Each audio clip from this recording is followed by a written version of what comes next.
Okay. Hi, chat. Hello. I'm here. I guess I've been here, but I'm finished eating. Hello. How's it going? Good morning. Hello, hello, hello. Good to see you guys. Hope you're all doing well. Hi, hi, hi,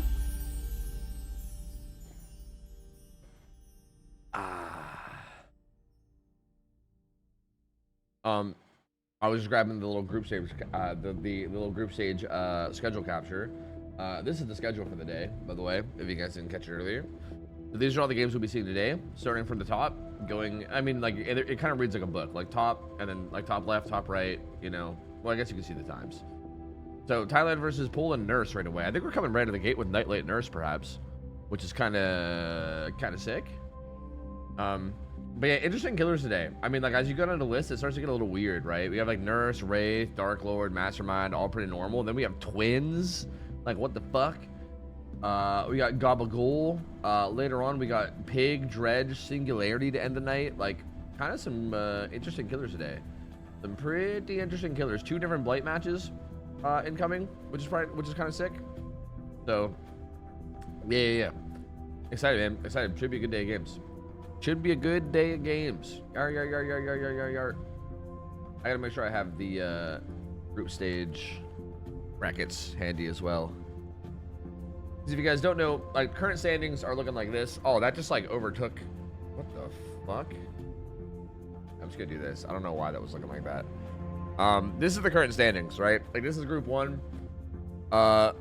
Poland actually in first place here, which is interesting. Russia though has only gotten a tie. I think Russia v Poland is going to be a really good matchup, and I think whoever wins that seems like they're very likely to probably take this whole group, and that should be happening today at some point.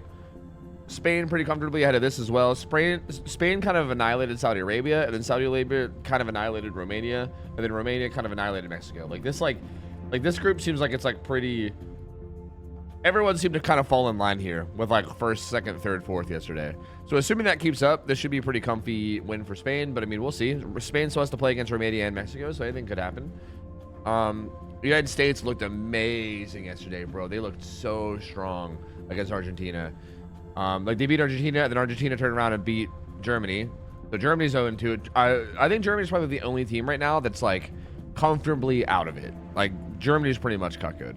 I think they maybe have a chance of like a miracle tiebreaker, but it's pretty unlikely. Like, Germany's pretty much done. So I think they're the only team that's pretty much done. So them and maybe Thailand. Thailand's not looking great either. Thailand needs the win, and then still they kind of are hoping for a miracle. So both those teams are in some serious trouble. The United States is really strong though. France is still 1-0 too. France has not lost yet. So big. So honestly, big for them. Portugal looked fucking disgusting, bro. Like, Jesus fucking Christ. Like, what the fuck was all their games yesterday? Just absurd. Literally nothing was even fucking close with them. So yeah, they're looking just as OP as everyone thought they were going to be.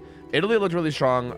They actually, well, I mean, they lost to Portugal, but that's like nothing really that crazy, right? But they did beat Brazil pretty convincingly.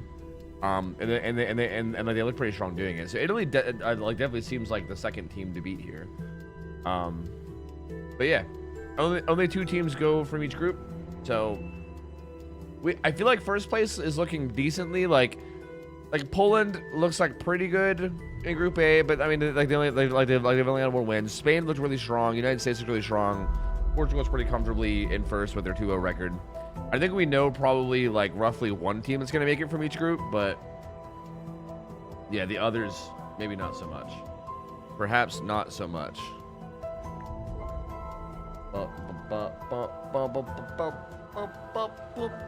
Is there a link to this? Yeah, I could try to make one in disc, or not in disc, in chat here. There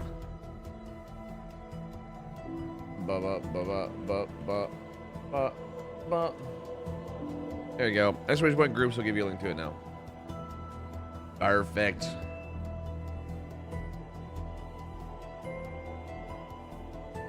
Hi, C-Jack, what up? How's it going? Hello. Hi, Cabo, good morning. Hello. Our team got disqualified yesterday. Is that true? Yeah, Portugal got disqualified, but they actually were so OP that they actually beat their disqualification. They literally 4-routed their disqualification, so like they're back in it now. It's crazy. I didn't think that was possible, but they did it. All right, Thailand let Poland have nurse, which is real interesting because, like, again, Nightlight is like known for his nurse, right? I feel like keeping Nightlight off nurse is like a big thing that a lot of people do in like normal, like in like most Western comp games. But obviously Thailand isn't really that connected to Western comp, so maybe they don't know that. But it's also very, very possible that also maybe they just have an insanely cracked nurse player too, right? Like it's possible that they don't give a fuck about Nightlight's nurse, and maybe they're like, bro, we have like Tap, bro, like this XZ Tap guy had like the most insane spirit game yesterday against fucking Russia. Like it was so clean, bro. It was so clean. So like, if their nurse ends up being like as good as their spirit was, then you know, maybe they don't give a fuck. Maybe they don't care, you know? Yeah, right? That's what I'm saying, B-Dog, right? Actually, like Bubbo played amazingly too, but like their dude played even better. Like he was so good. He was so good. So I feel like, assuming that we're gonna see something similar out of nurse, maybe they just don't give a fuck about Nightlight's nurse, right? Like maybe they're just like whatever. But that being said, I mean they are going against like arguably the best nurse player in the world, maybe, that as far as I'm concerned, right? Like I think until someone shows me differently, I think Nightlight's probably up there as like the best in the world at this point. So yeah, I mean, it'll be an interesting challenge for them. I'm very curious to see how they try to overcome it, because yeah. Are you casting today instead of Ots? Nope. Ots has this whole first weekend. I'm casting with Hens weekend too. I mean, I'm still casting. I'm just casting here. I'm not casting on the main channel though. Like I'm not casting with Hens until next weekend. I'm doing all the groups by myself. Let's go Poland. Same flag colors as Canada. True. And then I guess technically Thailand has the same flag colors as like also half the world with the red, white, and blue, you know? Imagine putting blue into your flag. Imagine putting blue into your flag when you could just have red and white. Tisk, tisk, tisk. The fools. The foolish fools.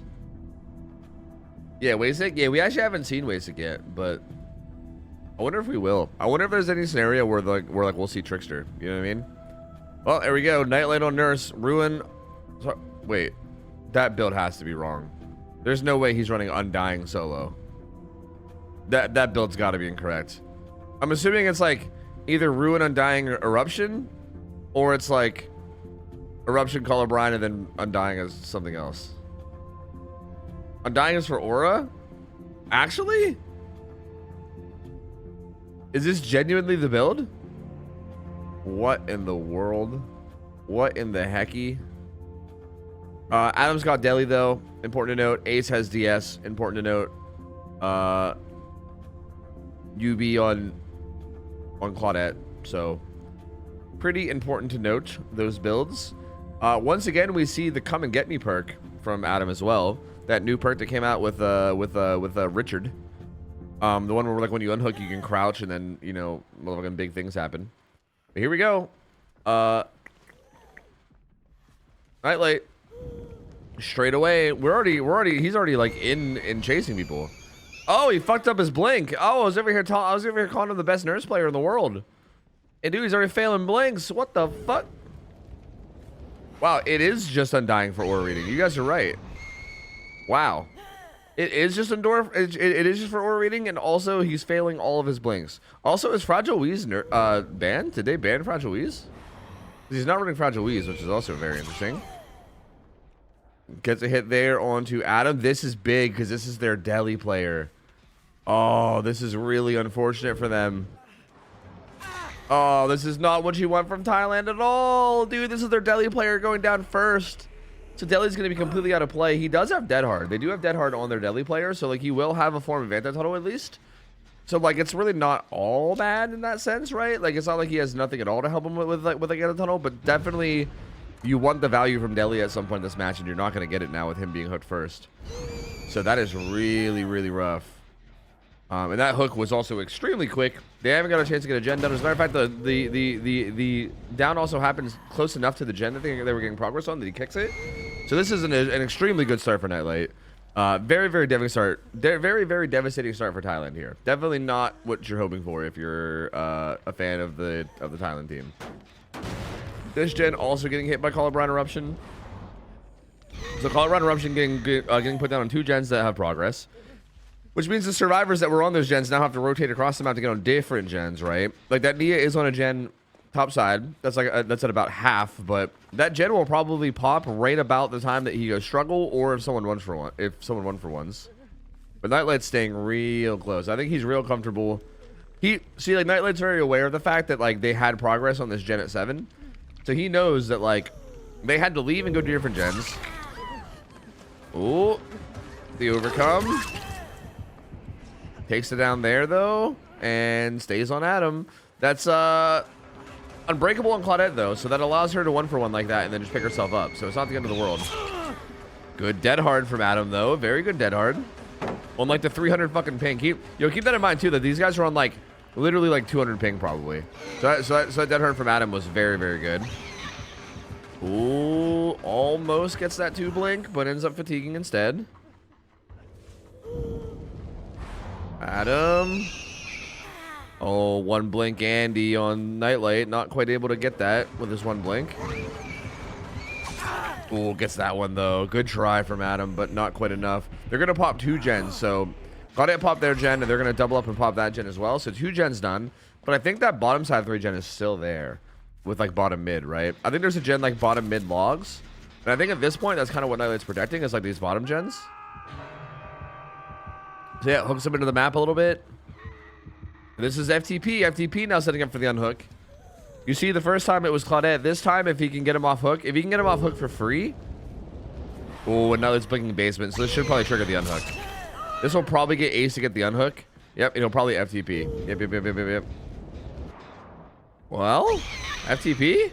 Okay, there we go. It kind of looks like they were trying to see if they can get away with like a normal heal, but they were like, just FTP. So Adam now back to full, and honestly, he has a chance to hide this. Like, if he could actually fully stealth and get away here, that could be massive. No terrorators from Nightlight. He tried to go find him, but he actually doesn't find him. He's not able to find him. Adam does get away. So Nightlight does lose his tunnel out. This is actually huge. This is actually really, really huge. Highland actually is going to end up getting a very good result here, I believe. Now Ace taking chase way deep top away from the gens currently. This is actually looking quite good for Thailand all of a sudden. That like quick pull into FTP ends up working out super well for them. Great firecracker play from Ace. He gets far away as well. Adam's got to be real careful. He was on a gen just now. But if Nightlight's able to find him, oh, finds Nia. Like, if he ends up getting found through anything, through like eruption or just random searching, could end up being really rough. Good blink from Nightlight. Nia does go down. But this is another fresh hook. This is another fresh. And they're back topside doing gens. Adam's still alive. You can see he's hanging out down towards like the back of Shack right now. Like he's kind of just stealthing back there. We'll see where Nightlight checks after this. Uh-oh, Nightlight is checking down this way. He was literally just sitting at like back Shack at the moment. So if Nightlight ends up checking back there, could be bad. He's checking over towards 5 though instead. Adam still does have dead hard too. So that's the thing as well. Like if Adam actually ends up getting chased, he actually could still put together a pretty decent chase too. He has 2 health states and dead hard. So he can pretty much eat like 3 sets of blinks from the nurse, essentially. Which like they could use for a lot of gen progress, considering that they're getting close to getting down to the last gen left. It's kind of getting close to the point where it almost doesn't even matter if he gets found. But they also don't have much progress. Like that gen that they have a lot of progress on is the one that doesn't really matter. That's the one that's like way topside, deep, far away from like the gen setup. So Nightlight doesn't really mind too much, right? He's like, go ahead and pop main, and he's just gonna sit here and protect these 3 gens on bottom side.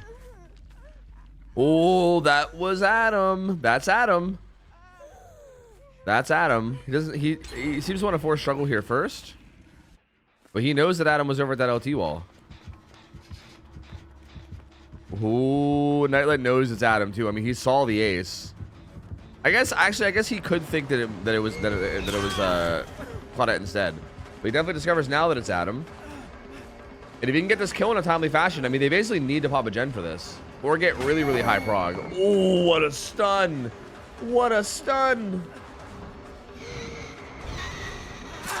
Oh my god, baits the dead hard though. Oh, that was clean. That was so clean.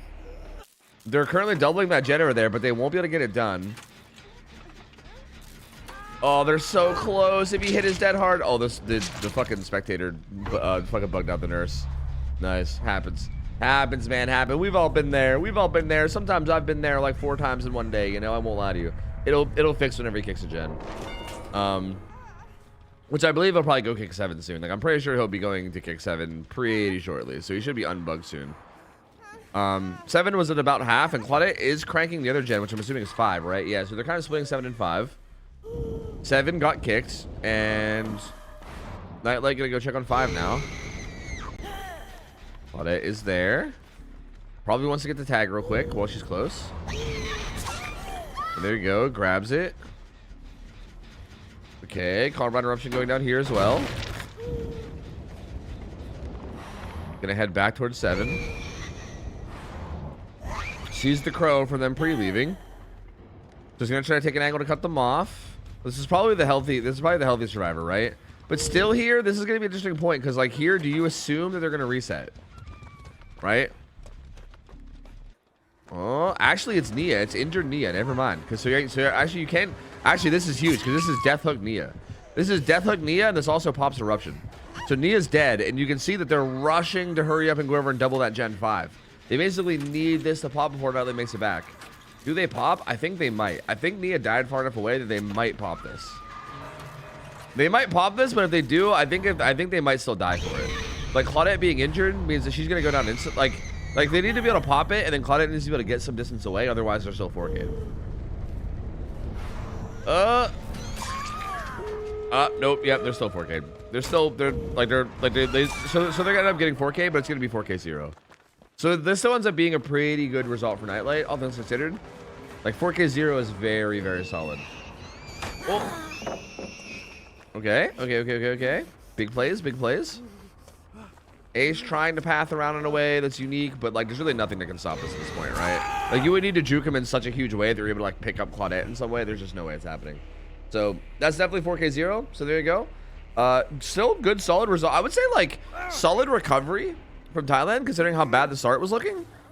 But then also Nightlight still managed to do a really good job of targeting the right people, catching the right people out of position, and getting the kills when he needed them. And yeah, this ends up being like pretty. I would say 4K 0 here is definitely like above average. I definitely think it's possible to see a 4K 1 happen, right? So like it's definitely still losable for Poland, but not like extremely, right? And Nightlight has to be careful of Delhi here. So he's kind of taking his time and chilling a minute, making sure. He's gonna go ahead and throw him one hook. But yeah, this should be interesting, man. This should be interesting. So now for the pool of survivors, they have to just be able to get like the gens done and get somebody out the gate, which I feel like pretty doable against Nurse on CT, right? I mean, Nurse on CT is one of those sets that's like been figured out like so much, right? That I feel like if they're comfortable on it, if they've practiced it at all, then all they gotta do is do their thing, have good macro, and they could get out here. But still, if we see the Nurse player from Thailand have like a really, really insane performance, like again, we saw their fucking spirit be absolutely nuts. Like they had like an insane spirit player. So if they end up having like a really insane Nurse player on like on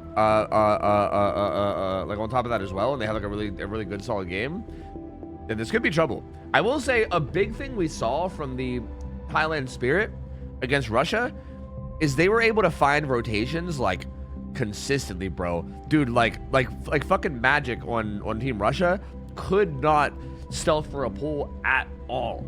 It was like every single time a hook happened, the spirit was able to like easily find magic wherever the fuck he was hiding, and that's really what like caused the game to go the way it did. And if that happens in a Nurse set, you're fucked. Like you cannot have that happen in a Nurse set. That's probably like the most important thing in like out of like anything in a Nurse set almost. Like at like this high of a level is making sure that the person stealthing for rotations doesn't get found. So I'm curious if that kind of stuff happens again on Thailand's side, then this could still end up being a possible win for them. And also for the record, they kind of need this too. If they want any chance of staying alive here, they need this because this is their last game.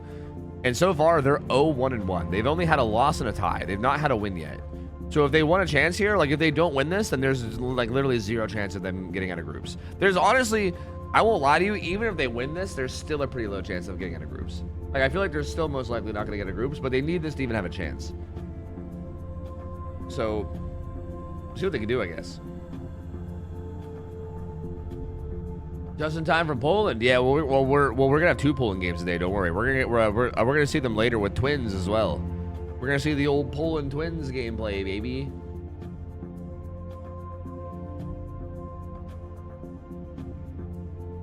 Batteries being banned is insane. I mean, people don't necessarily ban killers that are strong. They just ban killers that they just don't want to play. You know what I mean? For whatever reason, if they think that they have a stronger set, or they think like if they just don't think the set's very like interesting or fun, or you know, sometimes might not even be a good skill representation, then they just ban it. You know? What time's the Twins game? It's supposed to be in 2 hours. I mean, assuming everything goes to schedule, it'll be roughly 2 hours. Like, if the first game was at 8 a.m., it would be at 10 a.m. Excuse me. Excuse me.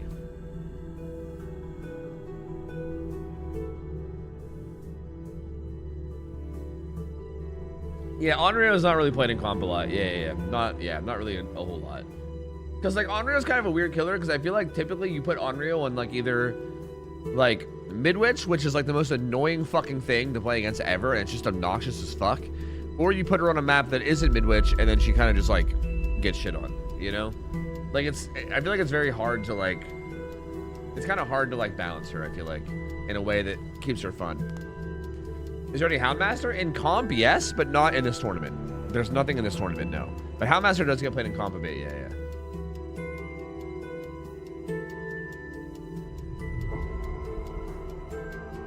You are not blessed. Oh, what the fuck? Thank you, Cabo, for the bless you, and Puppet for the bless. But okay, Cupid. Okay, Cupid. No, it's fine.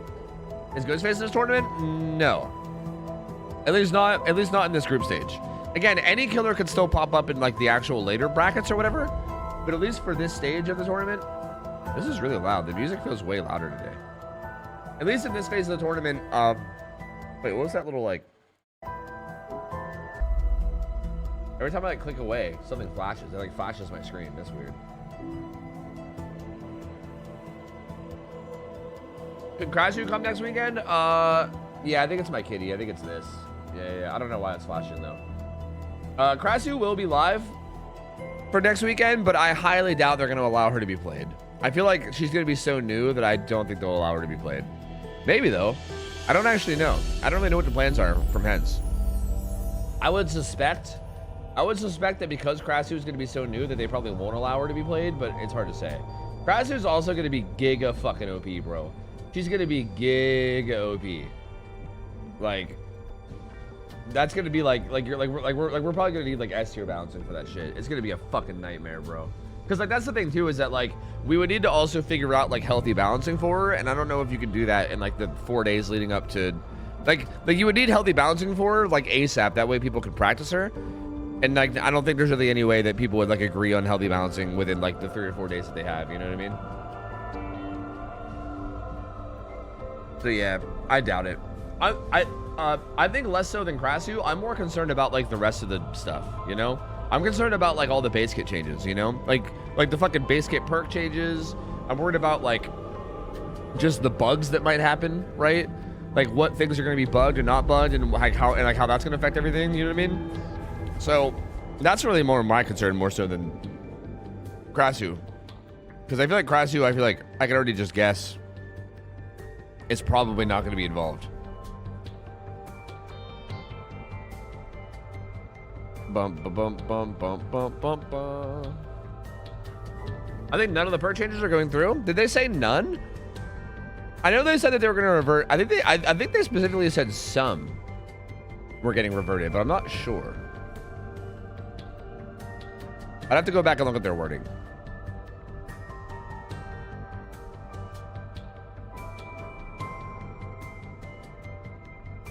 Bum, bum, bum, bum. Dude, there was a lot of potential goal today, I think, because we actually have a goal set. I think we have like 2 goal sets later. No, actually, we only have 1. Never mind. We have 2 blade sets later, actually.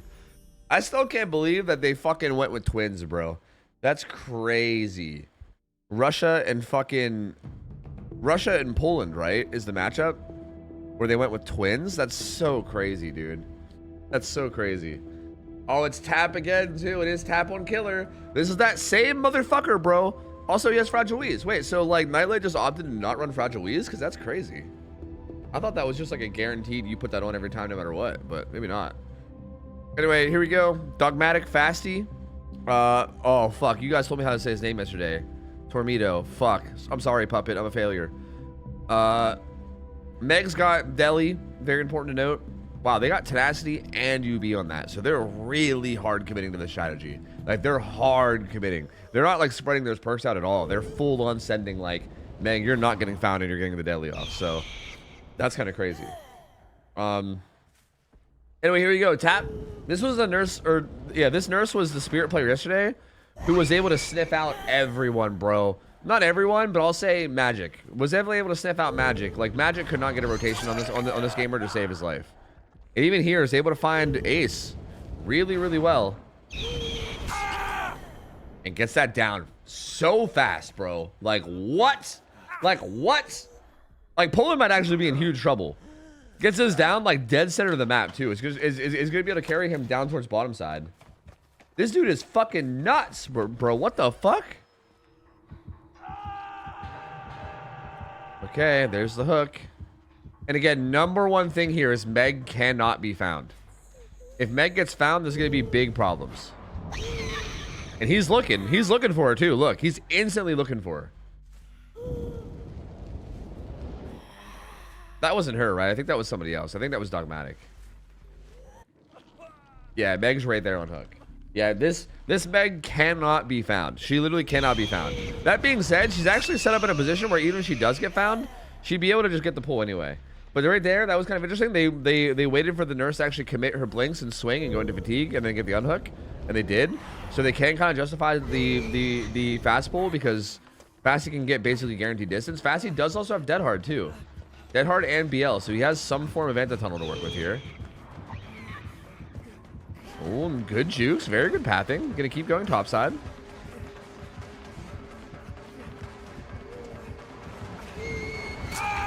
Does not get the Dead Hard off. Does not get the Dead Hard off. That's very, very unfortunate. Very, very unfortunate. You hate to see that. You absolutely hate to see it. Who has FTP? Who has FTP now? Do they not have FTP on anybody? Or does Dogmatic have it? Interesting. Because at this point, you're definitely looking like a FTP angle for Fasty, but I don't even know if they have that on anybody. I don't know if I saw. I don't think it was on Fasty.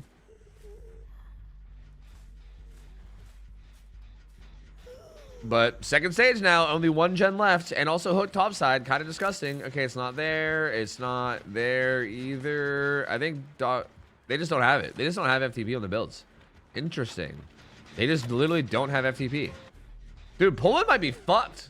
Dude, Thailand does not fuck around when it comes to like Nurse and Spirit. Holy shit. This tap guy is fucking nuts, dude. He is so good. God damn, bro. So yeah, it's like I was saying earlier about them like the fact that they gave Nurse to Poland or whatever. I guess I was right that they just don't give a fuck.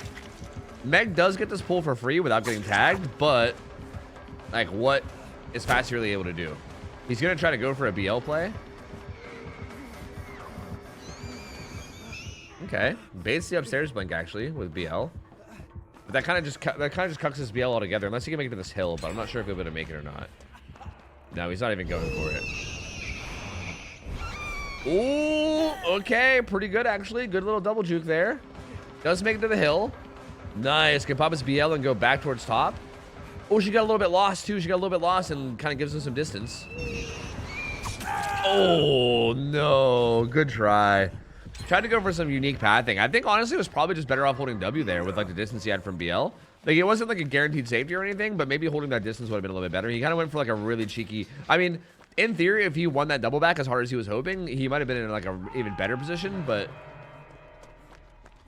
that's still huge. That kill happens with 2 gens left. So they gotta like play this 3v1. I mean, this 3v1 doesn't look terrible. They still have a 3-gen top right. So like this top right 3-gen is, yeah, this is actually looking pretty gross. This is gonna be really, really hard, especially with BL gone. They're not gonna have BL alive, right? BL is the person who got killed. So doing main is gonna be really hard. Like breaking that 3-gen is gonna be really difficult. Like they're probably gonna need Meg to do the gen main with like SB, probably. Even that isn't really that safe against Nurse at all. So like, this is very, very tough. I feel like what might happen is they might kind of like let off the gas on this 3-gen until they break that, or sorry, until they do that gen bottom, right? Like Nightlight's just gonna do this gen bottom down here, right? They're probably gonna chill and do that gen bottom and just kind of hang out and relax, not pressure the gens at all, which this is a good play. Like the idea here is that they're gonna stealth in a way where like, if the killer commits to Shack, like if the killer goes down and like interrupts Shack, then these survivors can like jump on these gens right away, right? Like you want to be like, this is exactly the kind of stuff we were talking about with like positioning and everything. This might be a good example of this maybe for like the fucking stuff I was gonna make later, because right now like positioning is so important, right? Like they need to be positioned in a way where they don't get found and give a free chase, but they also need to be in a position where if the Nurse was to go down to Shack, they can instantly punish it by jumping on gens, right? Like if for some reason Nightlight gets pushed off Shack, they need to just like they need to punish that with a ton of gen progress on that 3-gen, right? Like instantly. Like they can't like rotate from across the map. They got to be like within running distance, right? Like they got to be within like a Nurse down distance of getting on that gen, you know? So the positioning right here is really, really good. Like they're doing really, really well. Everyone's just kind of chilling. Like you see Nightlight's still just solo doing Shack, and everyone's just kind of hanging out and vibing, no rush. And now that the Nurse is committing down here, you saw Nancy started running, like she's getting on the gen up top. So this is really good. This is like peak perfect positioning here. So Killer kicks that and then leaves, but that did trigger Nancy getting on the gens top. She's already leaving though. She's already leaving the stealth again.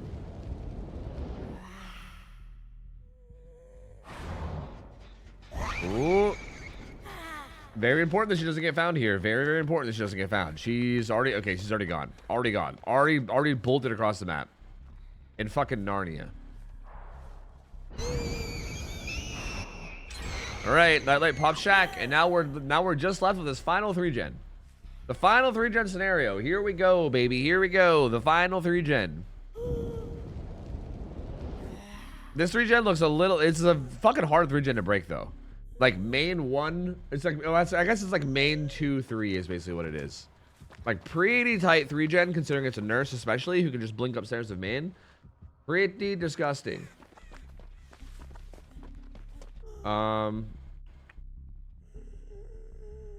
Just holding blink between these gens right now. Yeah, look, how do you even do this? Like literally just sitting here holding blink between all the gens. Like, hello. Oh, also broke out that wall, so literally has vision of main too, which is actually really sick. Like the fact that that breakable wall was like located in a way where they were able to break out that wall and then could just see it from like top mid. Like she could just stand top mid and just see the gen main. So you can't even like sneak that gen main at all. Like look at that, perfect vision of every gen. Like brother, what the fuck? What in the world? What the fuck are you supposed to do with that, man? That's crazy. Nightlight's slowly stealthing his way in. I mean, at some point, they're going to be like, okay, now, then they're going to all start attacking gens. Okay, there's the double blink commit to this gen. Lithe comes through from Nightlight. He's going to bail.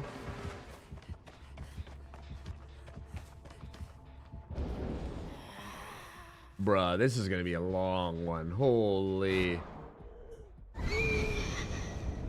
This is gonna be a long one, brother. What in the world? I mean, one out of 8, baby. There you go. 1 out of 8. That's 1 gen kick out of 8. We're 1/8 of the way towards this 3-gen being broken.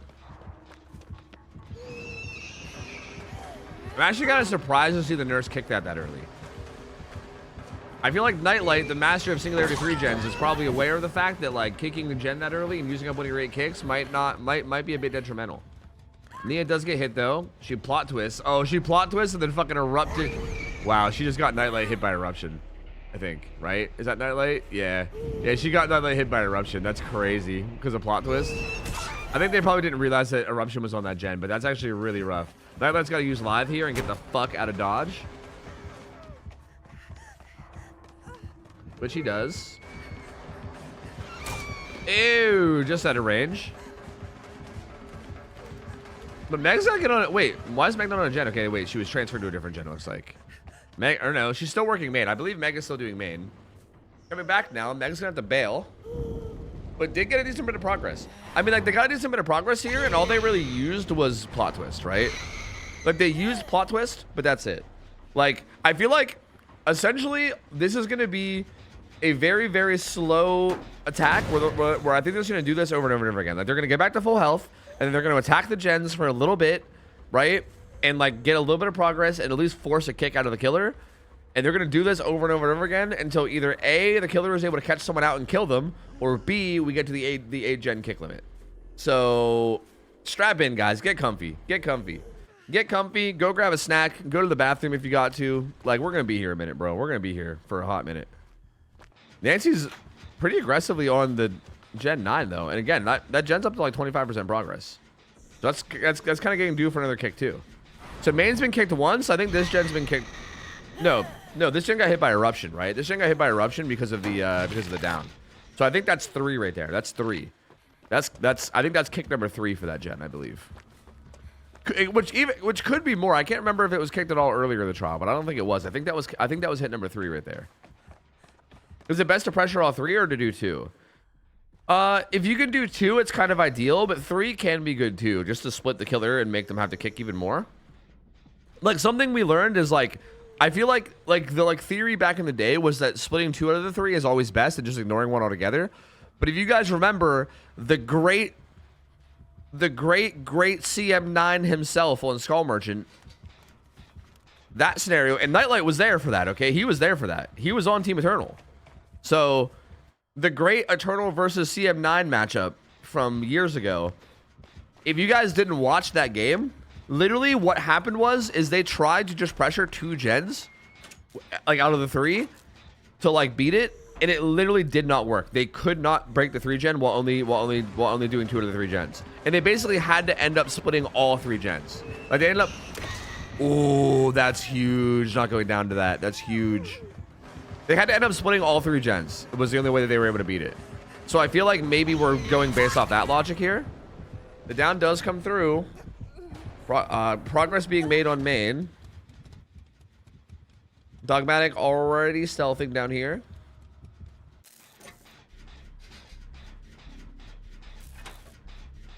So yeah, I mean, keep in mind that was before the gen kick limit, right? Like, now that there's a gen kick limit, that strategy might have changed, right? Like, I mean, I guess old Skull Merchant wouldn't work anymore because of the gen kick limit. But, however, I still think there is some kind of, like, precedent for the concept of, like, pressuring every gen. And, like, just forcing... Like, for instance, like, they were able to break the Skull Merchant 3 gen because they were able to force the killer to take the time to kick every gen. You know, even, like, the least ideal one, they were still able to make the killer take the time to kick it, which bought them even more time to pressure the other gens. So I do think there is some kind of precedent there, right? There is some kind of precedent there to the idea of pressuring all 3. Yeah, that hook location is very rough. Yeah. I think ideally, I think they need to make sure that like the next deaths are like deep bottom, like even deeper than like Shaq. That's not good for Meg though. Her sprint burst is gone too. She's gonna be dying. This is Deli though, at least. Insta heal and Nightlight. They can instantly get back on this gen at 3. Slugging out Deli though. Tap. Checking on main. Maybe wants to get a kick down here. What would you do in this situation as a nurse? I would fucking cry because I'm not actually good at this game. But I think the correct play is basically what this nurse is doing. Like picking and choosing your moments to commit, right? Like I think you have to commit to people at some point, and you have to just kind of like pick and choose those moments of like when to commit. And just like make sure that you do commit when it's good to and like get your downs. But I do think something I would maybe think of that maybe this nurse isn't. Well, okay, I don't know if I would think of it in the moment. In the moment of a tournament, I'm not sure if I would think of it. And to be fair, I think they have thought of it now. but I feel like every kick right now is really important. Like every gen kick right now is very, very important. Like literally, if you listen to like comms of like if you've ever watched like Nightlight do his like 3-gen singularity thing, where he'll literally just like hold a 3-gen on singularity until the end of time. Like literally, like the comms are like they have to like they're very, very careful about when you kick each gen and like basically how many regression events you're putting down on a gen and like whether it's worth it. Like in this scenario, is it worth it to even use a regression event here? You know what I mean? That was an interesting juke from Dogmatic, taking the top of that rock, claiming the space so she couldn't blink up there. And there's another kick. So there we go. That was kick like number 4, I think, on to 3. So I think that gen's halfway to being fully blocked. Meg getting hit. Again, Meg still has Unbreakable and Deli. And Nightlight's just pre-stealthing up here. Okay, Hook's gonna come through. Dogmatic's getting a lot of pressure here.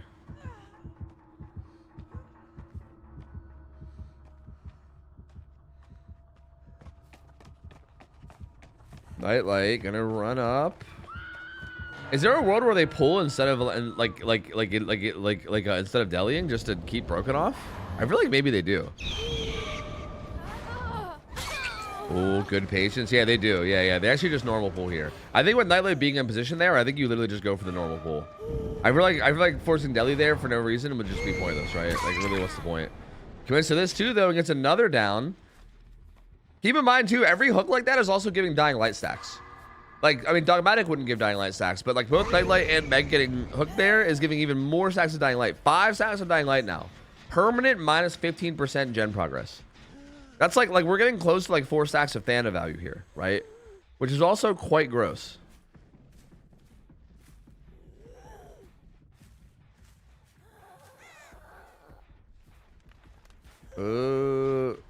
Stormito. Ah, Stormito. Thank you. So is SZ or is it SZT? Is it like that combo? That's Stor? Like St? Interesting. She's at the gen kick limit. Is she already at the gen kick limit on 3? I feel like unless I miss some kicks, I feel like she'd be at like 5. But maybe she's already there. I don't know if I trust the visuals. The visuals are a little bit fucky. She might be at the gen kick limit, but she might not be. It might just be goofy visuals. Bidding for 1 tag on Nightlight. Nightlight does have self-care botany, so Nightlight can literally just heal himself.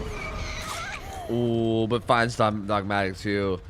This is that play from Tap that we were talking about, where he's able to just find people so well. Never ended up hooking Dogmatic earlier though. What the laggy fuck, dude? What the world? Uh-oh, this is big problems, team, for potential slugs. Nightlight does a pretty good job of stealthing away here, though. Oh, but does get found. Great double back. Great double back from Nightlight. She had no idea. It took so long to realize. And he might even be able to make it up. He might be able to make it back and pick up No, I don't think he'll be able to make it up to Dogmatic. Well, Dogmatic does get up. Not by Nightlight, but does get up. He buys as much time as possible over here and does die in the corner. They are full healing Dogmatic with this medkit, so medkit charger's getting used up here too. And the nurse is like, I think you must be right about the gen kick limit, because it feels like the nurse now is like, she went from like, I'm gonna sit here and like protect the gens to suddenly I'm gonna be the most aggressive fucking nurse ever. Like I'm going full for the kill. Tries to find him there. No one there. Wow, Meg was able to stealth that. She was in that general area, but just wasn't actually that close. Nancy gonna go back to putting pressure on that Gen 3. Yeah, the server would die after an hour, but I think we're not even close. I think we're probably like coming up on like half an hour maybe. So we're like not even halfway there yet. I don't think that's gonna happen. Because we're kind of getting places right now, right? I think the Gen is at its kick limit. And also, Nightlight's getting put on Death Hook right now. So we are getting close to this game ending, right? Like, either Nightlight dies, and then it's a 2v1, and they're fucked, or this Gen pops. You know what I mean? Like, we're getting close to one of those two things happening.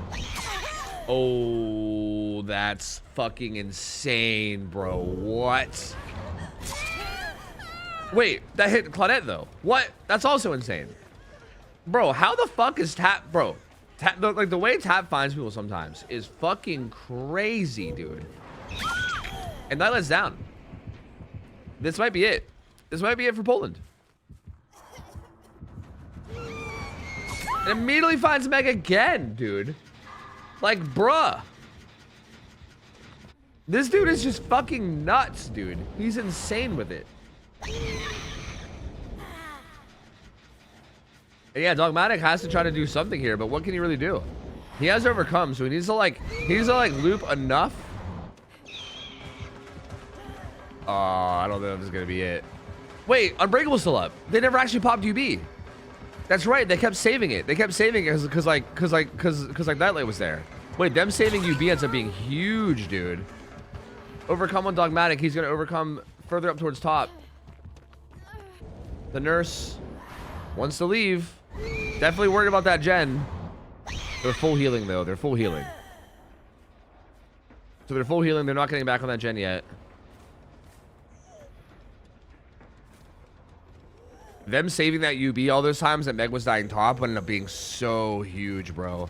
Like, these guys are saving their resources for the exact moments they need it, and that's so clutch. Like, if they would have used that UB earlier, then they're just fucking dead here. And again, Nightlight has self-care botany, so he can literally just go away and heal himself. Which looks like what might be happening. Meg stealthing again. I think she's out of kicks on 3, yeah. Like, that Gen 3, I think she's completely out of kicks. Aggressively looking for heals now. She's trying to find the reset. But they're not here. I think they're resetting like edge 10, I believe, is where they're resetting right now. Look at Meg getting free progress here. Whoa, that was a little silly. I don't know about working this gen right now. I think this is a little aggressive for Meg, to be honest with you. Considering that they're still resetting, I think this is a little aggressive. I mean, any progress you get there is saved like forever, right? I guess. But this is still pretty greedy. Considering no one else was in position to actually capitalize. But Meg just trying to make sure her death spot is super ideal. Ooh, okay. Good schmooze. I mean, very good death spot. Yeah, Dogmatic's already on the gen. I think Nightlight's going to get in position to pick up Meg. Yep, and she's blinking back to the gen. This is so clean from Poland, bro. This is such a good match. Like, this nurse and Poland survivors are both, like, playing so fucking well here, dude. This is actually crazy. Like, you can tell the nurse is starting to get desperate now, right? She's starting to, like, hardcore commit to stuff way more often. She really needs to. Like, not getting that hit there is brutal, bro. She really needs these hits and downs. Like, at this point, she's running out of options. That Unbreakable, like, saving that UB ended up being, like, the most clutch thing ever. Gonna completely regress main. There might be a world where she gets desperate and literally just, like, sits on top of this gen. But even if you do that, they probably rotate around and start pressuring main. Like, it's so hard to do anything here.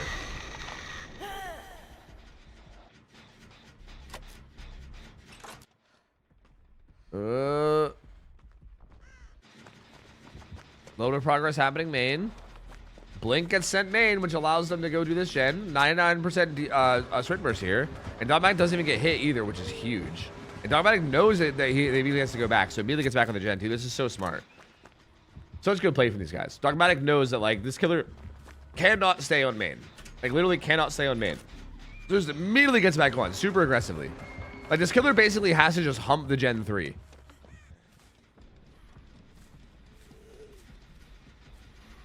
Oh yeah. This would look way different if the gen regression limit didn't exist. If the gen regression limit didn't exist, we'd probably be seeing the survivors playing much more recklessly because they would have to. Like, they'd have to be much more aggressive.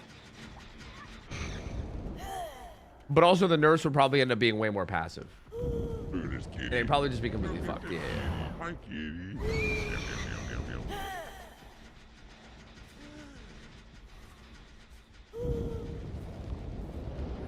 I mean, she, like, okay, but like, what does playing for the time mean exactly? Like, if she commits to, like, the down on the Nightlight, for instance, then they pop the gen, and it's not a tie. Like, a tie is a 4K0, right?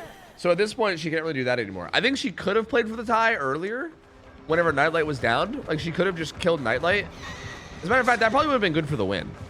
I think this whole thing happened because of a lot of greed. Like, I think earlier, whenever she downed Nightlight and Meg back to back, if she would have just hooked Nightlight right then and there, this game probably would have been over. So this whole thing kind of happened for greed, right? Like, they tried to greed slug for the 3K or for the 4K towards the end, and it came back to bite him because of UB. So yeah, if anything, and there it is. Gates open from Nightlight. As long as he gets out, it's over. But they're gonna heal up a little bit of plot twist anyway. And yep, that's gonna be it. That's gonna be it. Poland's gonna be able to take this win. This was a really, dude. Poland looks so good. I won't lie to you. I was not sure how Poland was gonna play here, but like I was told that like last World Cup, Poland was like taking games from Russia and shit. Poland actually is like quickly becoming one of my favorites for the whole tournament. They look so strong. Cause like this nurse player was extremely good, bro. Like this was an extremely good nurse player. Like Tap was, dude. Like, and again, shout out to Thailand, especially this player Tap, bro. We've seen him on every killer. Disgustingly good, dude. Like this gamer was so good. So the fact that that nurse played it that well, but Poland was still able to like slowly crawl back in with just phenomenal macro play. That was so impressive, bro. That was so impressive. Like, holy shit. That's crazy. That's actually crazy. Wow. So Poland goes to 2-0. Poland's still undefeated in group stages. Poland's pretty much guaranteed to go through to the brackets now. Poland's like, I think they've pretty much clinched it, right? As a matter of fact, I think they have clinched it. Because I think the only other team that can get a good enough record to contest them, I guess, would be... Actually, I guess if UK beats Russia, then they lose to Russia. I guess they'd both be 2-1. But then Russia would be out. Yeah, I think no matter what. Yeah, actually, yeah, no matter what they make it. Yeah. No matter what, Poland should make it. Poland, I think that clinched Poland's... If I'm not mistaken, I think mathematically that clinched Poland's advance to the brackets. So I think they're out of groups no matter what. Like, they're 100% out of groups. So congrats to Poland. They are definitely going through. Thailand, unfortunately, is 100% not going through. Thailand's definitely out of the tournament. So that game was very, very important. Thailand's completely out, so we won't be seeing them anymore. Poland is going through. Now we have Spain versus Romania. This one is a big deal because Romania needs this. So Romania is currently 1-1. They lost to Saudi Arabia, but they beat Mexico. So they're currently 1-1, and they absolutely have to win here against Spain if they want to stay alive. But Spain is also so strong, bro. Like, look at this fucking Spanish roster. Okay, never mind. This is the Spanish killer versus the wait, there's no Xeno on Survivor. Huh? Where'd that boy Xeno at? Did he oversleep? Bro, he probably overslept. Well, no Xeno on Survivor. That being said, I mean, these guys are still like great players. Like, these guys are all still great players, so definitely possible for them to do something here. But considering Xeno is like possibly the GOAT of DBD, like not having him here is pretty unfortunate considering they really need this win. Zaka on killer. Everyone knows Zaka, insanely good killer player, right? Disgustingly good on killer is Zaka. Checking for head on. No one there. They're not even in position for head on yet. Full hex, well, not full hex build. Triple hex plus pain res. This is the build that I feel like we've been seeing the most lately for Wraith. Beautiful fake there from Tech. Really well played from Tech here. Ground control is going to be able to get spotted. And Zaka's going to leave. Good start so far. None too shabby. Yeah. I mean, these teams are already ready to go, and with how long that nurse game went, I think everybody's been ready to go, and they've just been waiting. Like, these guys have probably been sitting in lobby this whole time, just being like, yeah, when's this nurse game gonna end? For the record, like that nurse set was scheduled to end at 8:30. It's 8:54 now, so that set went like almost twice as long as it was scheduled to. Oh, Albatross should make this. Ace there, take a hit. They'll get Albatross into main. So, by the way, I know I was saying this about Spain. Ooh, that's crowd control. You don't want to do that. But, like, a lot of these other teams have a bunch of, like, for instance, Albatross is also a bit of a ladder grinder. Like, there are a lot of ladder grinders on, like, all of these teams. So, it's not like that's just a Spain thing. Like, Spain, I think, definitely has a lot of, like, those, like, 1v1 juicers. But a lot of these other teams, too, do. do two. Sorry. Like, Albatross is definitely one of them. Like, we have a lot of gamers here that are very, very solid in their chase. So this could still go either way. I mean, Romania definitely does have a very solid realistic chance here. It's just, again, Zaka own killer is very deadly, and they're going to have to also make sure that their killer player is able to do something against the survivors in Spain, because the Spanish survivors are just so good, bro. They're just so good. Oh, and that's going to be a hit on the tech.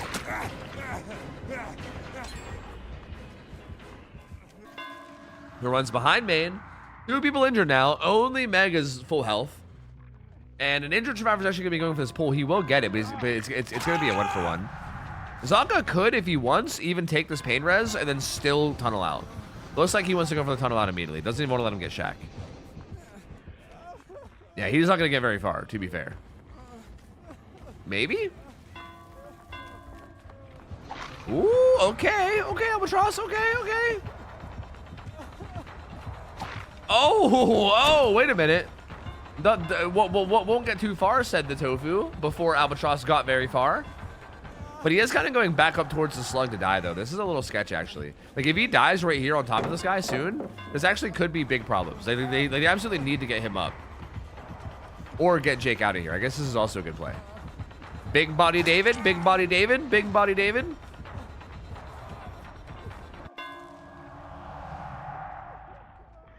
All right, Ace is up.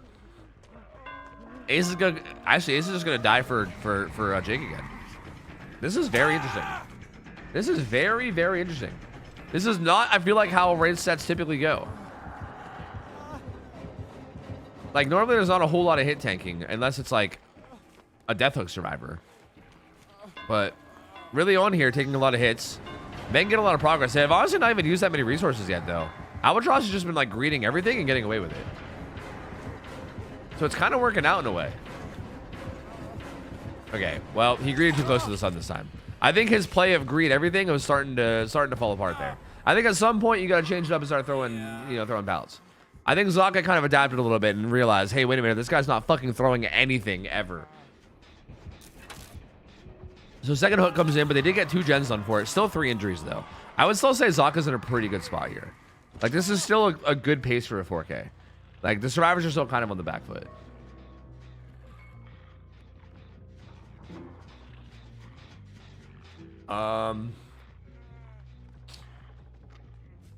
Fun chase here with David. Oh, finds the ace though, rotating. Okay, cuts off this rotation. That's big. That's very, very big. David trying to make his way in too though, but he's injured. He's got to be careful. And right now, it looks like Zaka's just kind of cutting off rotations over and over again. Meg and David ended up getting on gens, but this ace is gonna have the 1-for-1, I think. Well, actually, he gets it without a 1-for-1. He gets it with just 1 hit trade. So not bad. And he will probably die for the Jake here too. Yeah. With the way they've been playing, certainly seems like he'll die for the Jake here. Big body ace, big body ace. Yo, Medal of Man, baby. I didn't realize you had Medal of Man. That makes a lot more sense. Medal of Man Gaming. Slow vaulting it to avoid crowd control. Still has Shack Pallet. Interesting way to play that. I guess buying a little bit more time by throwing it first and then vaulting it, as opposed to just going behind it and vaulting it. Oh, does make it the water tower. Now he's throwing the pallets. Now he's like, you know what? All that green I was doing earlier, that's old me. New me doesn't green at all. Meg taking a hit for him rather than me using that pallet. Oh, he's actually decommitting too. So all these hits they're taking have done something. Zaka said, you know what? Maybe I actually don't want to go for this guy anymore. You know what? Maybe I'll just get another down. Down goes Tech. And they are resetting across the map. This will be another pain res. This is interesting though. Let's off the gas.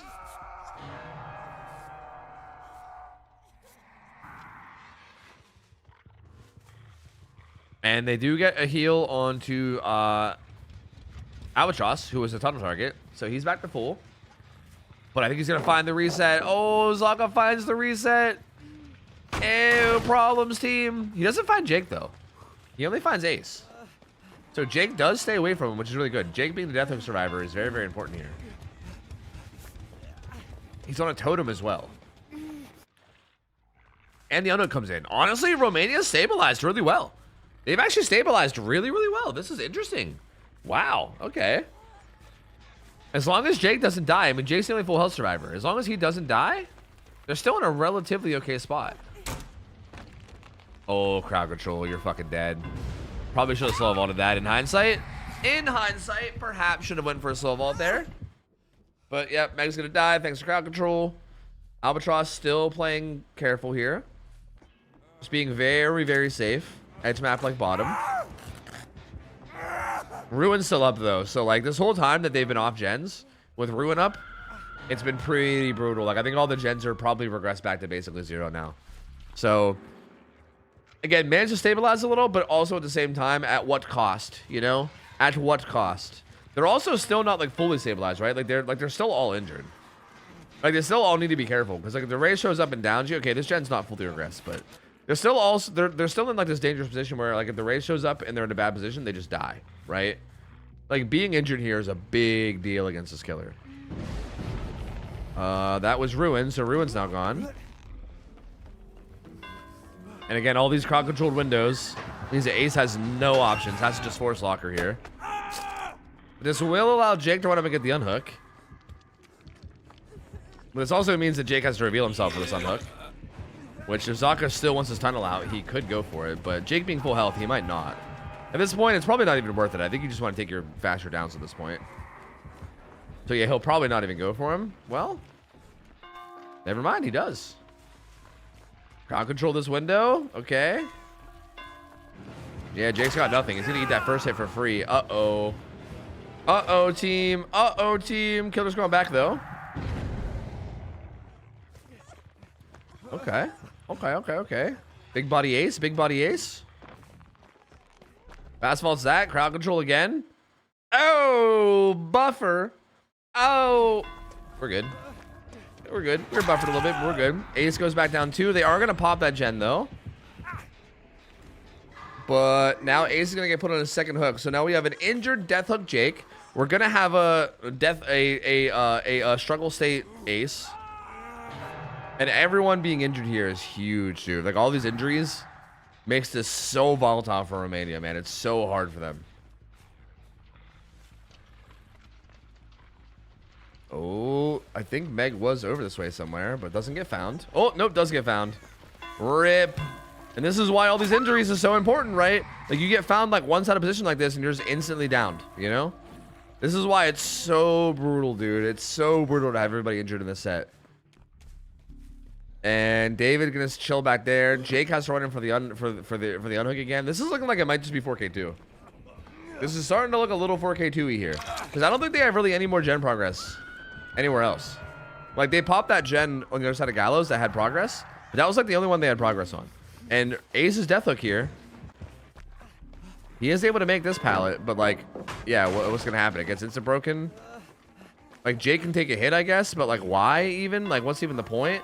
And he won't even be able to take the hit anyway? Yeah, they're looking pretty 4K2'd. They're looking pretty 4K2'd. I'm starting to think this is 4K2 here. And 4K2 is definitely not the result you want going into the killer round against the Spanish survivors on a killer like Wraith. Like, Spain survivors, I think, are going to feel very, very confident going into this, like, M1 killer set. Oh, crowd control. Yep. Window's still blocked. Tech didn't realize. He's going to need that hit. Albatross got on a gen, but both Meg and Albatross are both Death Hook now. So either one of them gets found and downed, and then bam, instantly 2v1. Instantly looking pretty game over. And speaking of which, this is both of them, actually. This is both of them. They were both at main. So he interrupts the gen that they were both on, and he wants Meg. Yeah, he wants Meg here. He said, hello, Death Hook Meg. Well, actually, he breaks away to go to David. I guess because David went to an area that didn't have a pallet. David kind of went to a dead zone. So I think he's just like, you know what? I'll take the free down, sure. If he downs David, he's going to put him on hook. David's still screaming, bro. Scene partner is such a fucking stupid perk. He's literally on the ground dying, and he's still like, oh, no. Like, what a fucking dumb perk that is. Jesus Christ. Okay. David also going to be Death Hook now. And they're trying to get progress up on main gen. Like at this point, I think Romania is trying to just get one more gen done, right? Like they're just hoping for one more gen to make it a 4K1 and at least make it tieable. Because 4K2, I mean, I guess technically 4K2 is tieable as well, but it's like extremely hard. Like a 4K1 is like a realistic result, whereas a 4K2 is like an extremely good one. But it's kind of looking like it might end up being 4K2. Huh.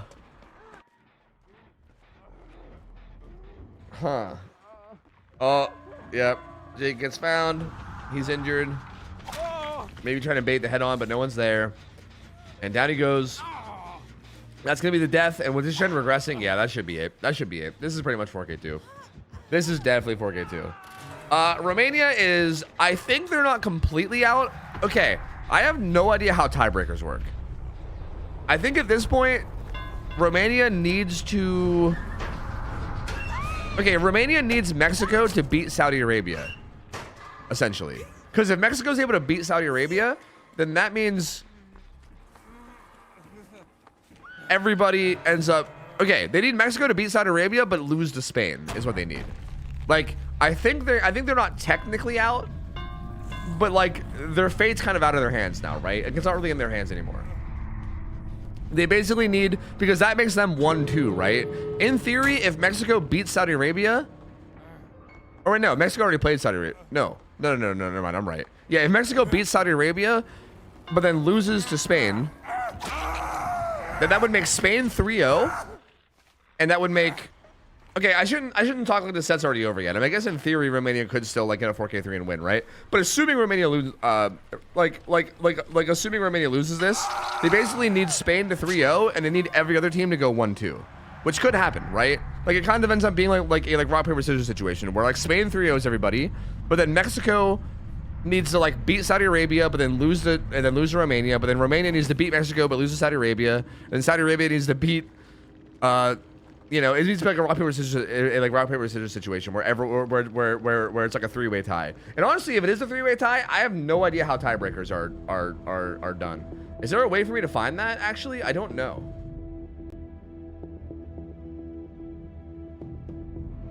I don't understand. Okay, allow me to show you. Allow me to show you. Like this is the current group stage, right? Like this is the current group stage. Okay, like in theory this could end up in a way where, hold on, let me open my pen app. I don't know how this tiebreaker would work, right? But like basically what I'm saying is it's possible for Spain to end up being 3-0, right? And then every other team to be 1-2, right? Like this is possible. Like this is a possible result where it's like Spain 3-0s and then everyone else just ties. Like everyone else just ties 1-2. And if that happens, I actually don't know how. Like I mean, I guess maybe these are the tiebreakers. Like maybe like Sept wins. But no, because it just says, well, no, because it's just one, because it's just one set per. I actually don't, like, I don't know how they would do the tiebreaker here. I have no idea how this would work. Like for instance, okay, like here's the thing. Like if Romania loses here, they go 1-2, Spain goes 2-0, right? Spain still has to play against Mexico. So if Spain beats Mexico, they go to 0-2, Spain goes to 3-0, right? And then Saudi Arabia has to play against Mexico. But if Mexico can beat Saudi Arabia, then that would make them 1-2, and then Saudi Arabia 1-2, right? You see what I mean? That's how it ends up being 1-2. Everybody. Zeno just woke up. Nice. Nice. Doesn't say in the rules, well, that's what I have to check. Let me go check. Recording info, rules, bracket, prize pool. It's so early. It's food coffee. Rules. Okay, I'm checking the rules. Revised. I need group change or group stages.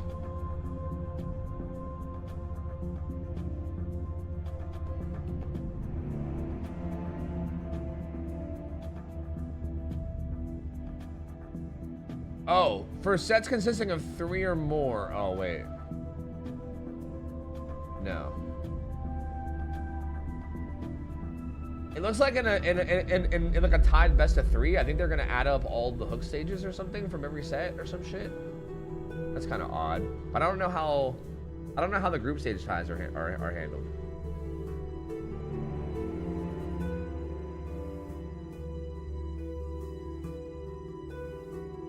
I don't see anything in the rules for it. I don't see anything in the rules about it. Maybe I'm just blind. I don't see anything in the rules about it though. I don't know. I have no idea. I have no idea how it's gonna get handled. Why is Zeno playing? What happened to him? Good fucking question. I have no idea. He might have just overslept. I have no idea. Mud Queen, thanks for the resub. 32 months, gamer. Thank you. Welcome back. Appreciate the support. Thank you. He has been grinding ladder for the past week? Yeah. Yeah. It also wouldn't surprise me if he, like, after their performance yesterday, if he kind of felt like, it's not really looking too good. You know what I mean? Like, whatever. You guys can just go handle it. It might be one of those kind of situations, too, but I'm not really 100%. I don't know.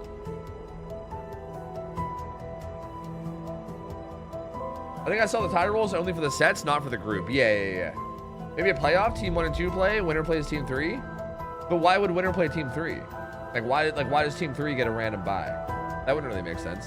Like, they all have the exact same record. So why would team 3 get an automatic bye? Like why do their teams have to win twice but they only have to win once?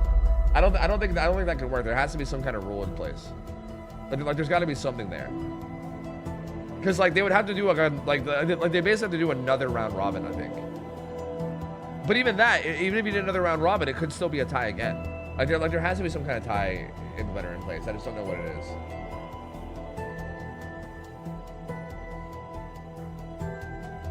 That's just how that works. Okay, but who's team 3 in that scenario?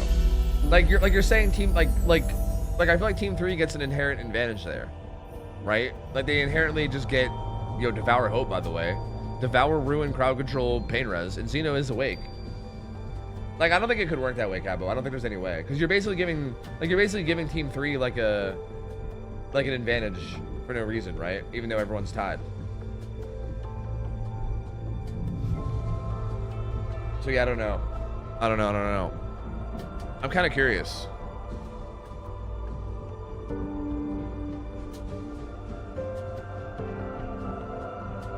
I'm gonna ask.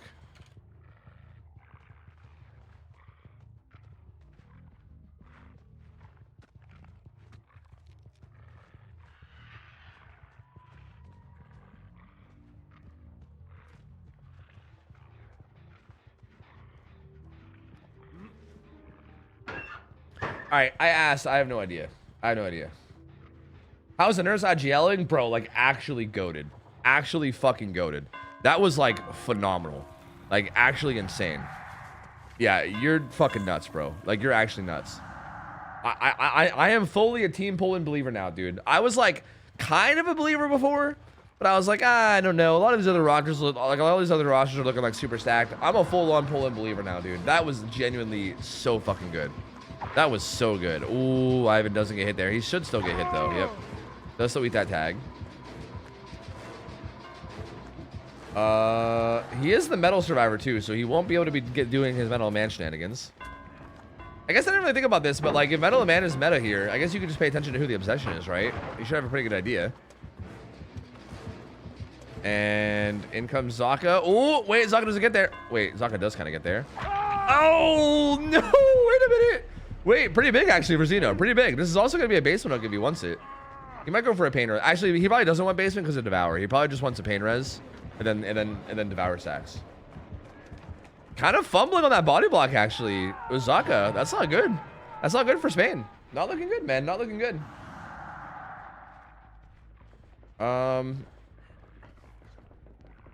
Okay. Following up on Zaka here. In theory, if they let that Devour get to 3 stacks, this shit could get kind of crazy. Oh.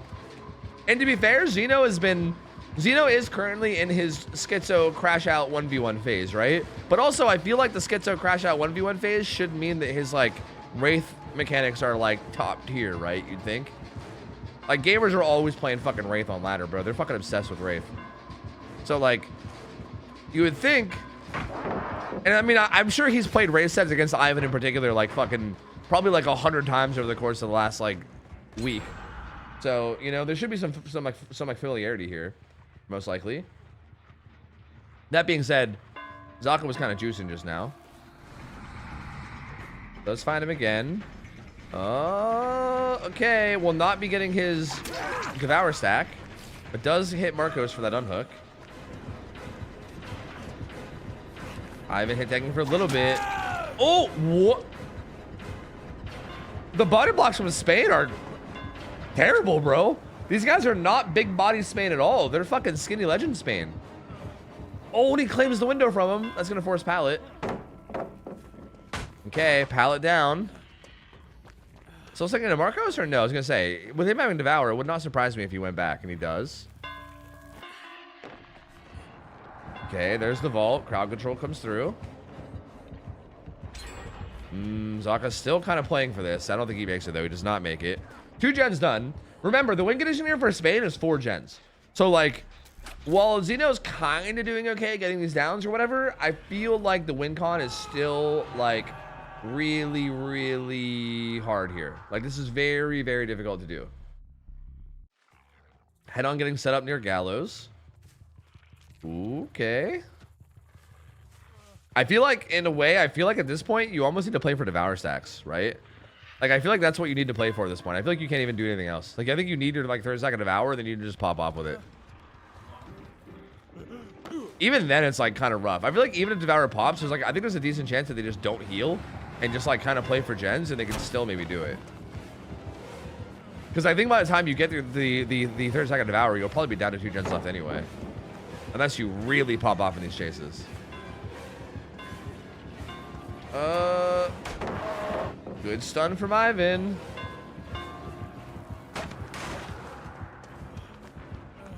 Why is Ray so popular among the sweaties? He's just really fun.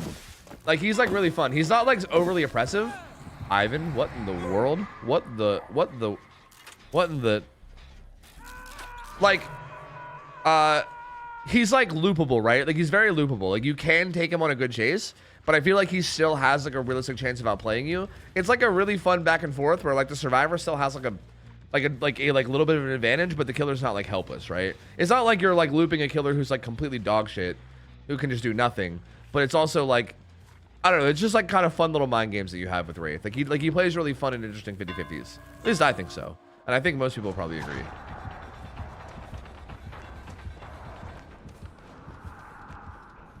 Good job from Audrey, though, not getting hit there.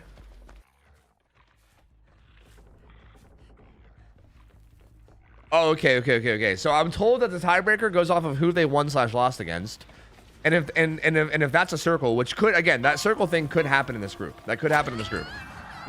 But that circle thing does rely on Mexico. Like, Mexico needs to beat Saudi Arabia is what needs to happen for that to happen.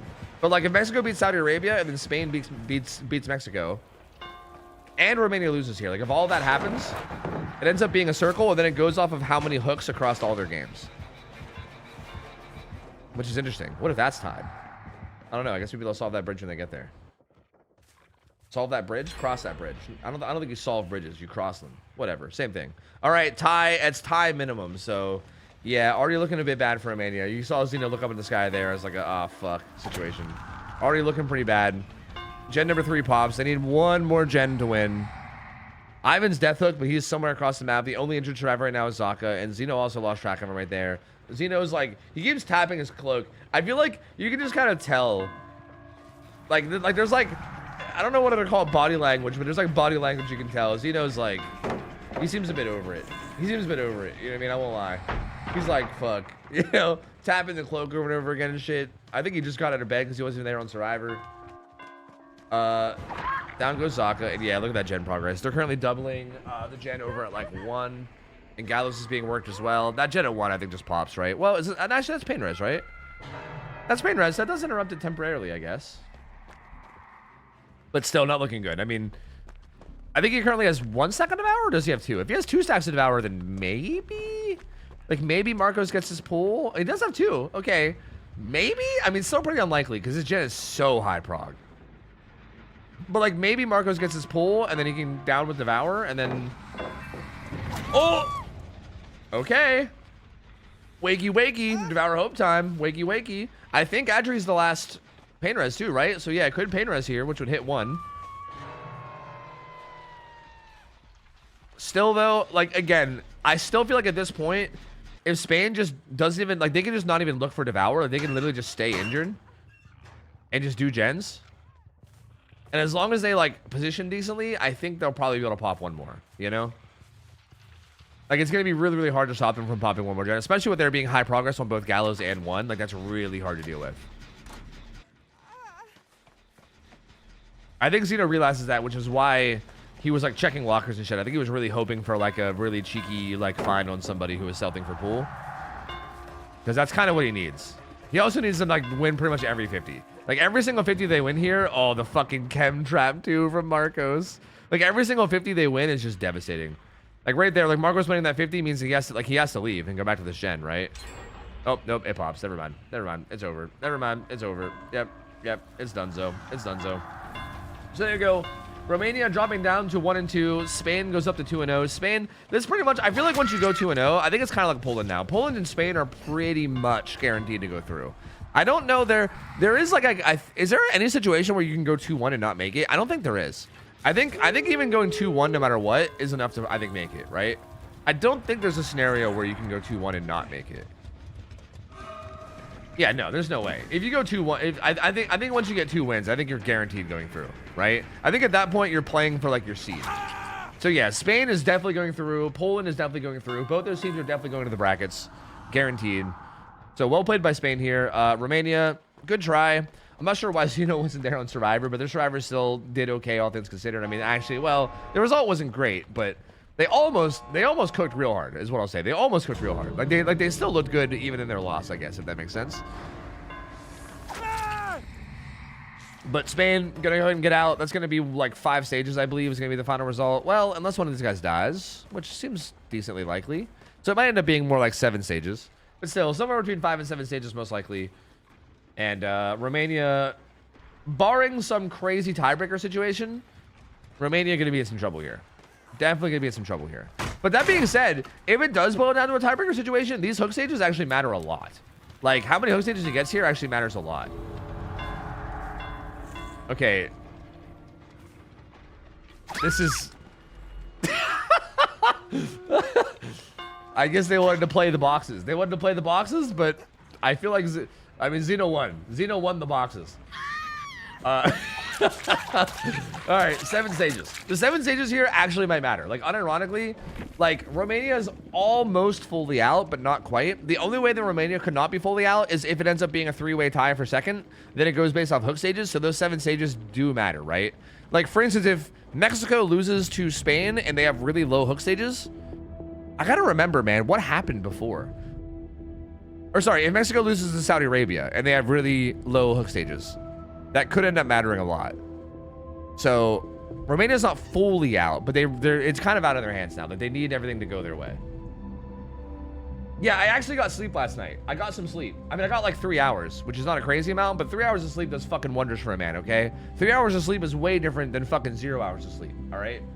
Yesterday, I was dead yesterday, bro. I was so dead. Like, especially towards the end of the stream, I was falling asleep in my chair. It was not good. It was not great.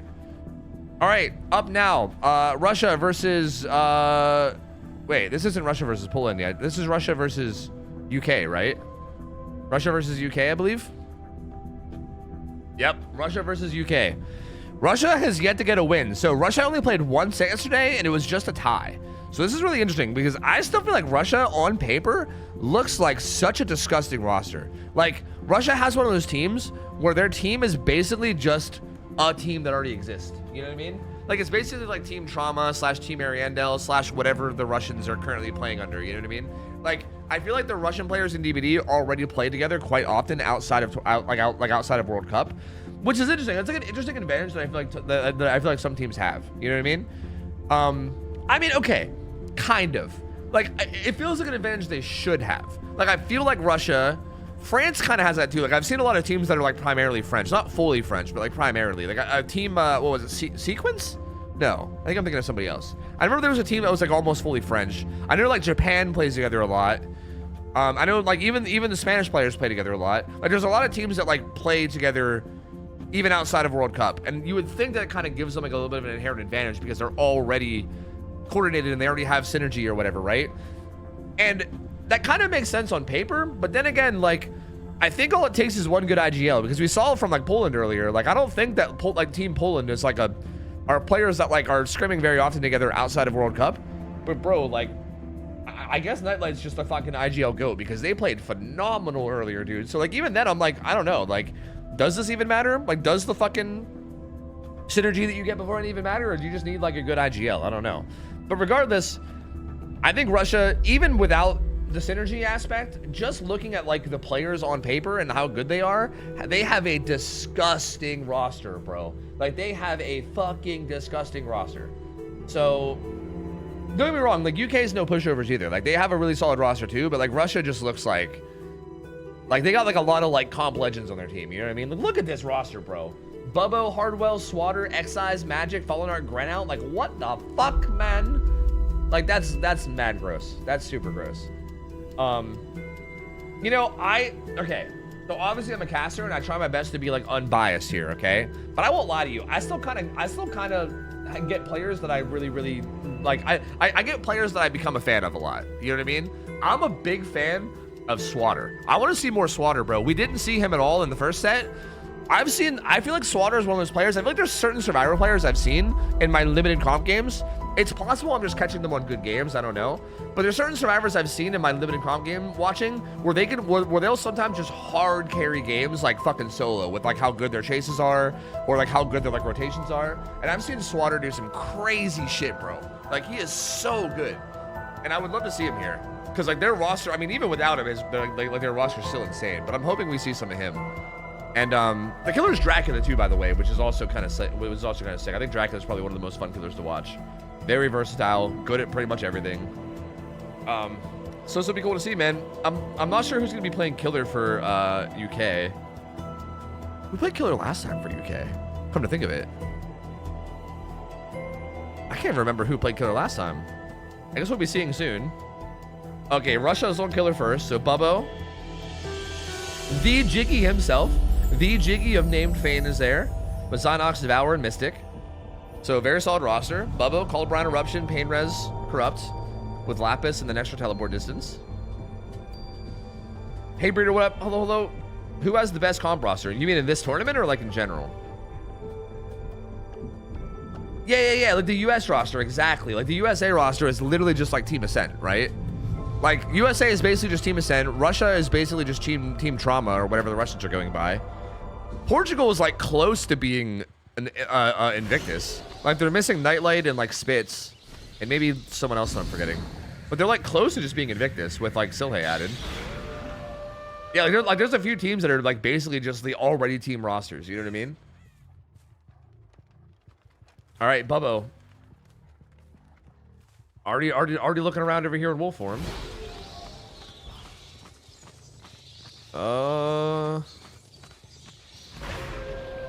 See some scratch marks here.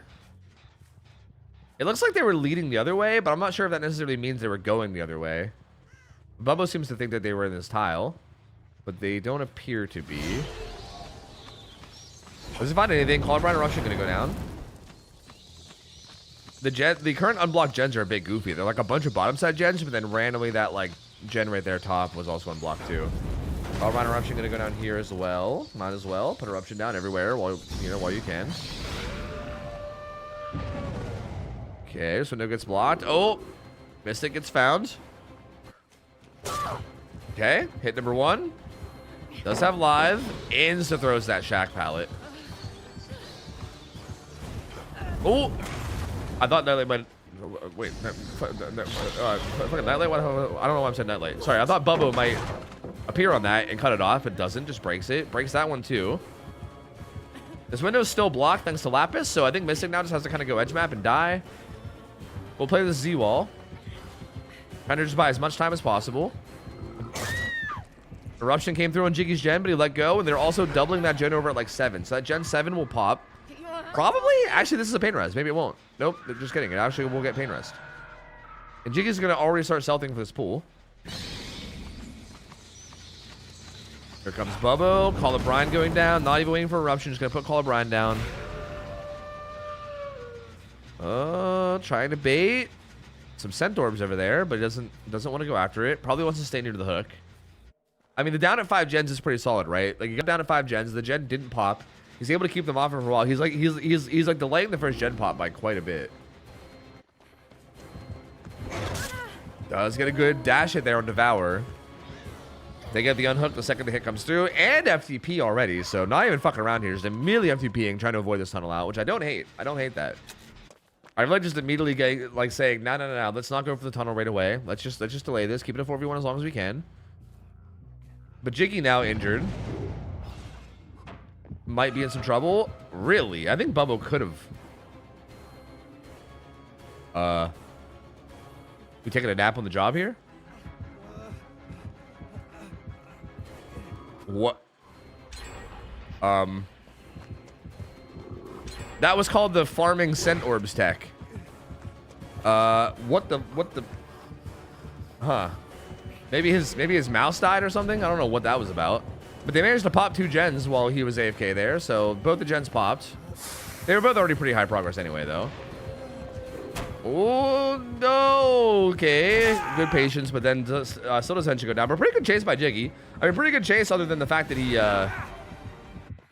seemed to kind of like lose himself there. I don't know what that was about. But Jiggy's gonna get put on hook. That's only the second hook stage. UK actually looking pretty good right now. Like only the second hook stage coming in, the second fresh hook, and that's it. Not even a pain res, I don't think, because Anos didn't get hit by it. So not even a pain res either. God, the fucking long teleports with that add-on are crazy looking. Bubba gonna come interrupt these gens. Followed by interruption going down here.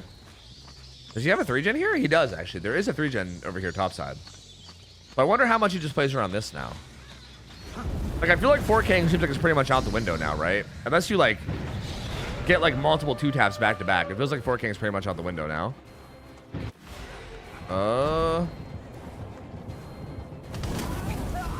Okay. This might be a good start to those 2-taps, though. And, yep. That's a pretty quick 2-tap on the side knock. So, like I was saying about 2-taps, I mean, hey, if that happens a couple more times, maybe a 4K is still on the menu. I don't know, but... Bubbo. Bubbo? But... What the fuck is going on? What the fuck is going on with Bubbo? Is he okay? Is he good? Do we need to send a wellness check on Bubbo? Is he alright? What in the world? Why does he keep AFKing like this? What in the world? Immediately finds Devour, though. Maybe he's just changing his playlist, you know?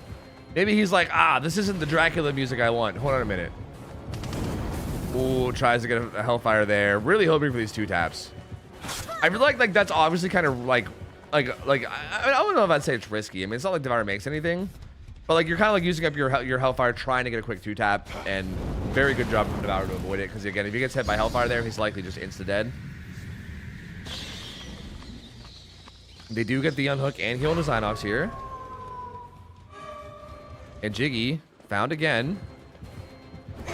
Oh, that fucking wolf double dash though is so strong. He's yapping with his girlfriend mid-competition. He's an honest husband. Is that actually true? Is that an actual thing? No. What is this? Why does he keep stop? What's going on with Bubbo? No, it's not. Oh, okay. I'm curious if someone actually knows. This is so odd. I've never seen someone like randomly AFK in the middle of a game so much before in like an actual tournament. This is bizarre. Frame drops? I mean, there's no way. Like in the chase earlier with Jiggy, he stood still for like literally like for like 8 seconds straight. I don't think you're getting frame drops for 8 seconds. He is kind of still shitting on them in chase though, right? He's like landing a lot of good hits. But UK still has nobody death hook. I mean, Zonox might end up death hook now, soon. But UK has pretty good gen progress.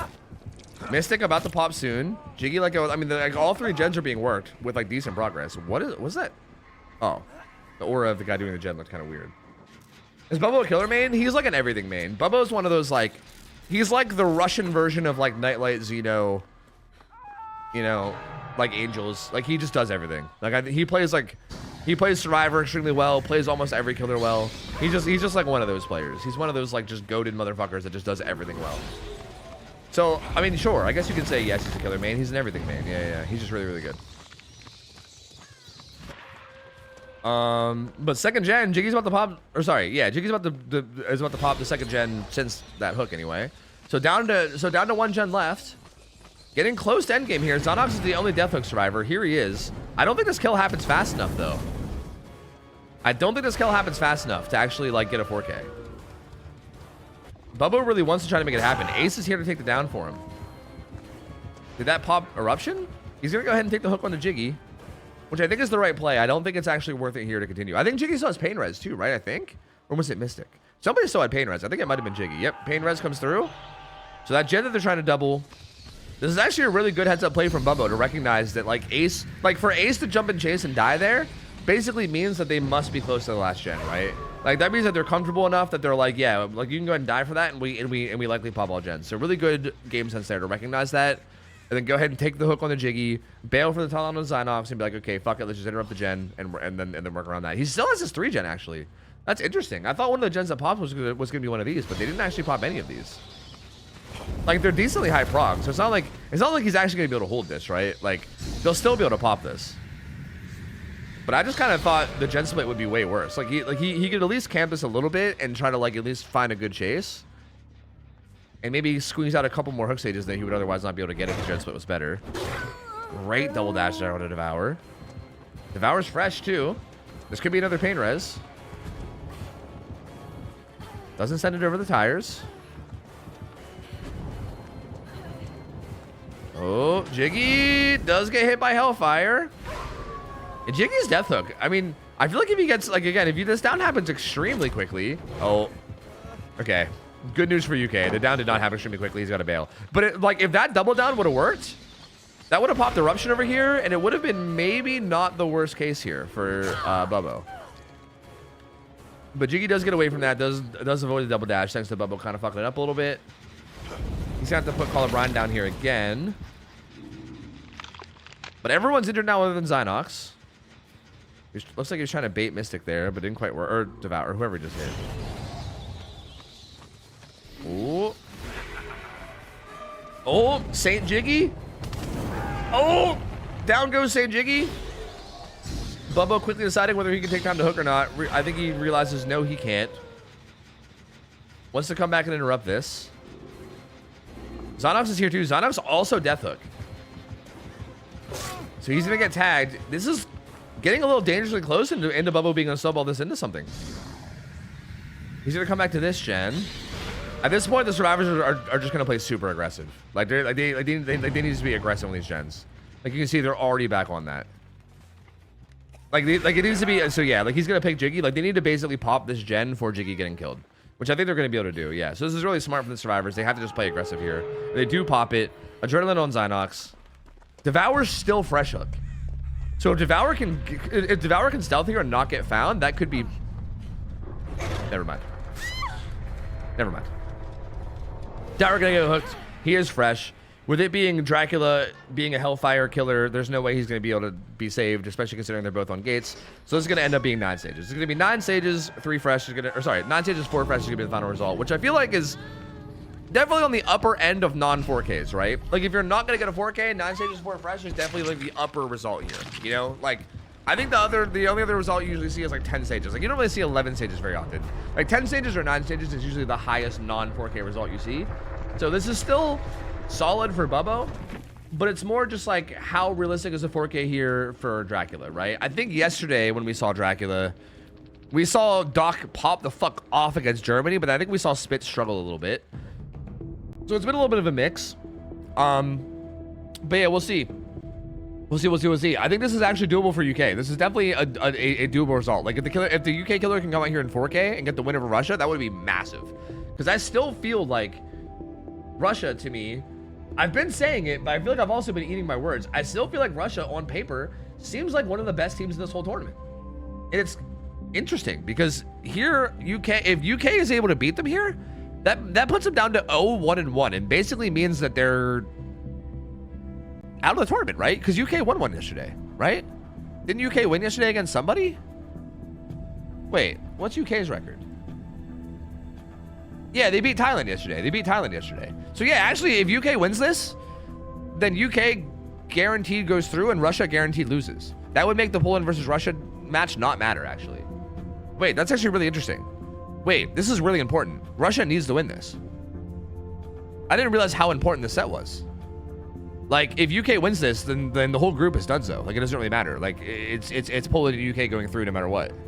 Because even if Russia beat Poland, they would still be 1-1-1, and then UK would be 2-1, and Poland would be 2-1. So yeah, Russia needs this. Interesting. Very, very interesting. They really, really need this. Which is even more confusing as to why Bubbo kept AFKing. Well, what the hell was happening there? I don't understand. I need an explanation as to what the hell was going on with Bubbo. Because, like, what in the world?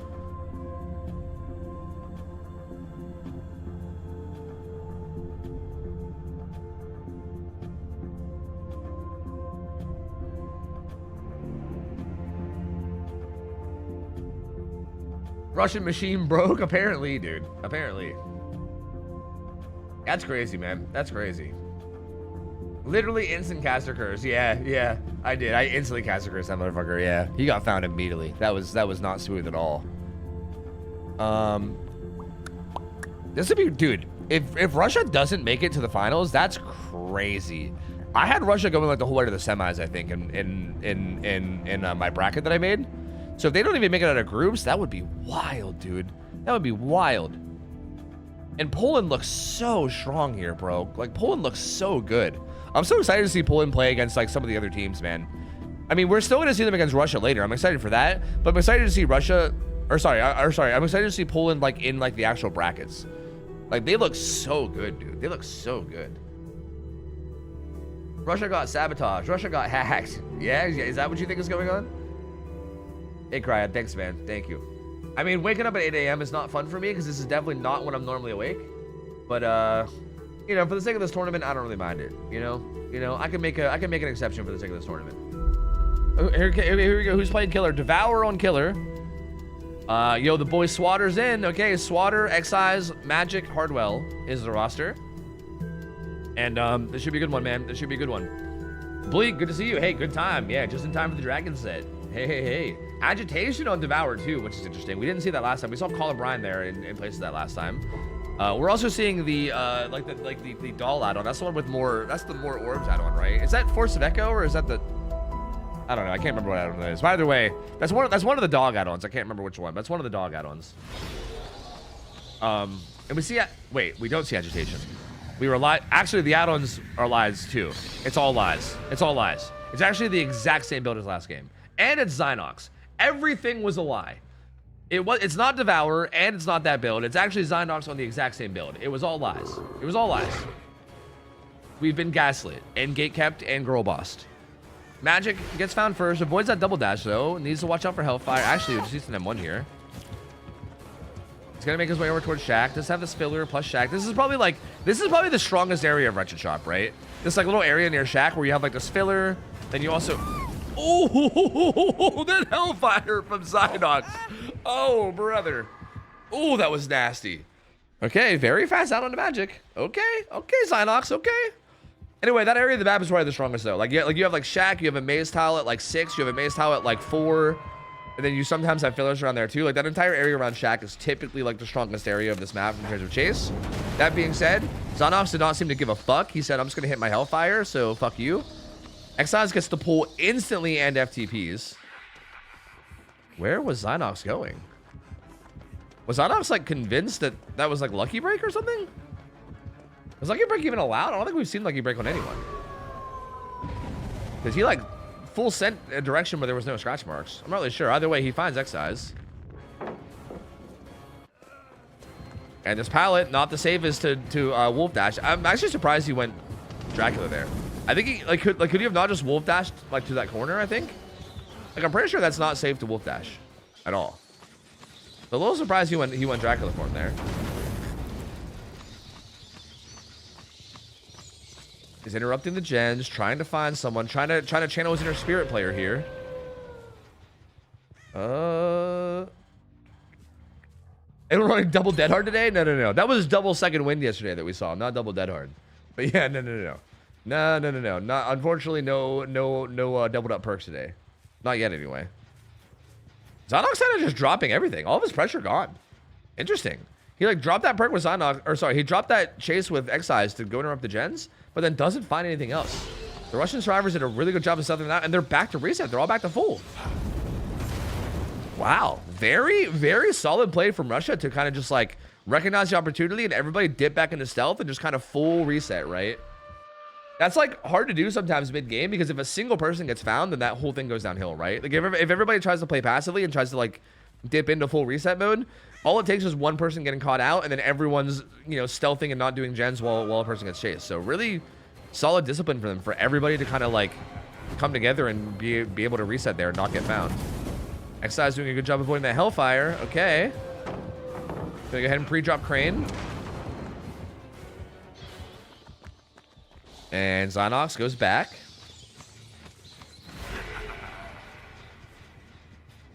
Oh, can't find who's here. Whoever's here is stealthing him so well. I don't know who that is, but they are stealthing him so well. Hardwell, maybe? Hardwell with Fixated, I think, perhaps? It must be Hardwell with Fixated. Yeah. It's stealthing him there at that gen so well, dude. That's like the second or third time he's gone to that gen and not found anybody. That's brutal. Ooh, doesn't quite get the double dash on Excise. Alive, helping him a lot there. This is looking really good for Russia, man. This is looking really good for Russia. Keep in mind, we're still sitting at one hook stage. One hook stage. And this is just a slow crawl to this gen progress right now. I mean, there is this gen setup here that Zynox is clearly trying to protect, right? There's like kind of a loose 4-gen here. But they're just slowly progressing it. Slowly, while not taking any downs. They pop a gen away from this as well. And he just can't find them, dude. Their stealth play is insane. Yep, that was Swatter. Swatter not getting found there. Stealthing really far away.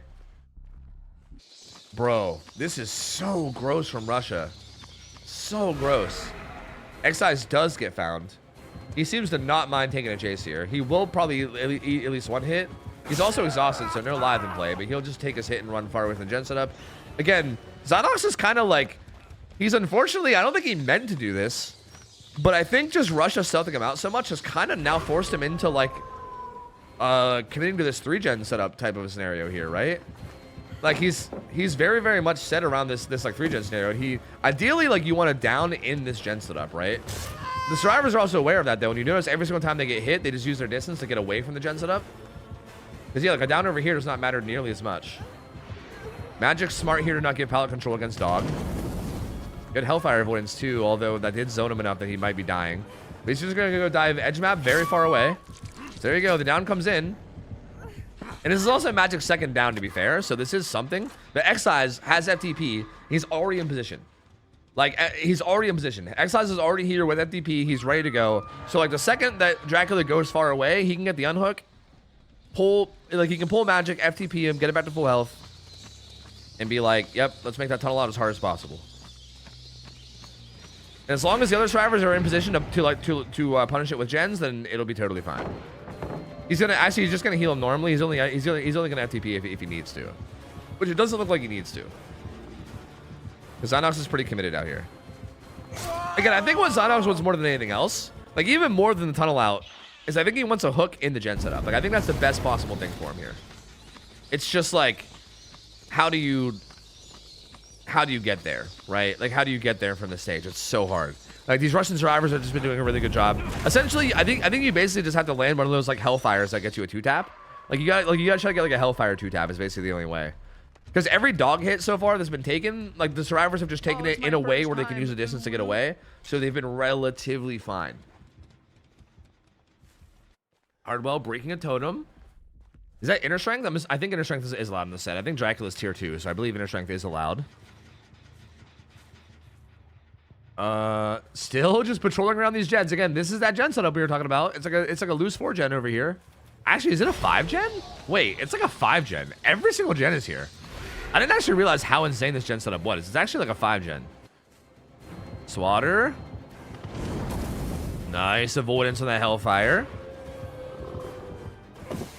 Oh, again, even here, right? Like once you, again, like so smart from these guys. Every single time that they realize, like, oh fuck, I think I'm gonna get hit, they just accept the hit and they just make sure that they get the fuck away from the gens. Ooh, almost juked into that one. Tries the jiggy. Does not work. Down he goes. This will be another fresh hook, but they are working those gens down there. They are getting some good progress in. Magic, being the death hook survivors, already pre-stealth and in position for the unhook. This is such a slow crawl game, dude. This gen setup is so nasty, man. It's like disgusting 5 gen. Like, look at all these gens, dude. Look at them all. Holy fuck. This is a ridiculous gen setup. Wow. And yes, somebody here. Is it Excise? Yep. Excise does have Lithe. He gets the hit through Lithe, though. Excise is going to get the fuck out of dodge. He's just going to hold W far away. They get the unhook and heal on the swatter. This is so interesting because Russia's done a really good job of handling this, like handling this so far, but this could still absolutely go Xynox's way. I feel like especially if he can either get Swatter, if he can get Swatter to Death Hook as well, because basically right now, like, Magic is Death Hook, so Magic is going to be playing very, very careful, right? Going to be like not really playing very aggressive on the gens, kind of just like sitting back for resets, because basically the worst possible scenario right now for Russia is having someone die, right? Like, keeping the game of 4v1 is very vitally important for them here. So Magic's going to be playing very passively, but if you can get Swatter Death Hook too, like, in theory, if you can cut Swatter out of position, or like just find like a time to commit to him, if you can create 2 Death Hook survivors, then it's like you can't have half the team playing passive, bro. That does not work. Like, at that point, Magic and Swatter would both have to start being aggressive again, which makes it a lot better, right? So that's kind of the ideal scenario here. Is probably either finding Magic out of position, which is most likely not going to happen because Magic's going to be playing really like passive, or catching Swatter in an interesting spot, which again, Swatter here is a little bit aggressive. Has SB up though and is able to SB away. But as long as, like I think as long as Magic plays super passive and as long as Swatter plays a little passive, they should be fine, right? Hardwell and Excise can be pretty aggressive. Ooh, misses that double dash. Hardwell does get away from that. Needs to be careful on to eat this Hellfire. Ah! Does eat it. Oh, and he goes into the gen setup. Hardwell. You can't die in the gens, bro. Don't die in the gens. I mean, I guess dying in the gens isn't like game over, but it's definitely not good. He does die in the gens. And that also might be Basement Shack. If he gets put Basement Shack here, this might be fucking brutal, bro. Oh, this might be brutal. That is a not good death spot at all. That's very, very good for Xynox. I think he can put him basement here. Excise is already like pre-setting up for basement. Actually, it looks like he wants to go pressure this gen instead. That's a tough spot. That's a tough spot to be in. That's a very, very tough spot to be in. Because if Dracula is anywhere near basement when that unhook comes in, Hellfire is fucking disgusting there. Like on the stairs. And the gens are all right here. This might be like Magic might have to come in and play more aggressive level shit. Well, they're going for the unhook right away. Immediate Hellfire on Excise. Oh, and he can body block this now too. No! Hardwell! Skinny Legend Hardwell gets out. Okay, that's huge. If Hardwell got body blocked there on the stairs, this is like pretty much game over, I think. I think they would have had to. Well, what would have happened is they probably would have went down and forced double locks. It's probably what would have happened. So I guess it wouldn't have been full game over, but it would have been not great. Excise is gonna get put on basement now too. So they did just kind of swap out. Magic, the medic, here to get the reset every time. Bro, it actually sort of looks good for Xynox now. Like, this was looking not great for Xynox, I feel like, right? I mean, like, this gen setup obviously is disgusting, but Team Russia was just very close, like very slowly like dismantling it. But this is exactly what Xynox needed. Like a down in this setup that he can now protect is so hard for these guys to deal with. Like, to the point where Magic is going in for this unhook. Magic, the Death Hook survivor, is thinking about going in for this unhook, which is crazy. Because if Magic gets it in basement. If Magic dies here in Shack, this is big problems. He does avoid the Hellfire. That's so important. That's so important. If he gets hit by the Hellfire, it's like GG. But even still here, Magic being Death Hook, Xynox wants this kill. Hardwell's on a gen that's at like 60 though. If they stack that gen. Oh, Magic, good getting away from that, good shit. And Swatter's there to take a hit for him to get him out. And can't commit. Can't commit, has to break up the gen. Oh my god, that was so scary. Oh my god, that was scary, bro. Holy shit. What gen was Hardwell doing? Excise does go down. Okay, Hardwell's back on the gen. It got hit by Eruption. But Zanok's gonna go back and pressure it some more. Everyone's resetting though. Everyone's back to full. Excise still on the ground. Hardwell though has a filler. Russia's recovered. Russia's recovered. Great pallet throw there too. Russia's recovered, bro. They're back in it. Just like that. They're back in it. And still only magic death hook too, which is still massive. Great use of the tree there. Like again, it's like I was saying before about having death hook survivors. Like the fact that they still only have one death hook survivor means that they can still be really aggressive here, right? Like as long as magic plays passive, everyone else can be aggressive. So the fact that like all that happened and they never even got another survivor to death hook is crazy.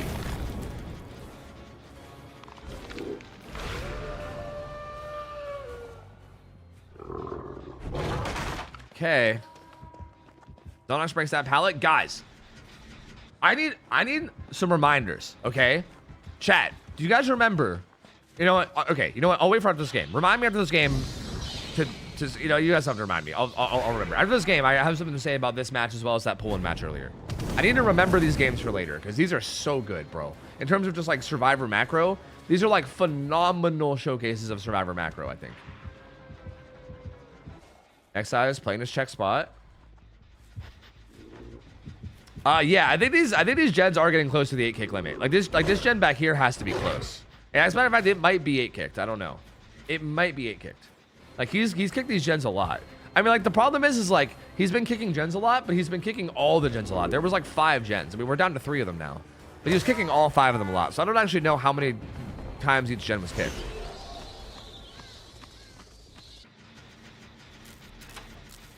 Excise getting a lot of progress here.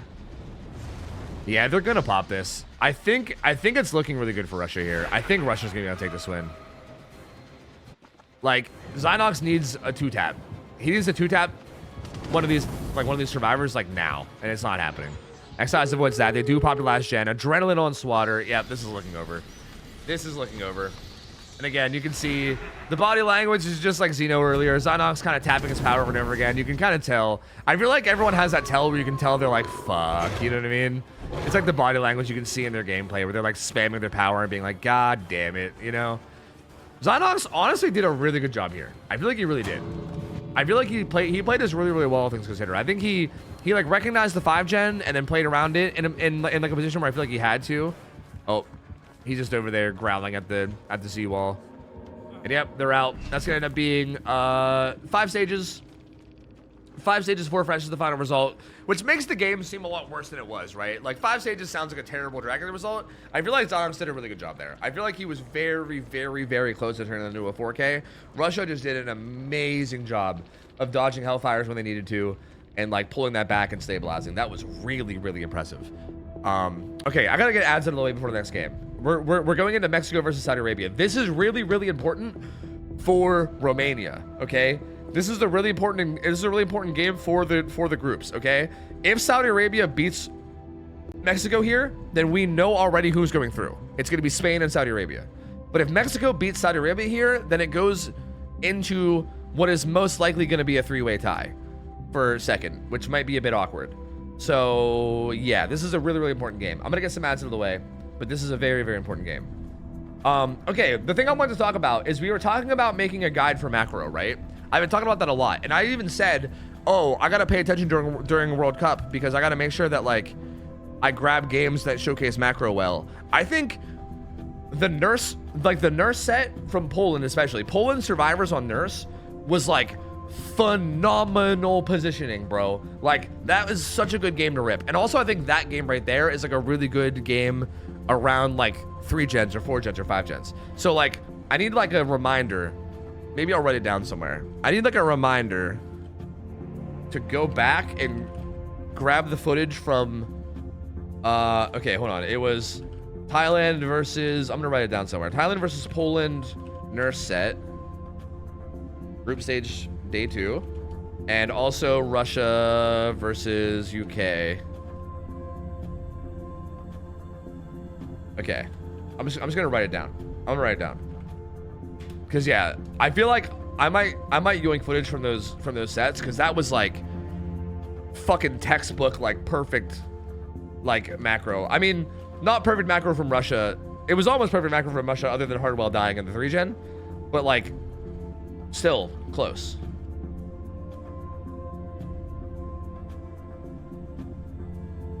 All right. I gotta save. We're good. We're good. People talk about Dan's IGL skills, but I think Nightlight's are up there too. I agree. I think Nightlight just kind of like takes a backseat to Dan, because Dan is also good and he's loud and he's just like, go ahead. You know what I mean? But yeah, I think Nightlight is absolutely like just as capable, if not like, yeah, I don't know. I don't want to say better, because Dan is obviously Dan, but like, yeah, he's like right up there with him. Like Nightlight is fucking nuts. Yeah. I think that's an interesting thing that's kind of being shown here too, right? I think that's an interesting thing about World Cup, is I feel like you kind of see, at least in my opinion, I think you see the impact that like individual players can have, right? Like again, Portugal is basically just Invictus, but you take away like Spitz and Nightlight, right?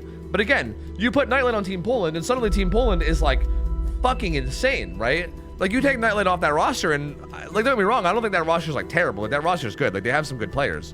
But like, I think it goes to show like the value of having someone like Nightlight, right? Like it's crazy. I kind of wanted to see that from Zeno too, but he wasn't even there for the survivor round today, which is a little unfortunate, but you know, it is what it is, I guess. But yeah, I think you're seeing that from like a lot of different people, honestly. Ultra on Killer. Okay, this is going to be battle of the high pings, bro. This is going to be rough. Agi with Pop and Pain Res. So no eruption. This has been interesting. And these guys are Saudi survivors, right? These are Saudi Arabian survivors. Keep in mind, there is no server in Saudi Arabia. Like the Saudi gamers get connected to Frankfurt. So basically their ping is high on their own server. But this is also a West Coast killer. So this is a West Coast USA killer playing against, well, I guess I should say Mexico killer. Up against Saudi. So like the ping from the Saudi survivors here is going to be like 200. It's going to be like 200 ping. But also the Mexico survivors are also going to be like 200 ping, because like the Saudi killer is going to have like 100 ping to their own server, plus the like 100 to 150 ping that the survivors are going to have too. Like it's going to be high ping all around. This is going to be an extremely high ping matchup. Very, very high ping. Cobb J rocking the tofu shirt, baby. Look at him go. Isn't he lovely? Good. Oh, nice. Good using distance there. Makes sure this pallet as well. But pretty fast find here from Ultra. Ultra, by the way, I would argue one of the NA goats, right? One of them like NA legends, I think, in terms of like killer players. Like very, very good.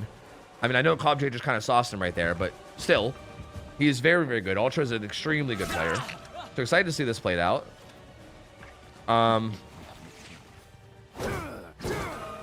Abo gets hit first, goes towards main, has BL, so we'll probably go upstairs. Yeah, makes his way upstairs. Should be able to get some free distance here. Big BL, we'll probably pre-throw this as well. No, doesn't pre-throw it. Go ahead and saves it. Can make the window vault again. Yeah, no, Mexico is NA. Yeah. As a matter of fact, all of Central America technically counts as North America. Like Central America isn't really like a continent, really, as much as it's like a region. Like Central America technically is North America, more so than South America. But yeah, Mexico. I don't think Mexico even counts as Central America. Usually Central America starts at like Guatemala, as far as I'm aware. Like Mexico, I don't even really. You think is usually counted even towards Central America. But like it depends. I mean, some people count like the Yucatan. I don't know. Sorry, this is a fucking geography lesson. My bad. Very good first chase from Abo here. He's gonna die here, but like they got one gen done and they got a lot more progress too. So this is a really, really good first chase. Very, very solid from Abo. Very, very good. I honestly feel like this Saudi Arabian team has been impressing me a lot. They've been impressing me a lot. I mean, I knew that the Saudi gamers were like solid. Like I was already kind of aware of that already, but like even more so lately. Like they are popping off here, dude. Doing so good.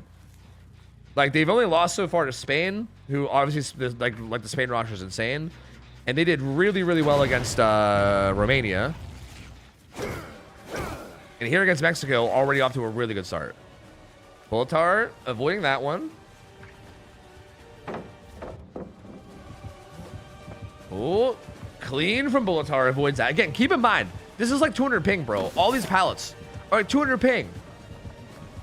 And Bolitar is still able to play this. Ooh, does he make that window too? Disgusting, bro. So good from Bolitar. And Ultra has to bail and go back into the map. Oh, this is not looking good for Ultra. This is not looking good for Ultra. Oh, brother. Gen number 2 pops. Okay, has to break this pallet. Finds David back here. Oh. I mean, 2 gens done. They definitely have some gens with progress too somewhere. I'm not exactly sure where. It looks like they immediately just started hopping on different gens just now. But they definitely have some gens with progress too. There is a pretty nasty gen set up top side. Was there still another gen like 11 too? There's like a weird, like, I think there was like a 4 or 5 gen top side. Like, look at these gens. That's kind of awkward. There's like 2, mid 3. Oh, Joel Beetle's not going to get damage there. Unfortunately, no damage. I mean, he'll be able to follow up with M1, so that's like pretty close to the same thing. But not quite what you're hoping for with Joel Beetle, which is hoping to get that throw edge map. Ooh, tries to greet it. Great dashes from Ultra to punish that. And now he has a hook in the gen setup on the hill. That's huge. That's huge. A hook on the hill there is massive. So maybe a little bit of a misplay there. To not run maybe further bottom. Like, just kind of assume that the eye palette was going to be safe and went to play it, but unfortunately lost that 50. And now Ultra has a hook in a really, really good spot. So that was probably the first kind of misplay we saw from Saudi Arabia so far. How much is Ultra actually going to get from this is really the answer, really the question here. Ooh, throws him into the tree. Abo does make that pallet. Okay.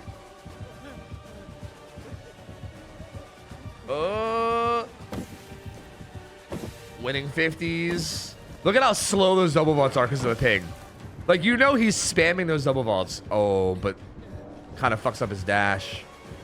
Ultra fucks up his dash. Abo going way down to bottom side. This is really, really good. Yep, gets thrown, goes down bottom. This is definitely like the ideal death spot.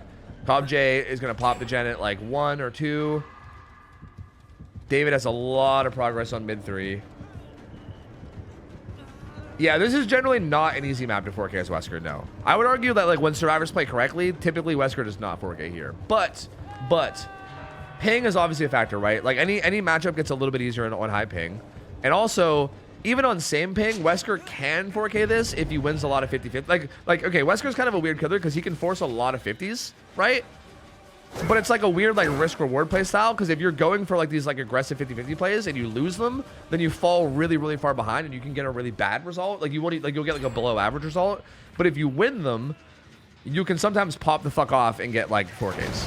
So like it's not unheard of for Wesker to 4K, but it's very hard and you have to play kind of risky. I feel like you kind of have to play risky and win a lot of 50s. So it's definitely not easy. I'll say that much. It's possible, but not easy.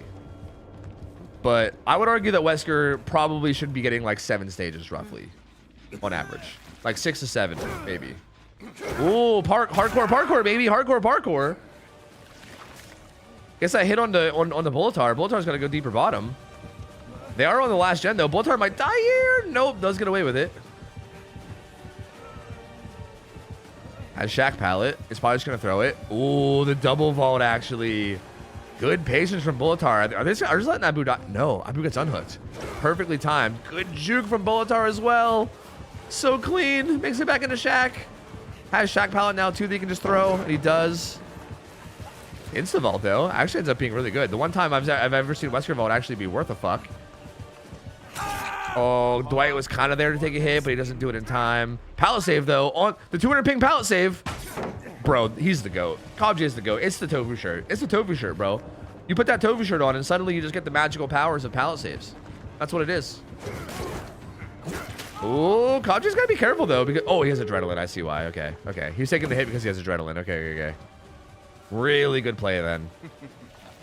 So both Ace and Dwight are the fresh hooks. So Ultra really wants one of those two. He really wants either Ace or Dwight.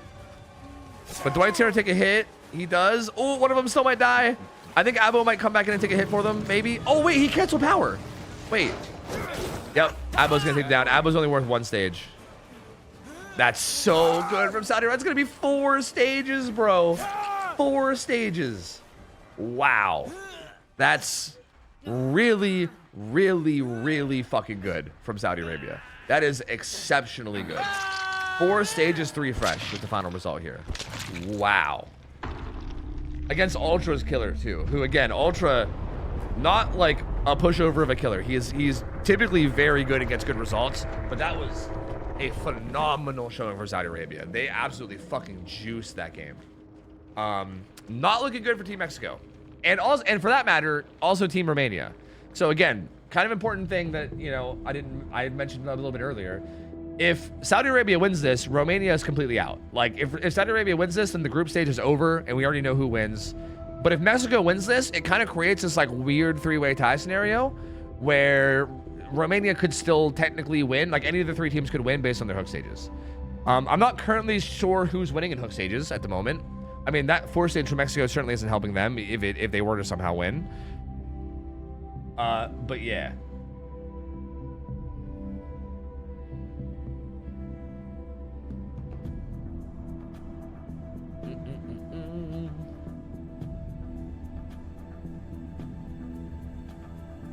Cab, why do you think ping doesn't matter that much? I'm curious to hear your argument. I mean, chat's just kind of like saying you're rage baiting, but I mean, you could have a good argument. I don't know. I definitely think like the Saudi players are like, they're like so used to the ping that like it almost might not even matter for them, right? Like, for instance, we were talking to Abdul about this in the rank server the one day. Like, he was talking about how he like never has good ping anyway. So he's like, he never, like, he doesn't have to adjust his play to high ping. He just always plays the same way around high ping because he literally he like never plays with low ping, which is interesting. But I still feel like there is an inherent disadvantage to like the things that you can get away with. You know what I mean? I do think if you practice with high ping, you can definitely be like better on it. But I still feel like it plays a role, right? Like, there's certain like palettes and tiles that like aren't safe on high ping. You know what I mean? But a lot of that is against like M1, you know? But still, I don't know.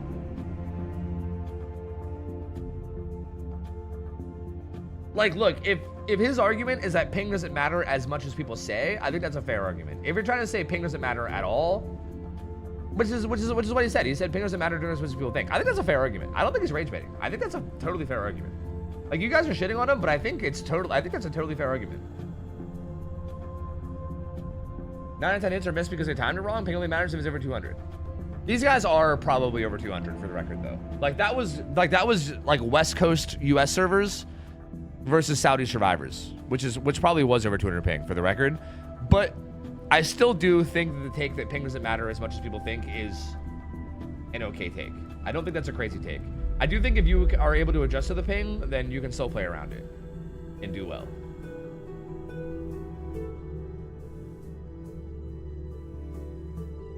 Yeah, exactly, Haunted. But like, what I'm saying is like, especially against like an M1 killer, right? Like say the killer's like an Oni, right? Like, if you're on like 200 ping, a God Rock is not a God Rock, right? Like, you have to play it way differently. Like, on low ping, you can literally just break, like, you can break Bloodlust on a God Rock.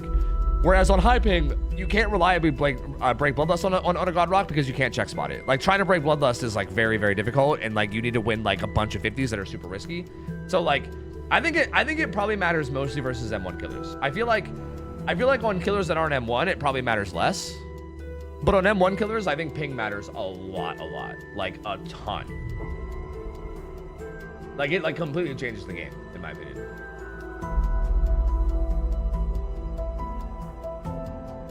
But yeah, something like Wesker, I don't think it's going to matter too much, you know? Wait, the killer pool is supposed to be S tier, or, sorry, it's supposed to be 5 killers with different tiers, but Blight and Wesker are both S tier. Okay. All right, B-Dog. I see you're also trying to rage bait out here. I see what's going on. Okay. You know what? Expertly done, brother. Fantastic. I see it. Well done, man. Well done.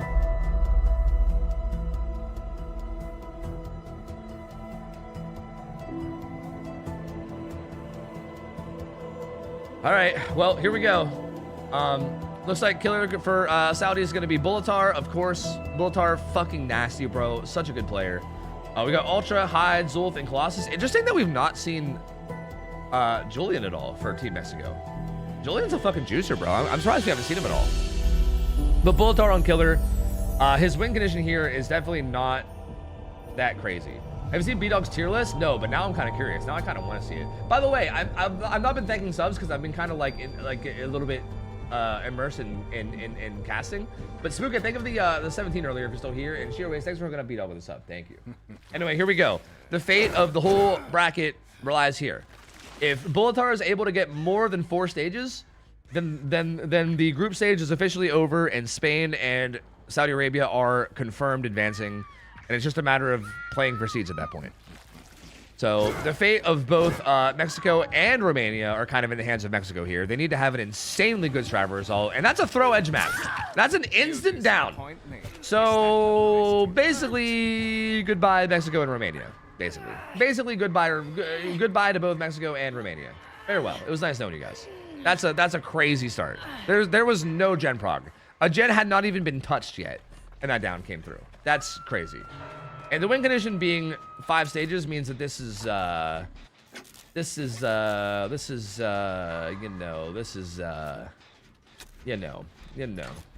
looking great. Not looking great for the Mexican and also Romanian teams here. Bullatar looking around has Pop Eruption. All the gens are topside. I mean, I guess the one saving grace here is that there's a literal fucking 5 gen topside.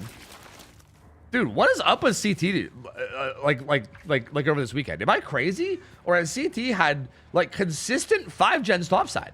Like I know that CT has like 4 gens topsides pretty often, but I swear this whole weekend of games, this is like, it's been like 75% of CT games have had like these nasty 5 gens topside. What in the world, dude? That shit is crazy. That shit is fucking crazy, man. Hyde pre-throwing Shaq and trying to get into basement to get this unhook without taking a hit. We'll be able to get the unhook without a hit, at least so far.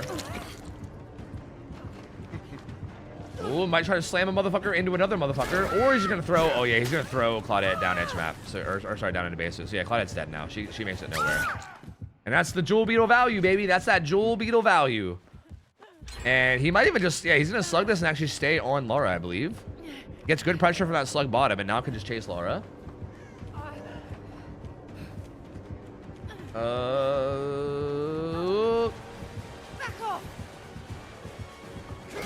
Oh, insta dies, unfortunate. All the drivers are here too. Oh my god, it's a fucking fiesta, bro. It's a fiesta. Oh, what the hell is even happening? I don't know. Doesn't get damage there on Colossus, but does yeet him towards edge map. That will at least be an M1. That'll be, honestly, it'll either be an M1 or he can try to throw him again. No, it just gets an M1. He does have his double dash up though, so he could try to follow up here. Before BL? No, he just wants to go back and pick up Laura, I believe.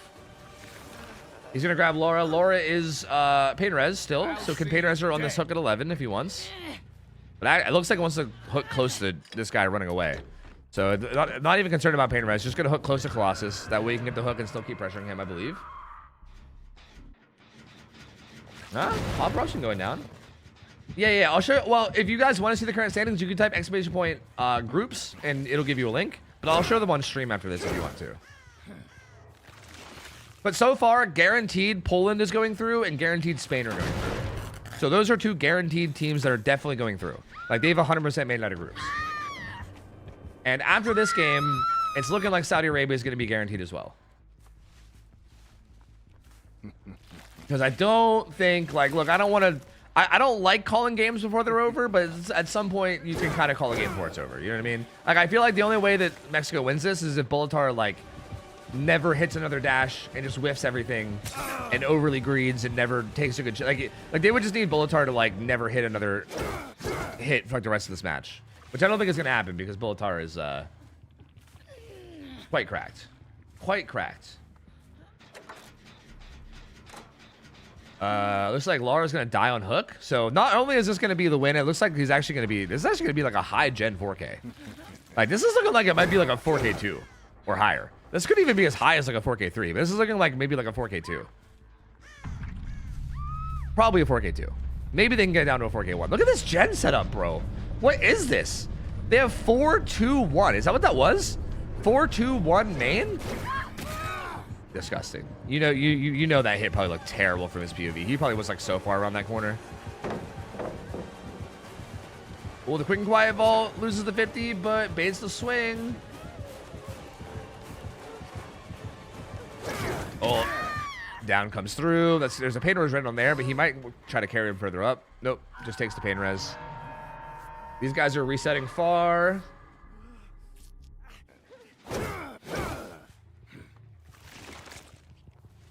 Yeah, Romania's pretty much out because that's 4 stages too fresh. That's a tie. That's a tie now. So like next hook stage, and it's confirmed.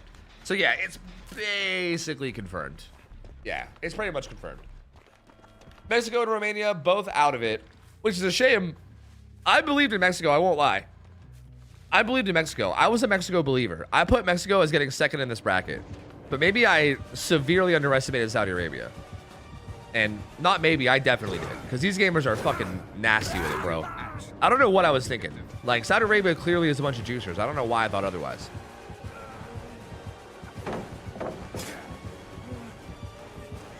Oh. Old Saint Jiggy. Nice. Colossus trying to get some distance away.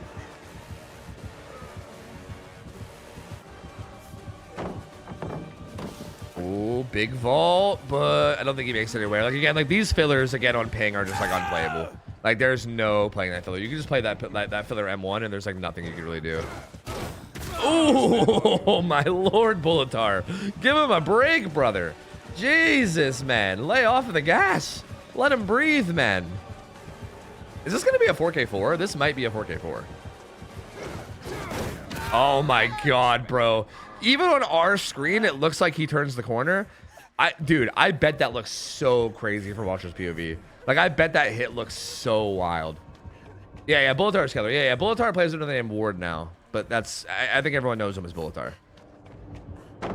Yeah, it's interesting. I feel like every region, I don't know if I'm crazy, if I'm making this up. Ooh, hug that pout a little too close. I don't know if I'm crazy. I feel like every region has their, like, they have their, like, goated player that, like, plays both survivors super well and then also plays almost every killer well, right? Like, you have, like, I mean, EU has a bunch of them, you know what I mean? They have, like, Nightlight, Zaka, you know? And you have, like, Bubbo in Russia. You have, like, Bullatar for Saudi Arabia. / like, Middle East, I guess, in general.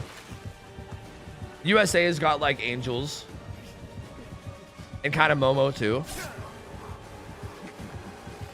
But Bullatar is just, like, he's, like, the like Saudi version of that, basically. Ooh, just barely misses that.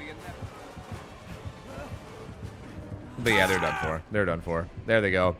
4K4 is the final result here. And yeah, you can tell Team Mexico is kind of just over it at this point. They're just like, yeah, it ain't happening. Nothing you can do. So there we go. Later on, we're going to have Spain playing against Mexico just to basically figure out the placements. Assuming Spain beats Mexico later, then Spain will be the #1 seed and Saudi Arabia will be the #2 seed coming out of this. So guaranteed now, both Spain and Saudi Arabia make it through, though. Like, they both make it through 100% guaranteed. At this point, you're just playing for, like, bracket seeding, right? Like, getting #1 seed does help a lot. It should, in theory, give you an easier bracket the whole way to the finals, right? So you do want that #1 seed spot if you can. And Spain's in a pretty good spot to take it. All they got to do is beat Mexico. And Mexico also, at this point, is guaranteed out. So, like, at this point, they're kind of just playing for spoiler for Spain, right? Which I feel like has got to mean that their heart is probably not quite as in it. You know what I mean? Like, that should make Spain's job a little bit easier because Mexico's not even playing to stay in it anymore. They're just playing to ruin Spain's seeding, potentially, you know? So there's not really that much on the line for them. So, you know, that will probably make them not play as hard as they might otherwise would. So I would say Spain's in a really good spot now to take #1 spot from the group. But there you go. 2 more teams confirmed Gonzo, man. Confirmed Gonzo. So if we want, we can go take a look at the brackets again real quick. Russia versus Poland. This is the twin set, by the way. This is the twin set. Ooh, baby. Ooh, baby. I'm excited for this one. Look at those bands, dude. Look at those bands. I wonder what the last band was. Like Slinger? Doctor? Like, what was the last... Or Pig, I guess? Like, what was the last band here that they went with twins? That's so interesting. I think it was Pig. I think Pig was the last one. Like, I'm always curious because, like, if there's ever a killer like this, that means that one of the teams had to choose between 2 killers. Like, one of the teams was like, okay, we're either playing Pig or twins. And they were like, I guess twins, you know? And it's so interesting that they make that call. You know what I mean? Okay. All right, here's the current brackets. So here, Poland is definitely going through. If you win 2 matches, you're 100% going through. I don't think there's any format. I don't think there's any way in this format where a 2-win team doesn't go through. So Poland is 100% going through. Thailand is definitely out. They played all 3 of the matches and they haven't won. Later on, we're gonna see Russia versus UK, and that's gonna matter a lot. Like if Russia beats UK, they're also through.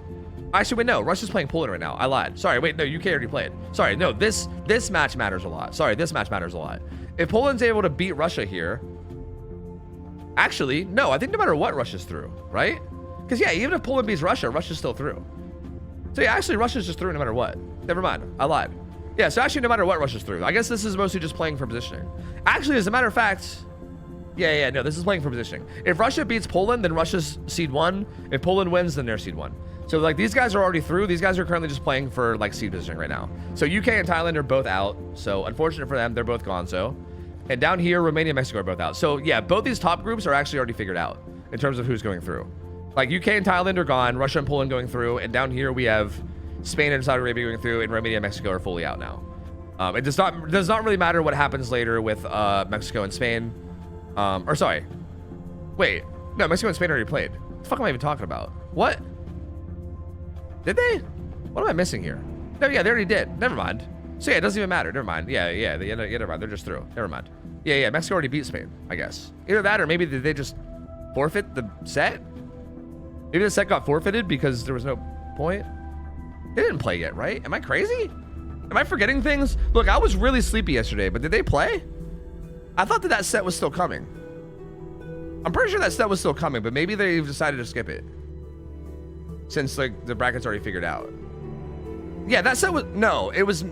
No, yeah, it was. Yeah. Spain was meant to play against Mexico.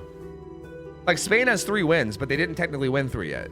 So this is either like a typo. Or they're just forfeiting the set. I'm not sure.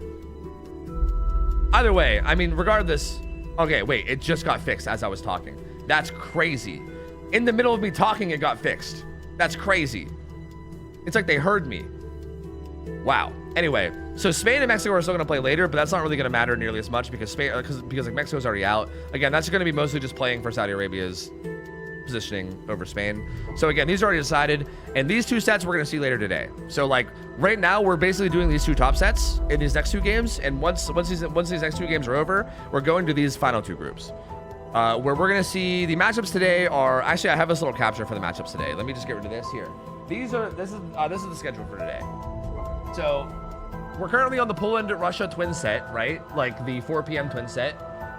So after this and the next set, we finally go to the last groups, which are Argentina versus France, Brazil versus Portugal, France versus US. And yeah, I mean, you guys see. But here we go. Bubba on twins. Colubrine, Painrez, Agi, Corrupt with Forest Stew, and I don't even know what the fuck is that add-on. Is that the one where like, wait, that's the one where like something happens with Victor, right? Wait, which one is this? Wait.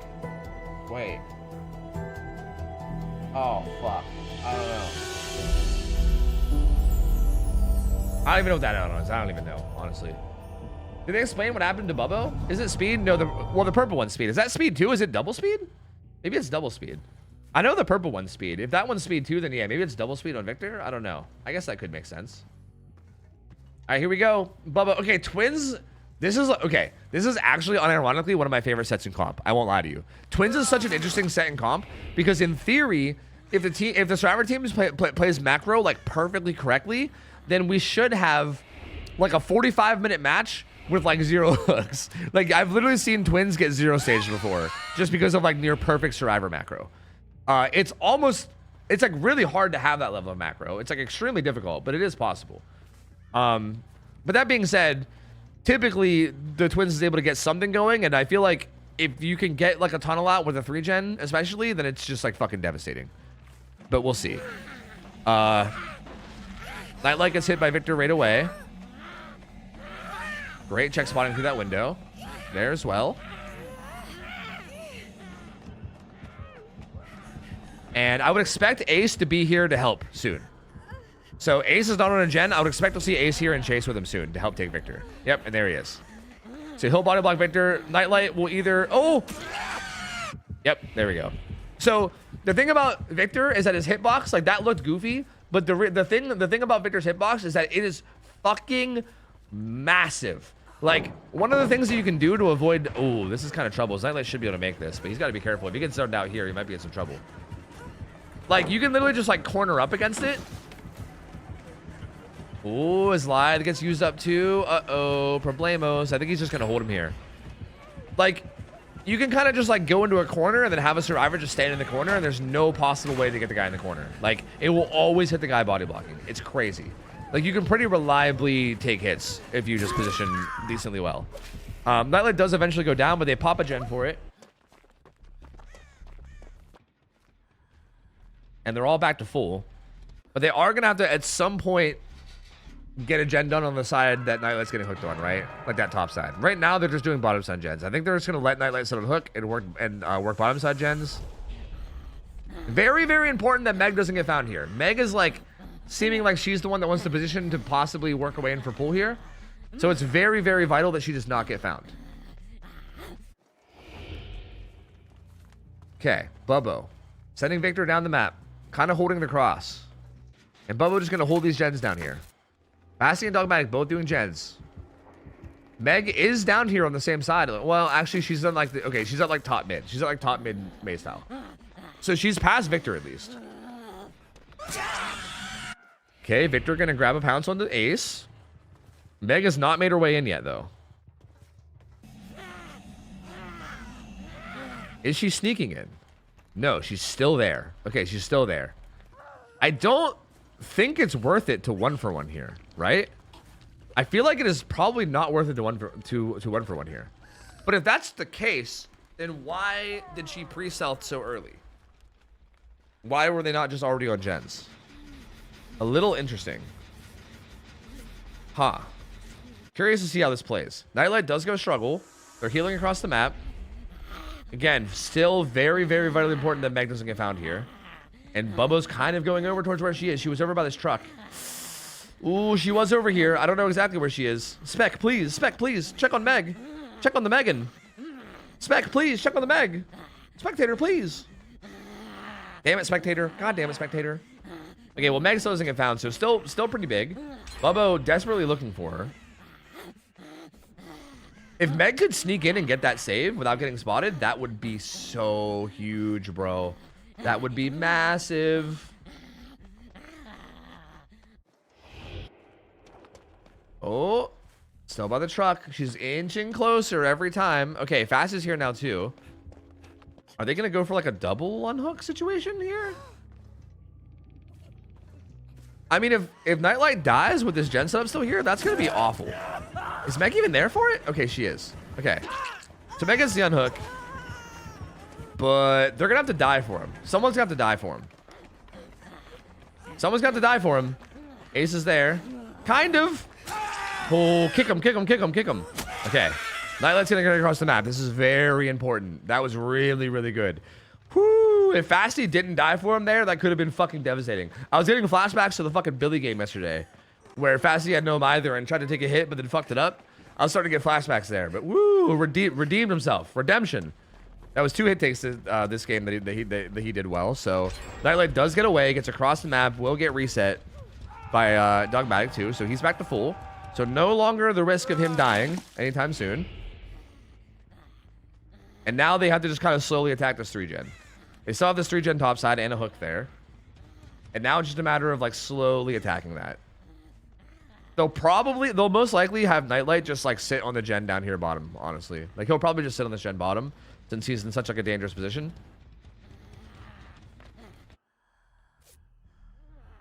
These guys are oh.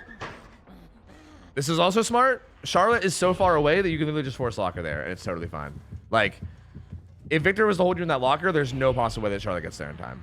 And I don't think she would even want to anyway, because she would probably just want to like stay topside on the gen setup. Like you're fully playing for the gen setup now, you know? This is so fucking troll. I mean, is there a world where you just stay there as Victor? Like if they're gonna sit in the lockers, I feel like you just stay there. And you're like, yo, if half the team wants to sit in this locker and do nothing, that's fine. I actually unironically feel like the best play for Bubbo might have been to just literally just sit there with Victor, like with control of him. And just be like, look, if you want to sit in the locker, sit in the locker. I mean, maybe occasionally come back just to make sure that Nightlight's not getting pulled or whatever, but I highly doubt they would send Nightlight for pull with him being Deathhook, right? That would be so risky. Like, there's no way they would do that. I honestly feel like the best play there would have been just to sit in Victor and be like, look, if you guys want to stay in the lockers all day, like, feel free. And until they eventually jump out and give you a hit. But here we go. Somewhat recovered. I mean, somewhat recovered. I will say... That was, they basically used the entire first hook stage of Fasty just to get a just a reset. So like, this hasn't been too crazy, honestly. The unhook just now comes in, and was that Nightlight getting pulled? I think that was. That was Nightlight getting pulled, which is kind of terrifying. Both these survivors now are Deathhook. Both Fasty and Nightlight Deathhook.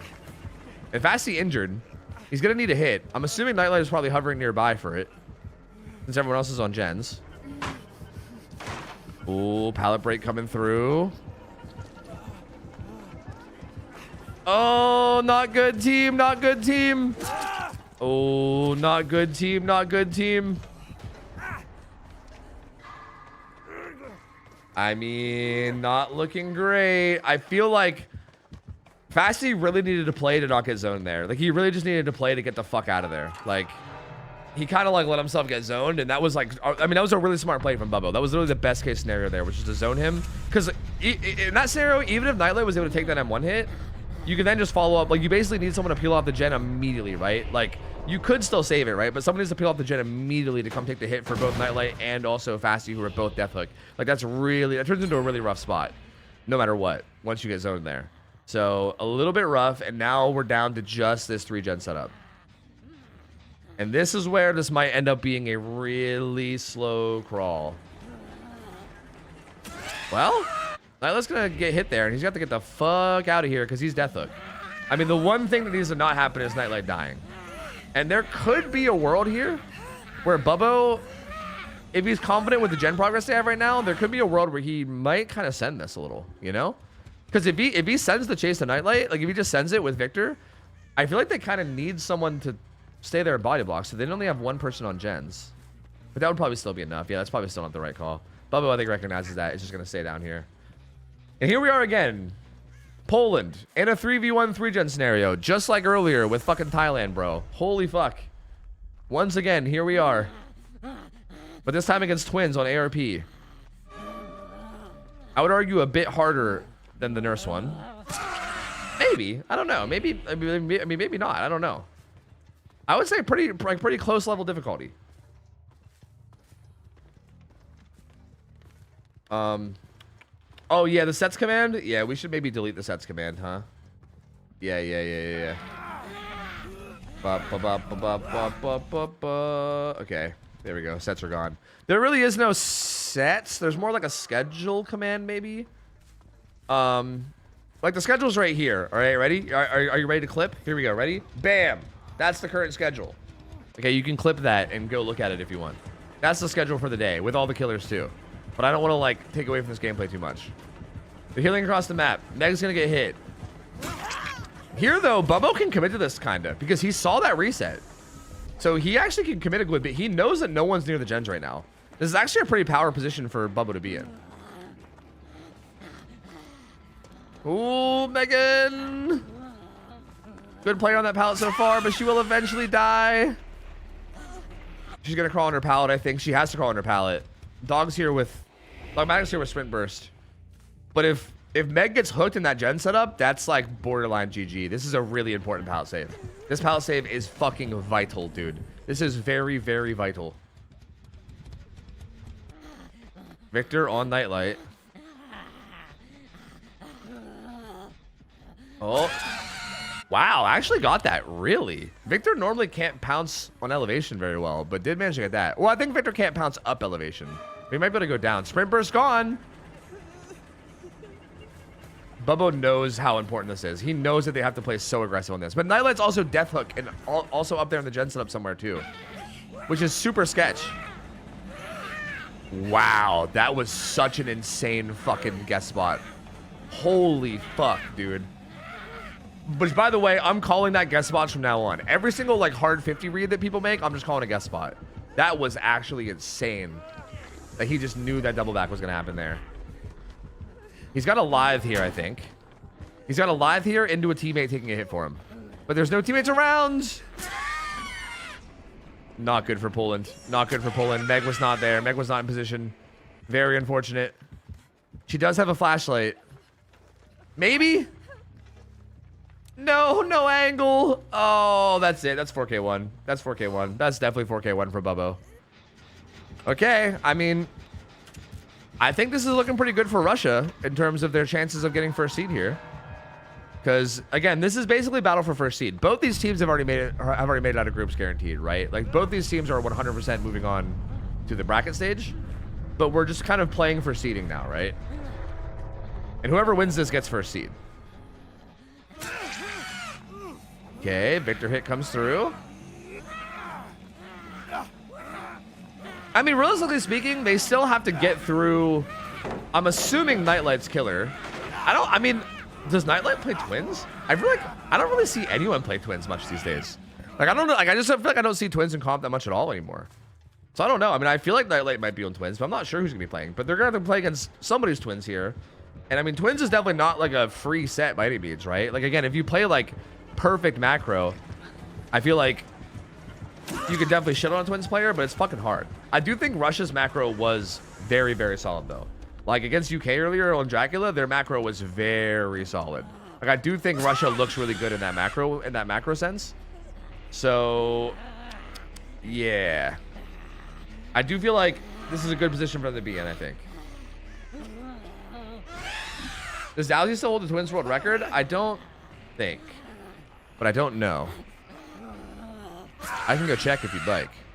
Yep, there's the downs. That's it. 4K1 for Bubbo. Very good result here for Bubbo. Bubbo popped off, man. He did really good. This was a really, really good performance from Bubbo. And he didn't even AFK a single time, which is very impressive.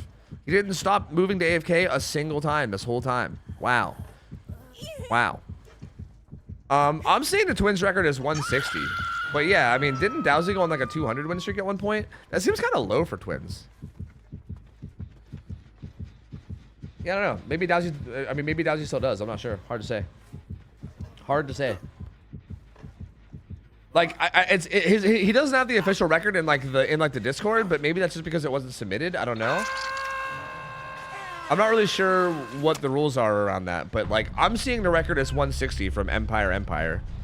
But I'm not. But I think Dowsey's was like 200 plus, right? Well, I do think Twins. Okay. I do think Twins, if you're a streamer especially, I feel like a Twins win streak is probably really hard as a streamer, because if you get sniped, like that's probably, like Twins is probably the killer that gets hard countered by perks the most out of any killer in the game, you know? Like if you get hard sniped by gamers running like Power Struggle, Flip Flop, Boon Exponential, you know, Tenacity, UB, like if gamers have a lot of those style perks, you're probably fucked. You're probably fucked, you know what I mean? Like all it takes is some Soul Guards and some Exponentials and, you know, so I do feel like while Twins does shit stomp most people, I feel like if you run into the right builds, it's almost like unwinnable, you know? I think so, Symbiote. I think so. But you'd think they would still count it, but I'm not sure. Yeah, I'm not sure. Hard to say. I don't know. Hard to say. I think I should try to get ads out of the way. I'm going to go ahead and try to get ads out of the way before the game starts. Twins games can sometimes be long, so let me just try to get ads out of the way real quick. And yeah, last time I saw Nightlight on Twins was, yeah, the finals of the Swiss tournament too. Yep, which was a long time ago. A long, long time ago.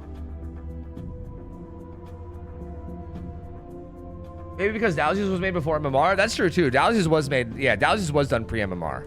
And again, I always use Dowsey's streak as my example about MMR, right? Because again, we talked about the fact that like once MMR came to live, he sat in a 3-hour queue and then he instantly lost. He sat in a 3-hour queue and then instantly got 4-outed. So yeah, the second MMR hit the game, he lost his twin streak. So yeah, I mean, maybe that is grounds for being like, maybe post MMR, pre MMR win streaks should be separated. You know what I mean? Because I do think win streaks have gotten significantly harder since then, right? Like pre-MMR was a shit show. I mean, I would argue, to be fair, I would argue doing win streaks in general, like a year or 2 years ago, is easier than now in general. I think the skill of players in general is always going up.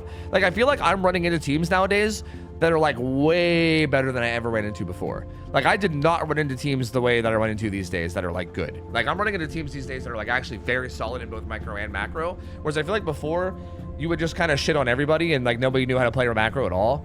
Unless it was like a comp team sniping you, you were basically good. So I do think in general win streaks are just harder now. Hi Siren, how's it going? Hello. Sneepy, what up? Second day is good. Second day is good. I'm feeling less, you know what? I'm feeling less Sneepy actually. You know what? Your name is very relevant here. Day one, I got no fucking sleep, bro. I was dead. I don't know if you guys were here yesterday, you probably saw I was fucking dying, bro. I had no rest at all. I was feeling very tired. Today, I got a good like 3 hours. So that's all I need. You give me 2 or 3 hours, I'm fucking good, bro. 2 or 3 hours and then an event that I'm hype about and I'm fucking good, bro. That's all I need. But I did need that 3 hours because like yesterday I got no hours. It was just like I was up for like 20 hours when the stream started. It was not great. I like even with my hype for the tournament, I was like falling apart. It was not great. Exactly. Weekdays to sleep. Exactly. Weekends is for comp, baby. That's right. This weekend and next weekend especially. That's right. I mean, this is so sick, dude. Like me and Hens have been talking about World Cup for like literally like the past like year. Like I think I remember it was like literally a year ago that we brought up the concept and Hens was like, yeah, I want to host a World Cup. And like have people play, because I think I remember because like Hens also dabbles in Age of Empires too, right? You guys know that I'm a huge Age of Empires nerd. Age of Empires also hosts a World Cup. It's like one of the biggest events they do, and it's so sick. It's very similar to like this, right? And it's one of like it's one of the coolest, most fun events that they do. And Hens was also aware of that event too. And I think ever since that, like me and Hens have been talking about this for like over a year, like the concept of like doing a World Cup similar to Age of Empires, and it's not disappointing. It is fucking sick. This has been such a good stream. Yo, Alonzo, what up? How's it going? Hello. I don't know if it's me, but the past few night games have been sweaty. Yeah, same, dude. Same. Like my Houndmaster streak has been struggling, even though I feel like I'm like kind of shitting on people mid chase. You know, like I'm running into teams that are playing so well, where it's like if I make like one mistake, I lose, and it's crazy. Like that did not happen before. Like before, it was like you would run into teams like that maybe once every like 50 games. But I feel like I'm running into those teams like once every like 10 games now. But yeah, matchmaking does feel better, which is a good thing, I think. Like, I think that's good. I mean, it's bad for win streaks. Like, if you're trying to break a win streak world record, I think it's bad. But if you're just trying to enjoy your regular matches, I think it's quite good, you know? Like, I might actually start being able to play the game without win streaking and actually enjoy it. You know what I mean? Or I can even just keep win streaking and just enjoy it. I don't know. I just think the hard games are fun. I don't know.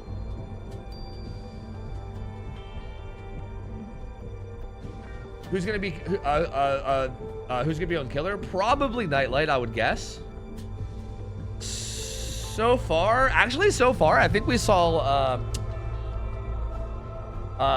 Stormito. Is that how you say his name? Stormito on Killer both times for Poland, I believe, right? I think he's played both Billy and who the hell was in their last set? No. We saw Nurse. Never mind. It was Nightlight Nurse. Never mind. Yeah, we saw Nightlight Nurse, and we saw Stormito on Billy. So I feel like could go either way here, but probably Nightlight. I would guess Nightlight. Wonder if Wasic's a strong twins player? I feel like unless Wasic like main twins, which I don't think he does. Like I feel like if it's a killer that like that either side just dabbles in, they would probably use Nightlight. I feel like Wasic is probably there for like a Trickster set or something similar. Like if they have a Trickster set, Wasic will probably come out, but otherwise there'll probably be Nightlight, right? And yeah, there it is, Nightlight. Ruin, Undying, Call Up Brian, and whoa, triple. Yo, hardcore defending that Ruin. Holy shit, he's got Ruin, Undying, and Thrill. So 2 different support hexes for his Ruin, plus Call Up Brian. So that's crazy, because that means his whole build is either Ruin and just Ruin, or Call Up Brian and just Call Up Brian. His entire build is 1 perk. Like he only has Ruin until Ruin gets broken, and then he only has Call Up Brian. That's really interesting, actually. No Corrupt Intervention. He is literally playing 1 perk twins. Perma 1 perk twins. That's so interesting. Because both the hexes do nothing other than defend Call Up Brian.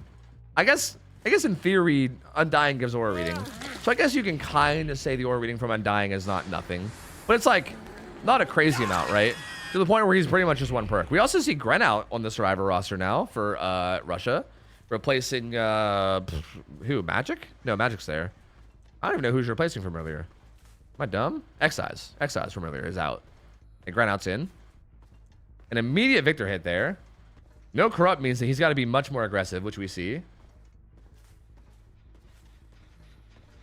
Do you think of those 10 games that Survivors has a comp Swift behind their teams? No, I don't think it's a comp Swift. I just think that like your average Swift of like tryhard gamers even if they're not comp. I guess it depends on how you define comp. I think like any swift of people that actually take the game seriously and like look into like comp and macro play, they're not technically comp, but they still play macro. Like I don't know, and like, I feel like unless you consider any team that plays macro comp, but I don't know if I'd really consider that. Okay, Nightlight just fully playing for like global pressure right now. Like he's not even trying to hold like one side of the map. He's just playing for like the global pressure right now. Hardwell check spotting this really well.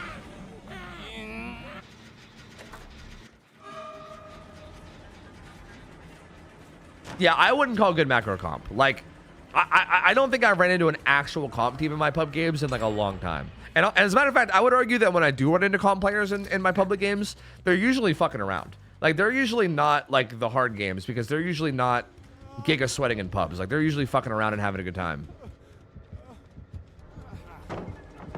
Whereas I feel like, because like they don't really like have anything to prove, you know, like unless they're like sniping you or something. Ooh. Hardwell doing so well in this chase, dude. Holy fuck, Hardwell is doing so well in this chase. I think you might as well force locker now, right? I guess he's trying his luck with juking. Well, I wouldn't be surprised if he just forces. Whoa, Nightlight is probably fuming, bro. Nightlight is probably fuming. Oh, he's probably fucking fuming. Yeah, this is looking grim. This is looking pretty grim. Still no first down. 2 gens done. Still everybody full health other than Hardwell. I mean, Hardwell's going to be in some trouble now. Is Magic going to be here? Magic is not here. Magic's just already pre-stealthing on the side of the map, is what's going on. But Nightlight, I think, knows a thing or two about how they might play this, right? You can see that it's already looking at the side of the map. I think he already knows. Got a Park Victor over there.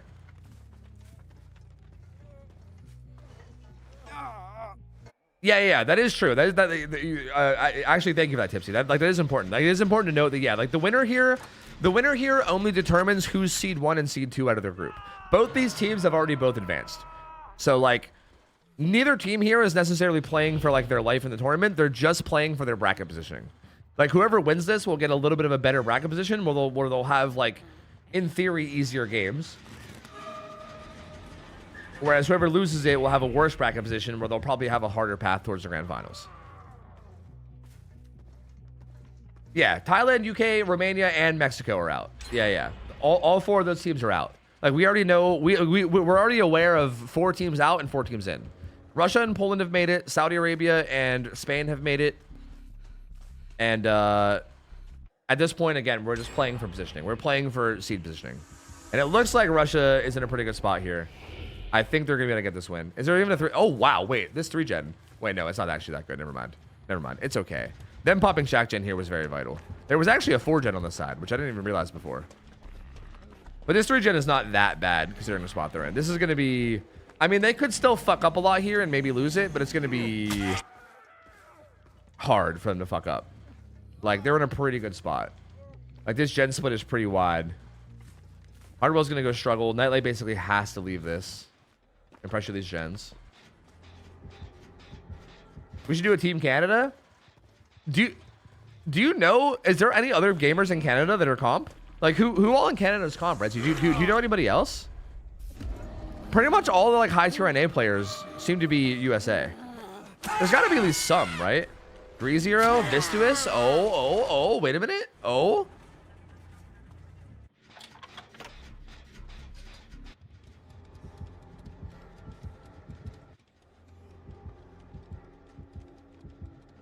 Ryuk? Who's Ryuk? I'm not sure if I'm familiar with Ryuk. I mean, Vistuous is a beast. For sure. I feel like I haven't seen Vistuous lately. Does he still even play? I know when he was playing, he was a beast. ReZero is very good, too. I mean, I don't think we'd be good enough to compete with like a lot of these teams. A lot of these teams might shit on us. I won't lie to you. But hey, with enough practice, maybe, you know? Zubat isn't comp, but yo, I still think Zubat, for the record, I know I'm kind of zoned out from the casting here. Nightlight's just kind of in trouble. I won't lie to you. Like, this is a hard position. He's trying to grasp for something here. He does have 2 injuries, but like, there's just so much pressure. And again, yeah, like, these Russians for one thing are like very, very smart macro wise. Like, if I'm not mistaken, from what I was told about comp DBD, when I very first got into comp DBD years and years and years ago, I was told that Russians were basically the ones that like I don't know if I want to say revolutionized because that's kind of an extreme word, but they like shaped the comp scene kind of in terms of macro. Like the game's already over. Like Russia won. Like they finished last gen, so it's over. Russia has won. But still, for the record, I'm told that Russia is basically the it's basically like the region that essentially started like the big macro plays. Like they're the ones that kind of changed the metas in comp, and like they're like the original macro players is like Russia from back in the day. So I would expect them to be very, very, very comfortable in a set like Twins, right? Like I think macro is like their strong point. They're so good at like macro decisions, and again we see that here. They just played us phenomenally. I mean, a big part of this was that first chase from Hardwell being amazing too. Like Hardwell had a nasty first chase. And Nightlight seems like he might have got a little robbed on that one Victor Pounds too, but regardless, a lot of it came from that. But still, like once a team like Team Russia gets ahead, I don't think this team is the kind of team where like once they get ahead they're gonna let go, right? Like they're the kind of team where once they get ahead they're gonna fully hold on to that and make it like impossible to do much of anything. Oh, Renault does not take that hit completely though. Oh. Ooh, careful, Grenout, careful. Is there gonna be a little, yeah, dude, like there's so little competitive Canadian. It's so surprising. Like I figured out of all the high tier players, I figured at least a couple of them would be Canadian, but no, they're like all American. It's so weird. It's so bizarre. It's funny too, because like if you compare that to the other game that I was talking about, Age of Empires, like Age of Empires is the other game that I know of. Fucking Nightlight, dude. Fucking Nightlight. Age of Empires is the other game I know that does World Cups, and it's the opposite there. Like USA is like kind of weak. Like all the top players are not really from USA on the NA side, but Canada has like the best players. Like the literal best player in all of AoE is Canadian, and they have like a bunch of other really strong players too. So it's like USA like sucks there, but Canada is really strong. So it's really odd. Because, like, I mean, population-wise, Canada has, like, 1/10 of the population of America, right? So, like, I guess statistically it makes sense that, like, there's, like, literally 10 times more Americans than Canadians in NA. So I guess it would make sense that there's likely to be more good Americans, but I don't know. It's just interesting. It's interesting that, like, DBD seems like the only game I've seen where, like, Canada just doesn't really have very much high-level representation at all. I don't know. Yeah, California's a bigger population. Yeah, exactly. Yeah. I did ask, can't name more than 5. Yeah, I didn't even know that those gamers were Canadian. So, like, yeah, I don't know. It's very interesting. AoE has a Canadian pro named Puppy Paw, and that's a goated name. True, the homie Puppy Paw.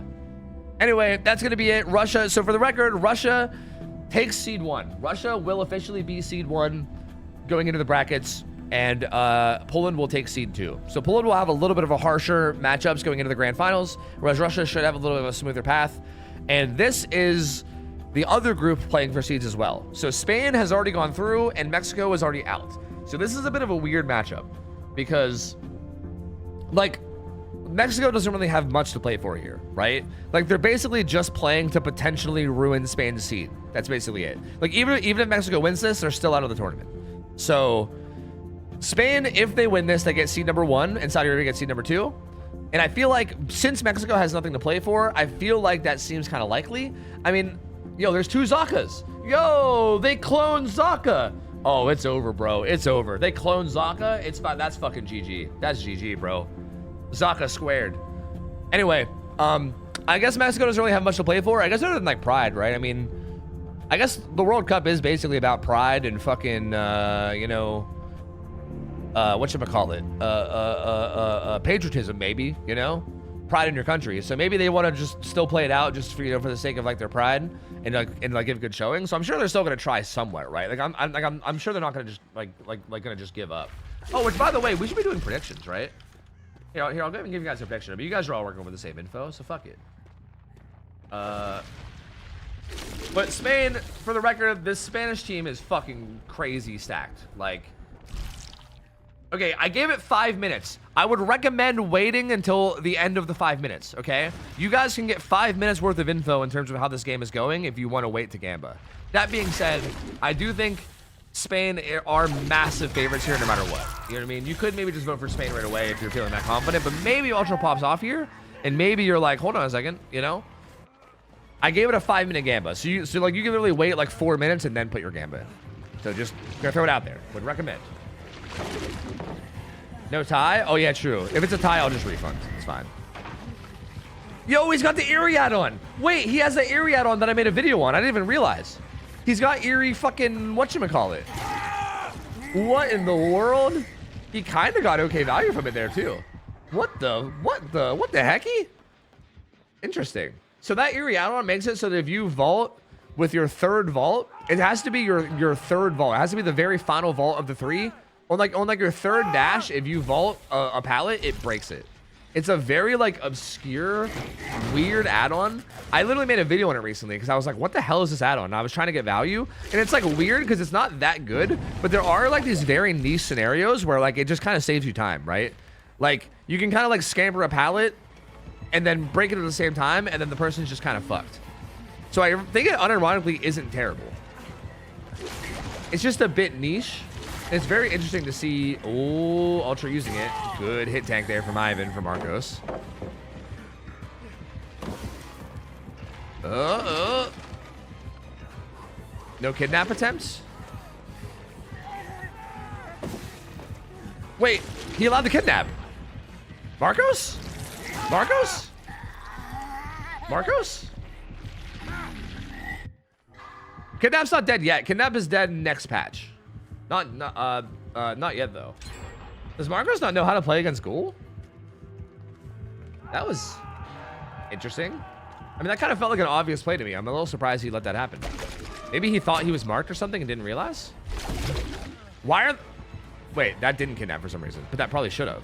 Why are they all like allowing kidnap techs? Does Team Spain not know how to play? There's no way these guys don't know how to play against Ghoul, right? What the fuck? Why are they like kind of misplaying this so much?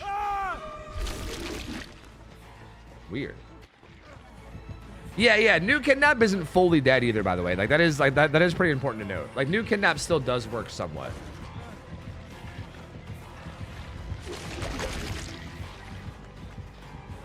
Nobody knows how to play against Ghoul. That shows an instruction manual longer than a nuclear reactor. I mean, true, but I felt like at high level, I saw a lot of people playing correctly. Like I definitely saw a lot of the the high level teams like doing things right. That being said, keep in mind too that Ultra, we've said this before, Ultra's a West Coast player. So this is West Coast NA server. So these survivors are pretty high ping, which also matters a bit here as well.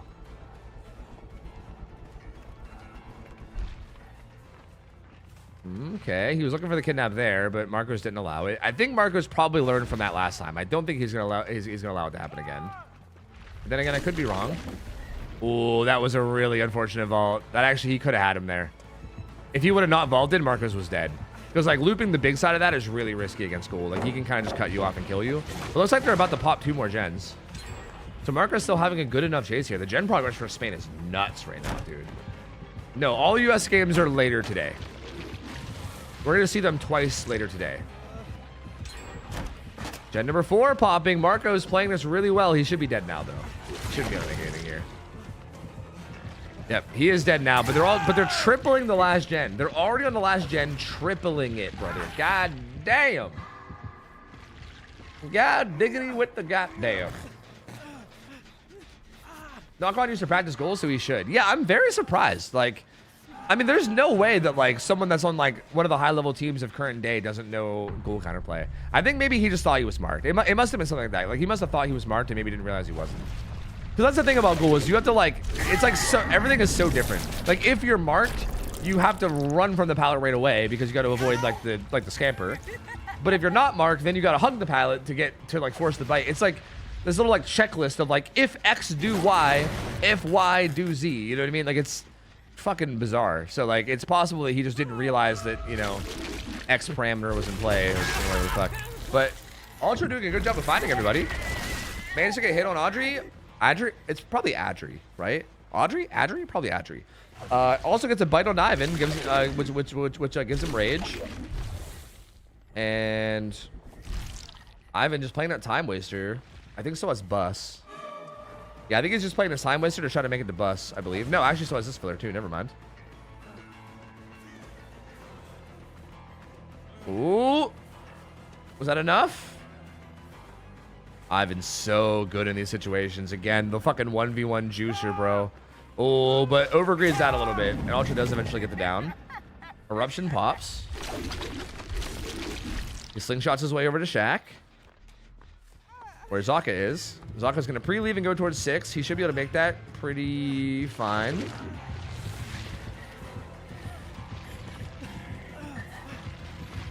Not allowing kidnap. Good play from Zaka. Oh! Until he stopped having good play. It was a good play from Zaka, but then he didn't check spot correctly, and down he goes. So, whoops. Whoopsie, Zaka. Whoopsie. Whoops, Daisy. A little sloppy there.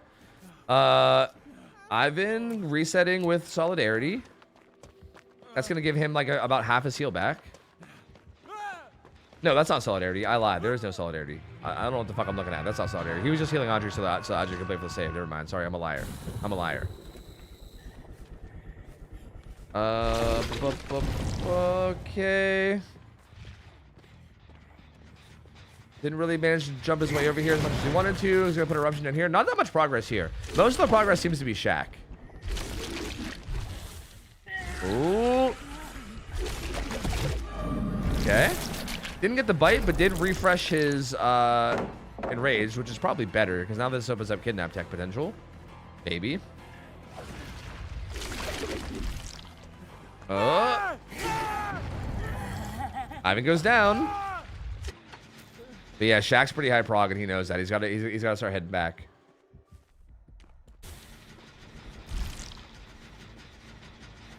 Sees the blood from Zaka.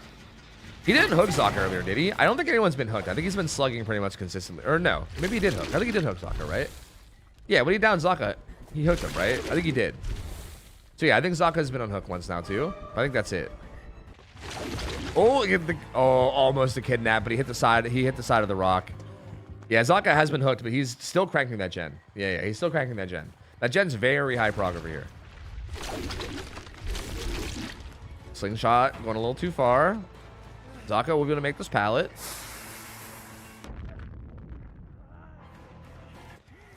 Good play thus far. Makes window.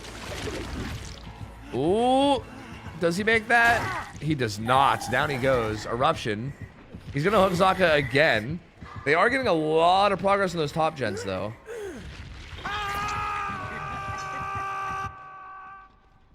Okay. Adri already, like, halfway through the map. This is, for the record, what he's doing right now might look like he's trolling. That's him recovering his exhaustion while moving fast. Is what that is. In case you guys are confused. He's using Champion of Light Fixated to basically, and also it doesn't leave scratch marks. That's like a way to basically move fast while not leaving scratch marks and also getting your exhaustion back. It's kind of wild, but like Champion of Light Fixated is like genuinely so stupid. Like you go literally the same speed as running while holding a flashlight, but you're not actually sprinting. So no scratch marks. Bro, he can get these kidnaps. These guys are straight up just allowing it. It's very bizarre. But like, Ultra's a little bit late to do it, but he can totally get it.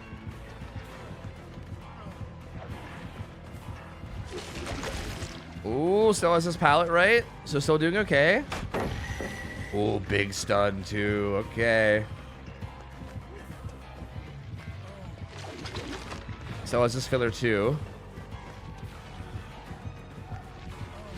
Tried to get the kidnap, but good job from Ivan avoiding it. That gen's gonna pop Shaq. He's got to go back. He's got to go back. But even still, him going back here means that there's going to be a lot of progress offside. Ooh, Adri accidentally ran into him. I think that was Adri expecting him to like immediately like go towards 6 to cut him off. So he was trying to make a cheeky play, but ends up running right into him. Gives him a free bite. But this gen's being doubled. There's no way Ultra can stop this now. He basically needs a slingshot right on top of somebody and kill them, which is kind of hard to do. I mean, Zaka's death hook? So maybe there's a world where he can down, if he downs him instantly and then Eruption pops, then maybe, but nah, there's, damn, he's not even managing to get a grab on anything. Yeah, these gens are popping for sure. Great fastball from Ivan there. God damn, brother. This pallet's still up too. Does every country have a team? No, there's like 200 countries in the world. So if every country had a team, that would get a little ridiculous. Lands that kidnap, but not enough to actually get the... No, it actually wasn't enough to get it down. Zaga's already on the gate. But honestly, even if they let Ivan die, that's still 8 stages. 8 stages, 3 fresh is the final result there. Which I feel like cross ping is not bad. That's really not bad. I feel like cross ping Ghoul seems to 4K a decent bit. Because like, basically Ghoul counterplay, like if you counterplay Ghoul correctly, you basically turn him into like an M1 killer, right? You're basically playing like M1 50-50s. But like with high mobility. It's like high mobility M1 50-50s. So on cross ping, that's very fucking hard. And he gets 4Ks, I think, quite a bit. But not guaranteed, but he 4Ks quite a bit on cross ping. So I feel like 8 stages is like definitely not bad for Ultra. Like that's definitely not terrible. Like that's like you can work with that for sure. But I feel like if you're Spain, you're probably feeling pretty good about that. Like I feel like they have a decent chance of just getting a 4K here and winning the game. Yep.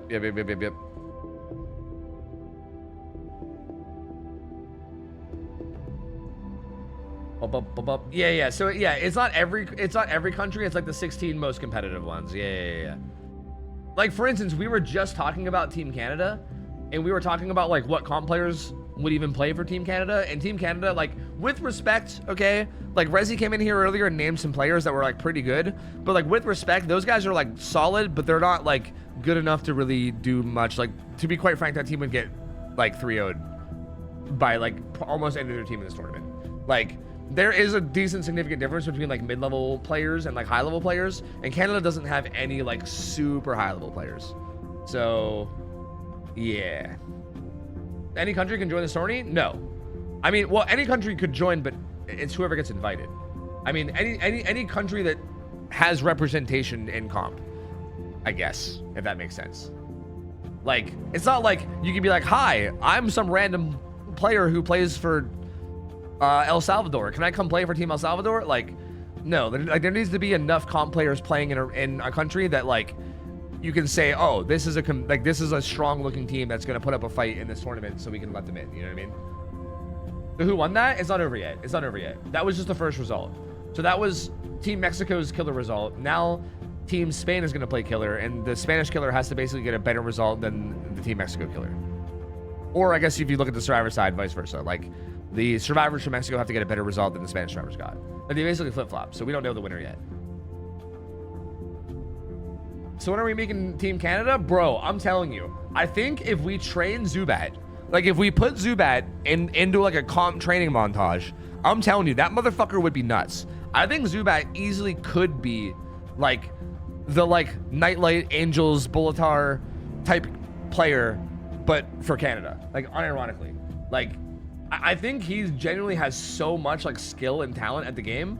It's just like, again, comp macro is a big thing that takes a long time to learn, and it is not easy. Like Zubat right now, quite frankly, would get completely ruled by all these teams. But like, if he took like a year of grinding comp or something and really like learn macro really well, I'm telling you, bro, he would shit on people. I guarantee it. He would shit on people. 100% guarantee it. But it would take a while. He's definitely not ready yet, you know?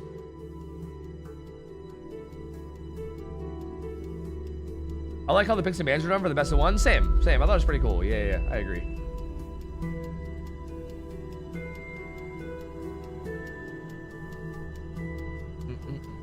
Yeah, this took a long time of planning, yeah. Like, it's kind of like I was saying earlier. Me and Hens have been talking about this World Cup idea for, like, the past, like, year. Like, we started talking about it probably, like, a year and a half ago. And he was like, you know what? I might do that. And it's taken this long. So it's been a long time coming. It's been a very long time coming. So, again, if you guys aren't already watching from Hens POV too, like, look, thank you guys so much for watching my POV. Like, I appreciate the fact that anybody is coming over to watch my POV of this. But also, make sure to support Hens too. Like, he's the one that's like worked hard for this, and has taken all the time to like run everything, and his staff as well. Again, huge shout out to his staff, because like a lot of this, I mean, That's like the actual thing that I think anyone that's been involved in the tournament understands is that, like, don't get me wrong, I'm sure Hens worked hard too. Like, I'm not trying to take away from him, but the staff behind the scenes is always like the gamers that are working the hardest too, like volunteering time day in and day out for this shit. So yeah, definitely go support them in like any way you can, you know. Just have all three streams up. Tofu, Austin, Hens. Yeah, there you go. Is Oz also streaming it? I thought he would maybe just like chill with Hens while he was streaming it. I guess maybe that would make sense.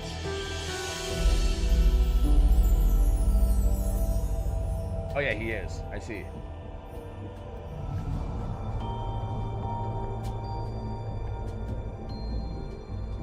Tofu forms a comp team and everyone wears Fuku shirts as their uniform. Unfortunately, you can't play the same character more than once. So you literally couldn't have 4 Dwights. Otherwise, I would be down for that. You know? In a world where you're allowed to play 4 Dwights, I'd be about it, bro. I'd be like, sure.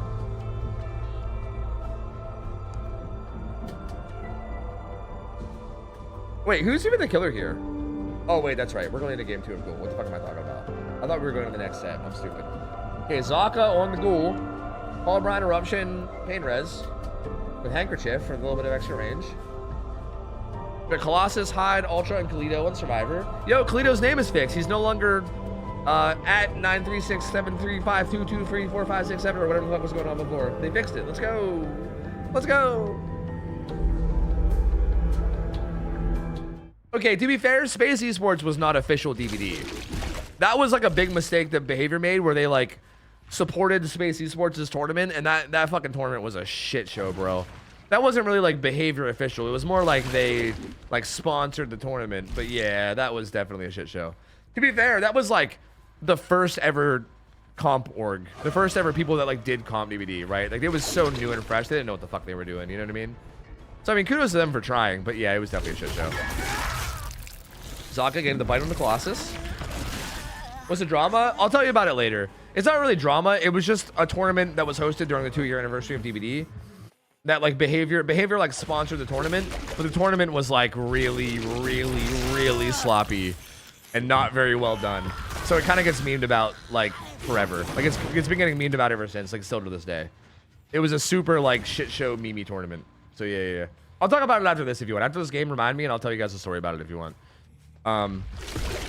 Whoa, what the hell's happening to his dashes? I don't know. Tried to get a kidnap, but didn't quite get it. They are back on main. Okay.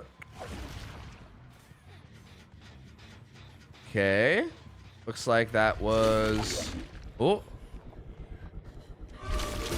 Toledo, who's also going to get bit now. So only one more survivor full health. The top side gens are all unblocked, which is interesting. Everyone's just been running to Shack. Zaka kind of bailing now to see what more is up here. Should be pretty high gen progress now between all the gens, because no one's actually been fully committed to yet. There we go. Last bite coming through on to Hyde. So everybody injured now.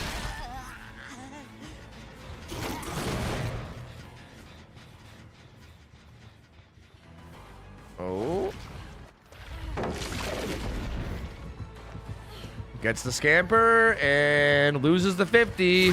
And there we go. This is what I mean. Like, this is where like gold just kind of comes down to like M1 50-50s. You know what I mean? Like you get like that scamper on the pallet. You have to kind of just play that 50 and hope you win it. And on ping, it's so much harder to win that because going for the vault just is so much like harder to do on ping. And yep, there's first hook. Pain Res comes through. Pretty good position for Zaka here. Pretty good position. They're also taking time to reset as well, so there's not really as much gen progress. Spooky, okay. As far as I'm aware, unless something changes, I think the first half of Saturday, me and Hens are gonna commentate, and I think Spooky's gonna commentate with Hens for the second half of Saturday, and I think all of Sunday is gonna be me and Hens. So I'm gonna be there like for 1.5 of the tournament next weekend with Hens. But like the like little section that Spooky's gonna be in, I'm just gonna solo cast that on my channel. Like I'll just bail from call and just solo cast. So it's a little bit weird. I'll be with Hens next weekend for like three quarters of the weekend, I think. Unless plans change, but I think that's the plans right now. Anyway, second fresh hook coming through onto Hyde. Or sorry, not Hyde, Ultra. The others are recovered. That was a good stealth play there. Not getting found there is pretty big.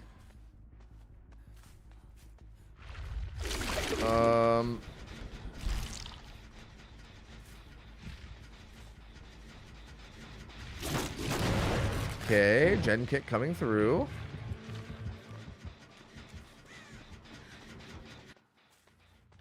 Not getting found there either, though, so good stealth so far. Zaka's going to be coming back. There's 2 injured survivors. Oh, nope, finds... No, yeah, finds Ultra. Ultra has been hooked. So both Ultra and Hyde have already been hooked once, so this is a little scary in terms of, like, tunnel out potential. Especially considering they're still at 5 gens, but there are a lot of gens high progress. Like, the 5 gens thing is a little deceiving, because they are high prog on many, many gens, I believe. Well, actually doesn't look as high as I originally thought. I think Call of Brian may be doing work.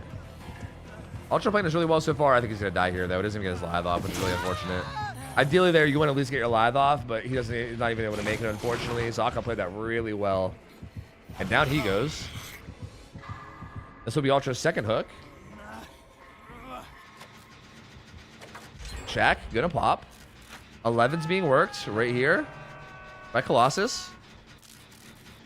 And Hyde across the map at like 4. So 11 and 4 being worked right now. And finds Chase on Cleto here. Oh, smash hit too. Later. That was a good play from Cleto. Well played. A little bit of a fumble from Zaka there. Not going for the unhook yet.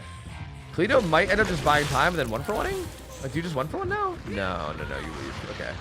Yeah, I think they're just letting Ultra sit there for hook time, which does make sense. You definitely can't let him die with there being a lot of gen progress. They 99 that gen 11 because they didn't want to reveal all their positions. Like, Colossus has that gen... Okay, now they pop it. But I don't think they wanted to reveal their positions yet, because I still think they want to try to make a play for this unhook. Ooh, but Cleto goes down, kind of close to the hook. That's not good. That's not good. Gonna bite Colossus. Is that a force 1-for-1? I think that is, yes. 1-for-1 comes through. And now you could just stay on Ultra, too. I mean, that's a lot of pressure. Like, they're not going to be getting any gens done right now for the next, like, little while, right? They're going to be on full, like, pickup duty for a little bit. Oh, and goes down instantly, too. Unfortunate. I'm very surprised he didn't just vault Shaq there with Lithe and try to make something happen with that. They picked both these guys up, but this is looking like potential 4K territory, right? I'm not sure what, like, gen setup there still is. What's the bait here? What's the bait with that? Why the wait for pickup? That's interesting. Good vault from Hyde, though. Oh, Cleto goes down. Unfortunate. Yeah, this is looking rough. Considering the win con is 9 stages, this is looking like if they're going to be able to get out of this, it's going to be like just by the skin of their teeth. But this is looking like pretty 4K territory. Everybody's injured going into the 3v1.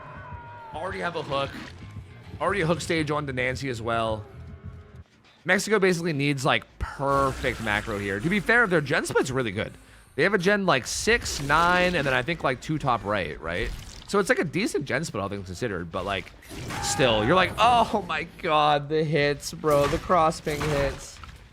Oh, that looks so disgusting even on spectator, dude. Jesus Christ. Man, rough. Well, Colossus is gonna get hooked now too. Might be another pain res. That's gonna be hook stage number 6, by the way. And that's the 4th fresh, which is important to note because last game was 3 fresh. So we're now 2 hook stages away from the win. Any 2 hook stages at this point. So Mexico basically needs to finish both these last gens and open a gate and get out without losing 2 more hook stages, which is like, that's near impossible. Pretty much impossible. You know, I don't know, guys. Let me know your guys' thoughts on this. Is it bad manners / rude of me to say a game is over when it gets to the point where it's pretty much over? I don't want to like be rude to Mexico because obviously technically it's still possible, but bro, it's like not possible. It's not possible. Like it's like they just need every fucking thing to go their way. I feel like at this point it's like unless Zaka like throws to like an insane level, which I don't think a player like Zaka is gonna do. It's pretty much done so. Yeah, it's pretty much done so. Like, there's really no way. That's hook stage number 7. Next hook stage is it. Everyone's injured. Not even that high of gen progress, so yeah. Unfortunately for Mexico, I'm pretty sure this is done so. I think Spain's going to take this win. Colossus. And just make this pallet. He goes ahead and insta-kicks it. He's not enraged right now. But I don't know if that really even matters too much. Again, with the ping being high, like a lot of these chases you could just take M1 like this. He's just going to play this LT wall. Good 50 win there from Colossus. Oh, but he tries to run away against goal, which is not always the best. Oh, the medium vault kid on the Z wall though, and down he goes. Yeah, like the second Colossus gets hooked here is GG. And yep, there he goes. He gets picked. So that's it. That's GG. Spain is gonna take the win, which puts Spain in a good position. They're gonna take the #1 seed. So again, both these first two, like both the first two group stages, we already know the positioning, right? Spain takes seed 1. Saudi Arabia takes seed 2 out of this group, and the other group we have Russia taking seed 1 and Poland taking seed 2, going into the brackets. And we'll have to see who their opponents are once we see the rest of the groups. But 100% confirmed here. 100% confirmed. Yes. All right, let me go ahead and pay out your guys' Gamba. Bam, bam, bam. 97% for Spain. Yeah, I mean that's fair. This felt like one of the most well, I can't say that. I was gonna say this feels like one of the most one-sided brackets in terms of Spain just being a powerhouse, but honestly, Saudi Arabia put up a very, very good fight. Like, I feel like the bracket that we're gonna see later, like I feel like the bracket that like USA is in is actually like a very spicy bracket. Like to the point where like Team Germany, who looked really good on paper, like I think my fantasy bracket had Germany making it to the brackets. Germany's already 0-2. Like Germany's pretty much already out of it. Because France is strong, France is strong, USA is strong, and I think the last team is Argentina. Like, those are some crazy good teams, bro. Crazy good teams. So I do feel like this felt like definitely like a less stacked bracket than some of the other ones, and Spain taking the 3-0 here. Pretty easily going in there with the #1 seed, and well played. I mean, still good showing for Mexico. I think they did really good. Again, bracket here was just really hard. Spain had such a stacked roster, and Saudi Arabia just looked so clean too. But Mexico still did pretty good. Put up a good fight, and it was still fun watching them play. Yeah, I think USA, on paper to me, I think has the second best team in this whole tournament. Yeah. Tofu, wait, what? Oh, the tournament. Oh, okay. So, for the 2-year anniversary of DBD, okay, this was like way back in the day when Comp DBD was not really a thing. Like, there was like a small organization of people called Space Esports. It was like this like small group of people that were like running DBD tournaments, but it was like super scuffed. It was like proto Comp DBD. Like, everything was like super scuffed, and they kind of hosted the little private tournaments, and no one really like paid them any mind, right? Like, that was still back when everybody was like, Comp DBD is stupid, you know what I mean? Like, no one really took Comp DBD seriously at all back then. It was like kind of a joke. But yeah, Behavior, they must have reached out to Behavior or something, because Behavior like provided them like a little bit of a prize pool or something for a tournament, and then they like advertised it on like their socials. They were like, hey, we're supporting these people, Space Esports, who are hosting a tournament for the 2-year anniversary of DBD or whatever, and they like invited a bunch of teams or whatever. Like, they had like signups, and a bunch of teams got invited to play. But the tournament was just a disaster, dude. Because like it was still like there wasn't even dedicated servers, right? For instance, like it was still P2P. So like, for instance, I'm pretty sure the team that won like just had like the laggiest fucking killer ever, and like no one, like everyone was just teleporting around. They couldn't even like play the game. There was like hatch standoff still going on. Like, okay, I think the thing that gets memed on the most is that the casters had no idea about anything in regards to DBD. Like, it was like some people that had nothing to do with DBD, never played it, that were casting. Cause like, dude, they were saying shit. Like, again, at one point, like, they were like, oh my God, the Hillbilly player is using his chainsaw to get around the map faster. He's not using it to down survivors. He's actually using it to get across the map faster. Wow, crazy play. And everybody was like, what? Of course that's how he's using it. Like, what the fuck are you talking about? That's like the most standard thing ever. Like, it was just like, the casters were so clueless, dude. And then they also kept saying to Valhalla. Every time someone died, every time someone got sacrificed on the hook and the entity like carried them up, they would always go, to Valhalla! To Valhalla! And then that was like a meme too, the fucking to Valhalla thing. It was just such a meme, bro. Like, the whole tournament was just such a fucking disaster, dude. It was wild. It was wild. It was not great. So yeah, that was and yeah, it's definitely very possible that could be why Behavior didn't support tournaments for a long time, but it's hard to say. Like, it's really hard to say 100% for sure. I don't know, but it could be, maybe. Anyway, here we go. We have Doc on Doc, so that's got to be some kind of advantage, right? Doc playing Doc, and we got Team Argentina here. This is a really good matchup, by the way. Doc looked fucking insane on Dracula yesterday. Like, he had probably, like, his Dracula game was probably the best killer game of the whole night. Maybe Thailand on Spirit too. outside of Thailand Spirit, I think Doc on Dracula was probably the strongest killer performance of the whole night. It was fucking disgusting, bro. It was so good. So coming off that really good performance, we now have him on Doctor against Argentina. And Doctor's a killer that definitely can get shit on and get really low stages, but if you can snowball, like I've definitely seen Docs get 4Ks before. It's just very, very hard. I actually don't agree with that, frankly. I think if anything, comp DVD being a thing has proven this game actually is quite balanced. Like, this game is actually pretty competitive and balanced whenever you play around it correctly.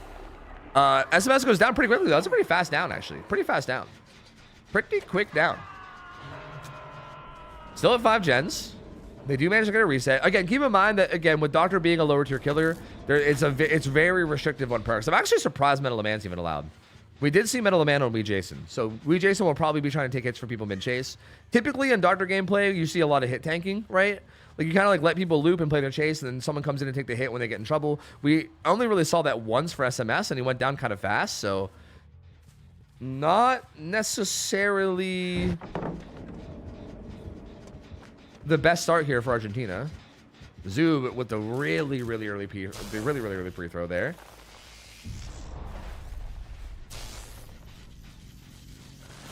And Static Blast gets nothing, dude. Nobody on Static Blast. Interesting. Argentina seems like they might be totally okay with him just going struggle. Yep, they're currently just splitting gens. They're all just on gens, so they're completely just letting him go struggle right now, unless... No, there's no way he comes in for the 1-for-1. There's no way. Yep, SMS is just gonna go struggle here. Now this is interesting because depending on how they play this, it's if Doc can get SMS dead with like some gens still up, this could end up being kind of gross. SMS goes struggle. Doc's venturing out to interrupt these gens. And Pow is here. Do they not have FTP? Is there no FTP on anybody? I'm a little surprised that unless it's on SMS. If SMS has it, then that sucks. Because typically here, what you would see, like the main anti-tunnel you have on low tier sets like this is FTP, right? Like you can insta-pull the guy and then FTP him and get him to full health. But the guy that unhooked him does not have FTP, so he's just gonna be injured.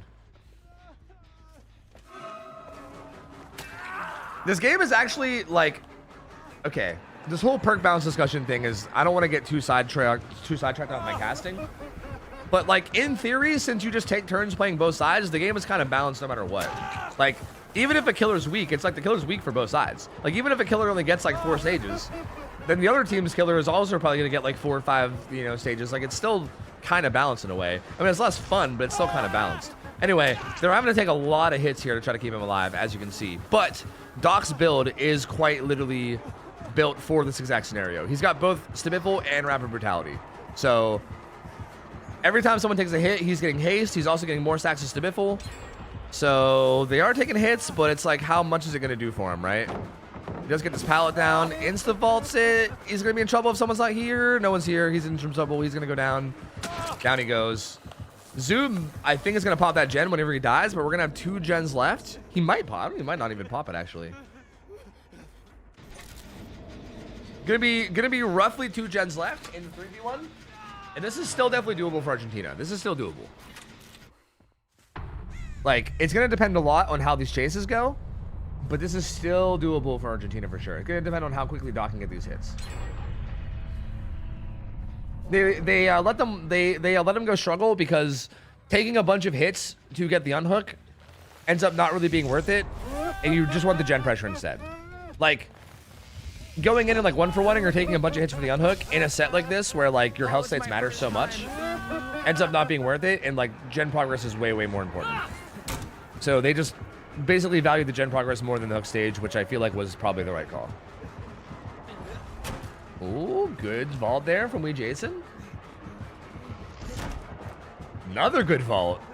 Wee Jason playing this chase so well, even on like crazy high ping. Leaves chase in the right moment. They're doubling a gen and they're very close to popping it. They might be able to pop this by the time this hook comes in. I guess it depends on where a pain res is. Pickup comes in, and that's a really good pace, right? I mean, already, like, the first chase of the 3v1 is a gen popping in exchange for it. So really good pace here for Argentina. in terms of possibly getting this win. Zoom gonna hop in locker to try to avoid static blast. And Power running away to do the gen at, like, looks like maybe 7. Yo, Locker, thanks for buying 2 Valhalla sub, by the way. Thank you. Appreciate that. Thank you. To Valhalla. Valhalla. The gen split? Oh, okay, that was not 7. That was like 3, actually. I'm not sure how good the gen split is, but I would assume it's probably pretty decent. Yeah, they have like 3 in main, so yeah. Pretty decent gen split. Power gonna take this chase. Looks like he'll eat 1 hit probably here soon. Oh, the auto aim! Oh no, poor Doc. He should still get this before Shaq though. Yeah. He still gets this hit though. Hit comes through.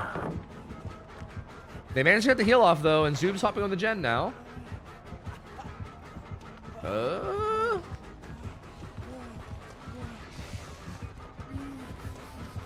He has so many resources here.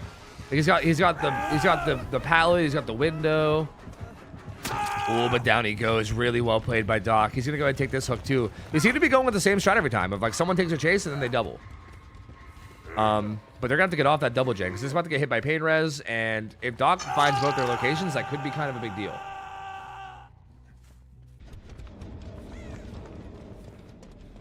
Zoom making his way into the map. They're making a point to separate right now. They definitely cannot stay together, that's for sure. Jason did have FTP. Wait, that's interesting. That's really, really interesting that they didn't send Jason to save SMS. I think that's a bit of a misplay from them. I think you send FTP and then you like FTP him off hook. Then I feel like he is able to put together such a better chase. And you don't even have to necessarily take hits right away. Very bizarre. I thought SMS had FTP. Interesting. Jason playing this pallet again. Jiggy's away this time. Doesn't really have anything here though. It's just gonna eat a hit. First hit comes through. They're once again the same strat. They're doubling a gen across the map now. It seems like their strat is just double a gen and hope whoever gets in chase is able to win enough 50s. But again, keep in mind you're playing on like 10,000 fucking ping here, so like it's very hard to win 50s, right? As you can see, Jason goes back down. He's gonna get put on hook again. And yeah, they're gonna hop off the double jet and go ahead and reset. Another hook on the Jason. He's death hook now, so getting a little scary. And we'll see what he can find. Okay, there's I believe that's Zoob. Ooh, path back towards the pallet, I think. Yes. Can't believe the shots aren't landing. He must be like swerving out of the way right before they land, I guess. No, it's Powa. Just kidding. I lied. It's actually Powa. Unhook comes in. This will be a hit, though. It will be a hit. Rapid Brutality. And we also have a permanent 1 stack of Stabiffle, by the way, too, which is huge, brother. 5% faster recovery. Fucking massive, my dude. I'm a little surprised you stopped to kick that. I feel like keeping the pressure up here seems like maybe really important. I think stopping to kick that might not be worth it. I mean, I get that every decision here probably feels very stressful, but I feel like maybe just committing to Powell and getting that down. Although he was about to make it back to that pretty strong area. That area, like that car that has like shack window and then the pallet beside it is a pretty strong area. So maybe he just didn't feel like he was gonna be able to down him quickly. Because this is also fine too. We're spreading, like we're kind of spreading pressure. Jason is death hook. So if you find Jason, that's kind of huge. Oh, speaking of which, there is the weest of Jasons. We have found him. It's a very tiny Jason. Shot comes in. Does he go for the 50 vault here? He does. Oh. That should be death. That should be death. Yep, down he goes. They're trying to double, but I don't think they're going to get it done in time. I do not think they get it done in time. Yep. He's going to die, and they're both doubling a gen too, so they're like they're not even splitting. They're kind of full setting this. If Doc just goes over... Actually, they're on main. He's going to check the wrong gen. Oh, he's going to check the wrong gen, I think. I think they're actually going to be able to pop this. He went to the gen at 3 instead of the gen main. Oh, no. I thought they were on 3 as well. Oh, that's fucking devastating, dude. He was right there. Oh, it was just... He just checked the wrong one. It was a 50-50. Oh, that sucks, dude. Oh, that has to feel so bad if you're Doc. I think... Who's the fresh hook here? Was it Paolo or Zoob? It was Zoob. He can still slug here and try to get a 4K0, which I think he's gonna do. Like, if I would say a 4K0 is still a good result here, right? Like, this is still a very, very solid result if you can get it. Oh, we could get the locker in time. Oh, fuck. All right, that should be it. That should be it. Doc knows where he is. There should really be no way for Argentina to get out of this. I mean, Zoom's got to basically, like, find a way to get enough distance. Also, if he goes tier 3, it's over. Like, actually, yeah, it should be over. Like, all Doc has to do is get him tier 3, and then there's literally no chance. Because he literally can't even heal Pala in tier 3. So, yeah, that's a 4K0 for sure. Definitely a 4K0. But still, again, I would argue 4K0, not bad here. Not bad at all. For Doctor, like, that's pretty good. I feel like if you're France, you probably feel still pretty okay about this. Like, you just got to get outs of any kind against Argentina's Doctor. But keep in mind, Argentina's Doctor is probably going to be Wee Jason with his very, very high ping. So, you know.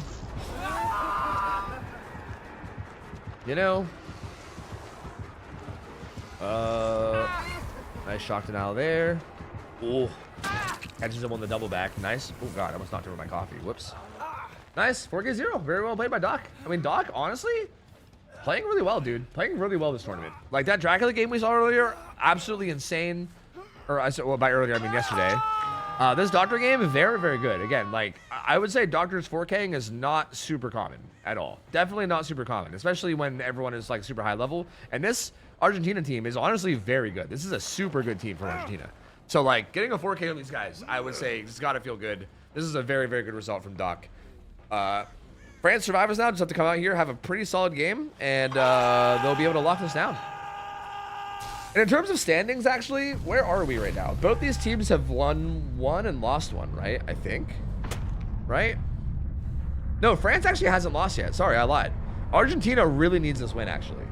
That's actually kind of interesting. France, I feel like if you're France, France doesn't need this win, but France's last matchup is USA, and the USA roster looks fucking stacked.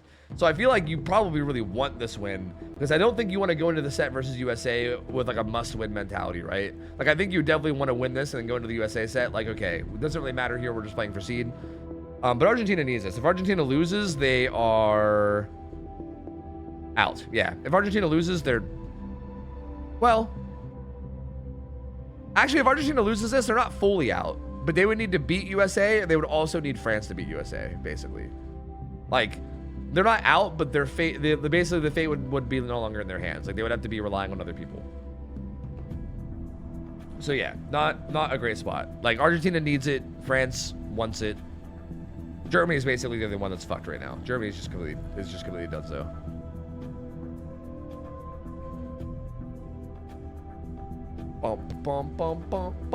Anyway, this game is balanced even without competitive balancing. Fuck you guys, okay? Have you guys ever seen actual, like, no restrictions tournaments, okay? Because they host them sometimes.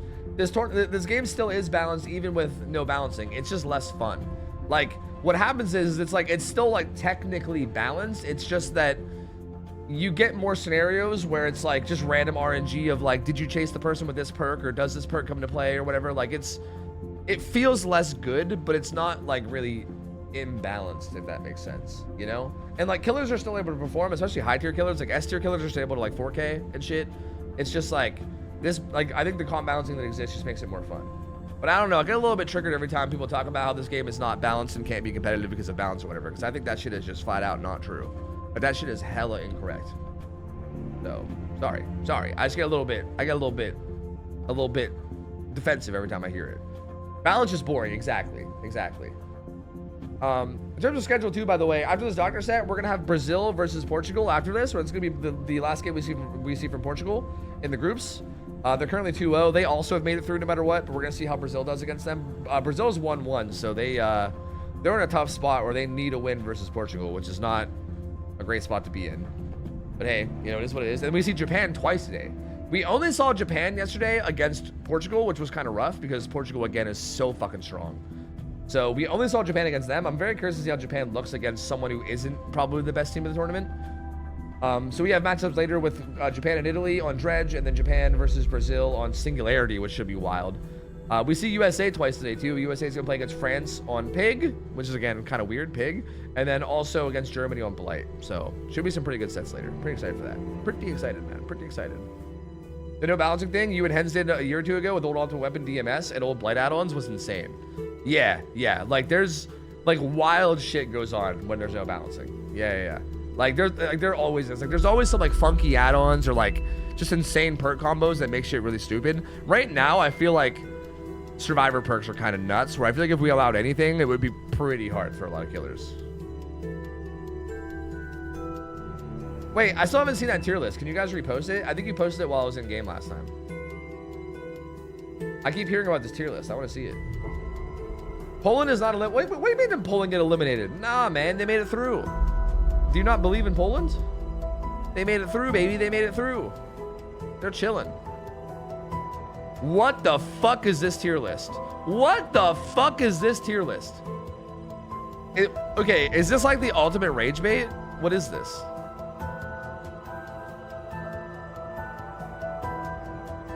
What's going on here?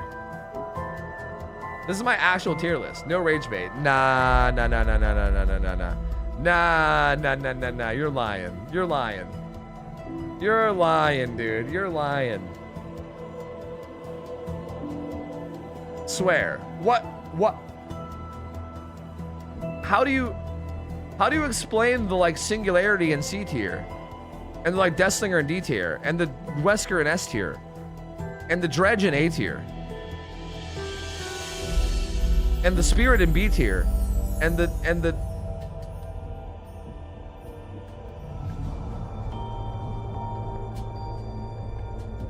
Singularity is bum as fuck if you comp. Dredge 4K constantly. Oh wait, is this around comp? Oh wait, is this comp balancing tier list? Is that what this is? I mean, even still, I think you're wrong, but like, no, this is just in general. B-Dog, out of respect, I'm just gonna not comment anymore, okay? Out of respect for you, I'm just gonna simply not make a comment any longer on this tier list. I know it's not A in comp. Yeah, true. But I mean, I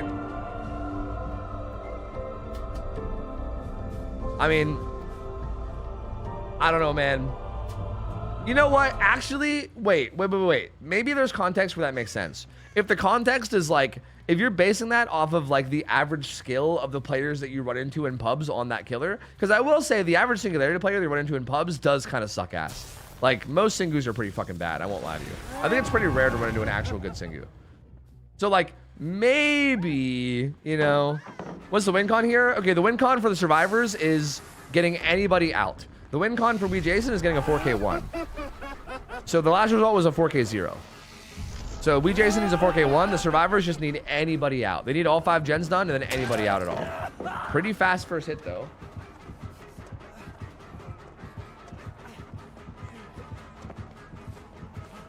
And Karma made his way down to this LT wall. There's no edge map filler here or anything either, though. He just has this LT wall, which is not great.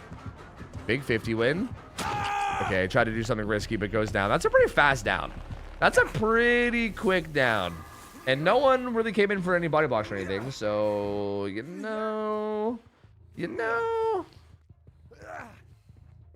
Not the greatest. This is also going to be a mid-map. Oh, mid-map hook, but Daimo's here to take a hit, and he will. That will probably be a wiggle for Karma, right? I'm assuming. It wasn't even a wiggle. Oh, it wasn't a wiggle. Oh, he's just taking it for no reason. Oh, France. Oh, France. Oh, Team France. Oh, God. That's a really good hook position, too, for Wee Jason, so looking a little rough now. Wee Jason's build, by the way, we didn't talk about this. Spicy. No regression. Like, full chase build. Batteries, rapid, and stabiffle. So, like, as the gens start popping, this motherfucker's gonna get deadly as hell. Like, in theory, if he also can get his stacks of stabiffle high, he's gonna be a fucking late game killing machine, dude. Like, you get down to like 1 gen left, and he's just gonna be murdering everybody with like 10% haste and fucking fast recovery and shit. Like, that's crazy. Which typically, when you see no regression on builds, I feel like that's typically when you're anticipating. Like, I feel like that's usually because you're anticipating like a very large amount of body blocks. But what's interesting is they're really not body blocking, like, at all. And also, Karma's not really staying alive for it either. Ooh. Big palace save from Merc, though. He went to blind him, I think, but he's tier 3, so he couldn't. Karma now has his pallet to play around, at least. Oh, pass over to this one. Am I crazy, or could he have thrown that? Still no one here for hits. They're still just leaving him all to his own. He will go down. They're resetting. Second hook for Karma and only one gen done. Oh, not looking good, France. Not looking good, man.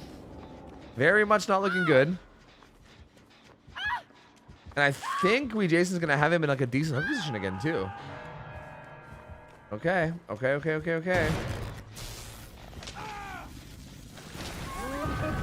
Shock's coming through.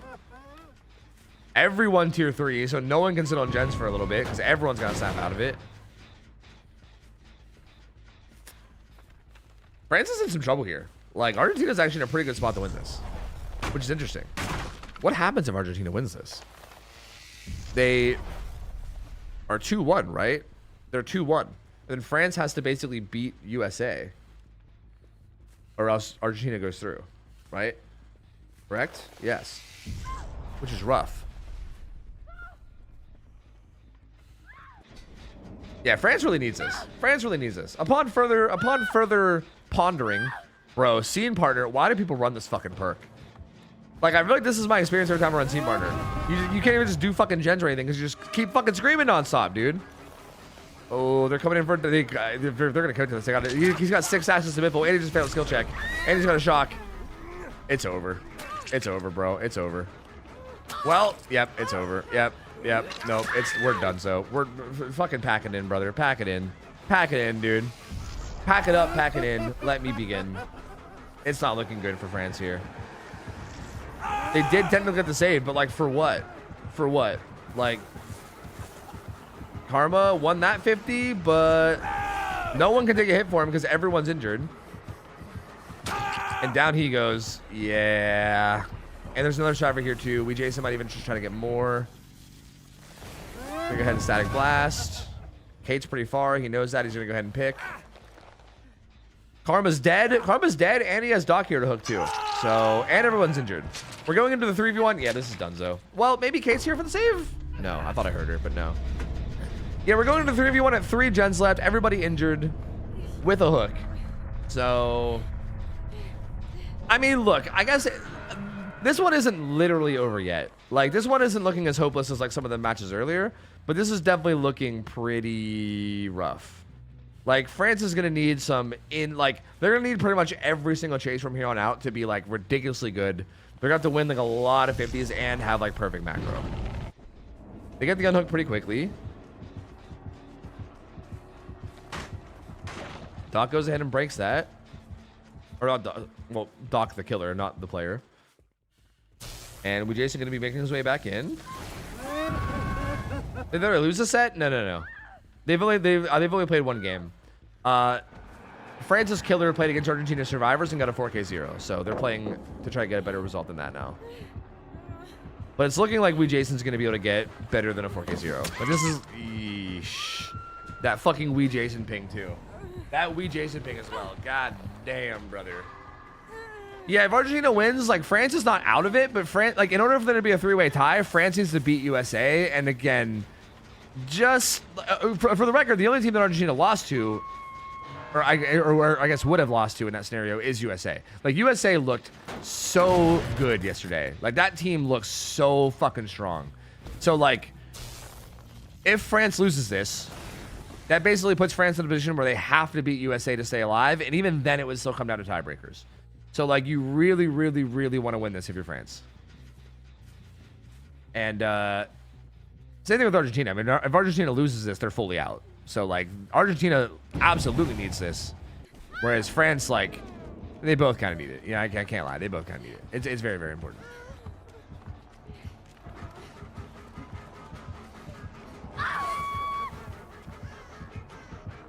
Looping with friends. Doc's gonna step up to take this hit. Nice. Metal of Man activated. So, hit taken. Metal of Man's now active. He's also obsession too, so he's draining stacks of civil every time he takes a hit. He could probably come in and take a hit for Merc again. Ooh, oh, oh, he's trying to drop pallet for him, but he fucked it up. Oh, they were trying to drop pallet for each other, but they bumped into each other. Ooh, that could have been a good play, but they kind of fucked it. Mellow Man hit gets taken. Good fake from Doc.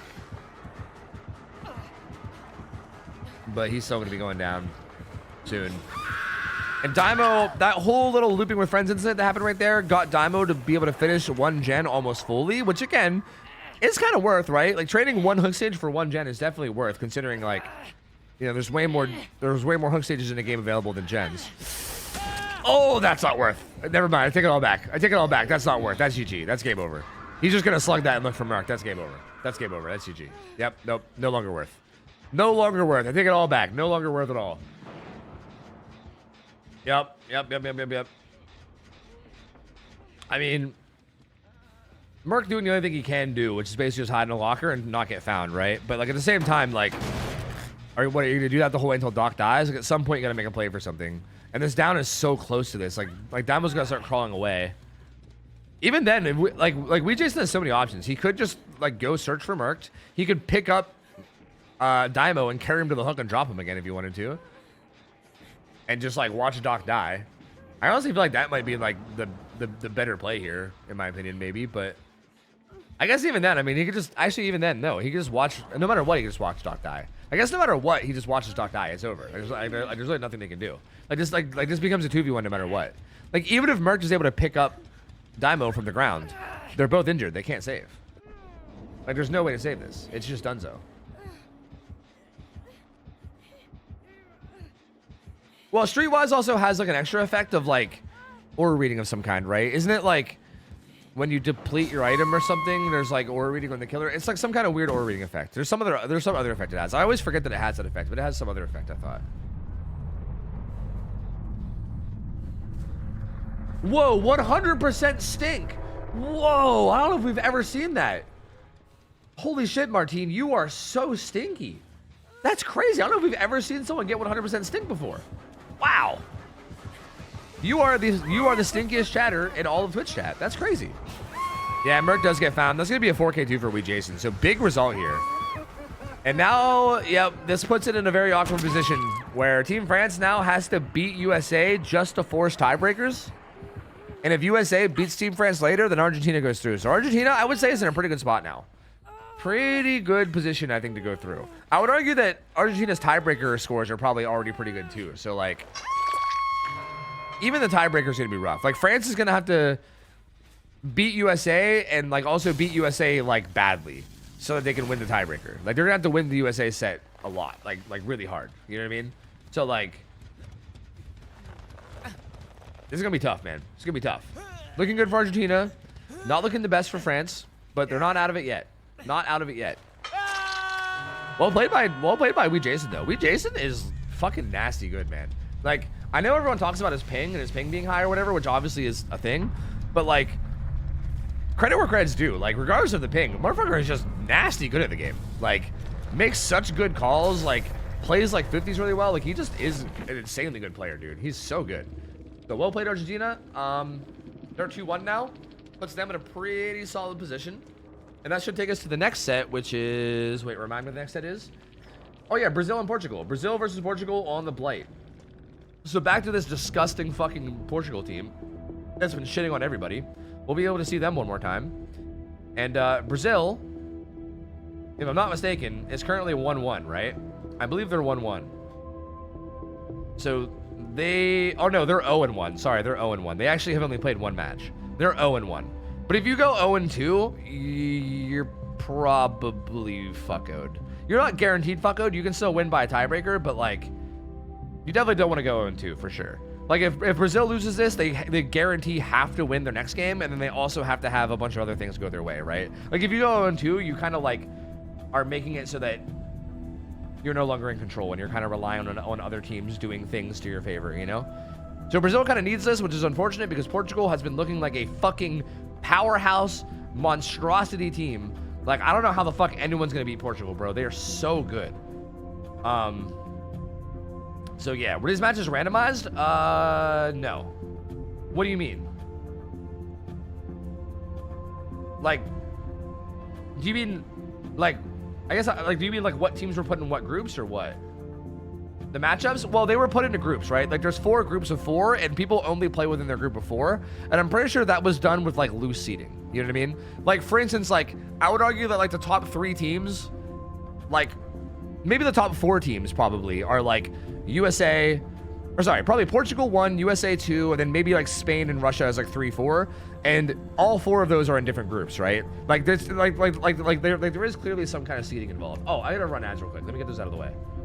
So that, there's definitely some kind of seeding, right?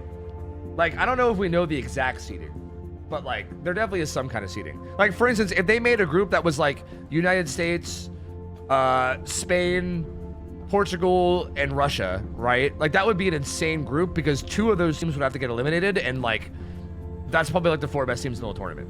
So there is definitely some loose seeding here, right? I don't know how strict it is, but like, there's at least some loose seeding. So that, like, you don't have situations where, like, a top-tier team goes home out of groups, you know?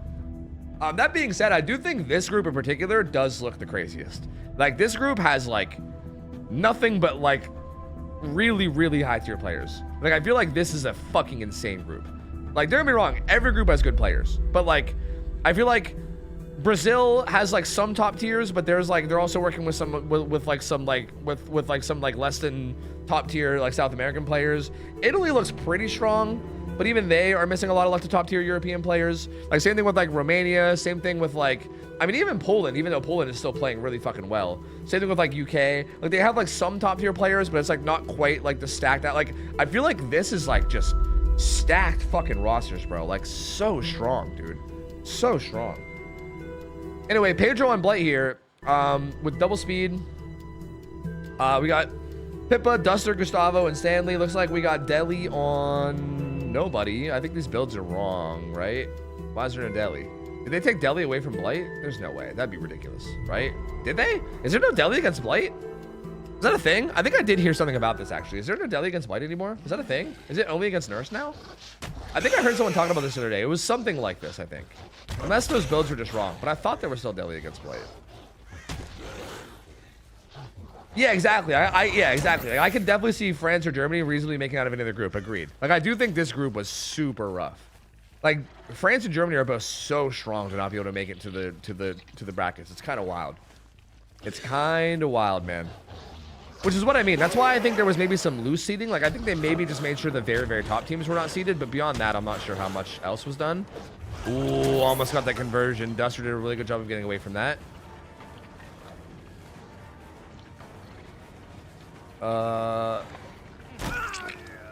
It's that hit, though. Just a regular M1, so all 5 rushes up.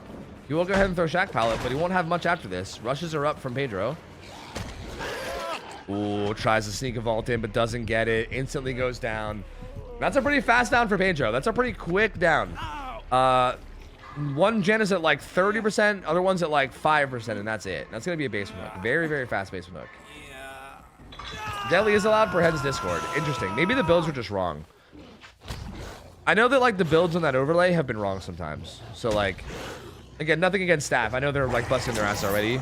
So, like, it's fine. Like, I think some things are going to be wrong sometimes. What is this gen setup? What? What am I looking at? What is this gen setup? Did you guys just see what I just saw? What in the world?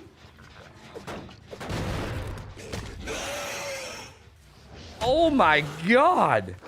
There's a 5-gen bottom, bro. Alright, Unhook's gonna come in somewhat for free. I'm gonna guess that, like, that's Kate on Deli, but again, it's hard to say, really. They're not even, like, helping him get out, which is a little unfortunate. Yeah, he's just gonna die. That was a little... What was up with that? Do they not... Maybe they don't know how to do that? Because, like, Pippa could have helped him get out. But they kind of were just like, yeah, have fun trying to juke that Blight. And then he didn't. So, that's a bit rough. That's a bit hard.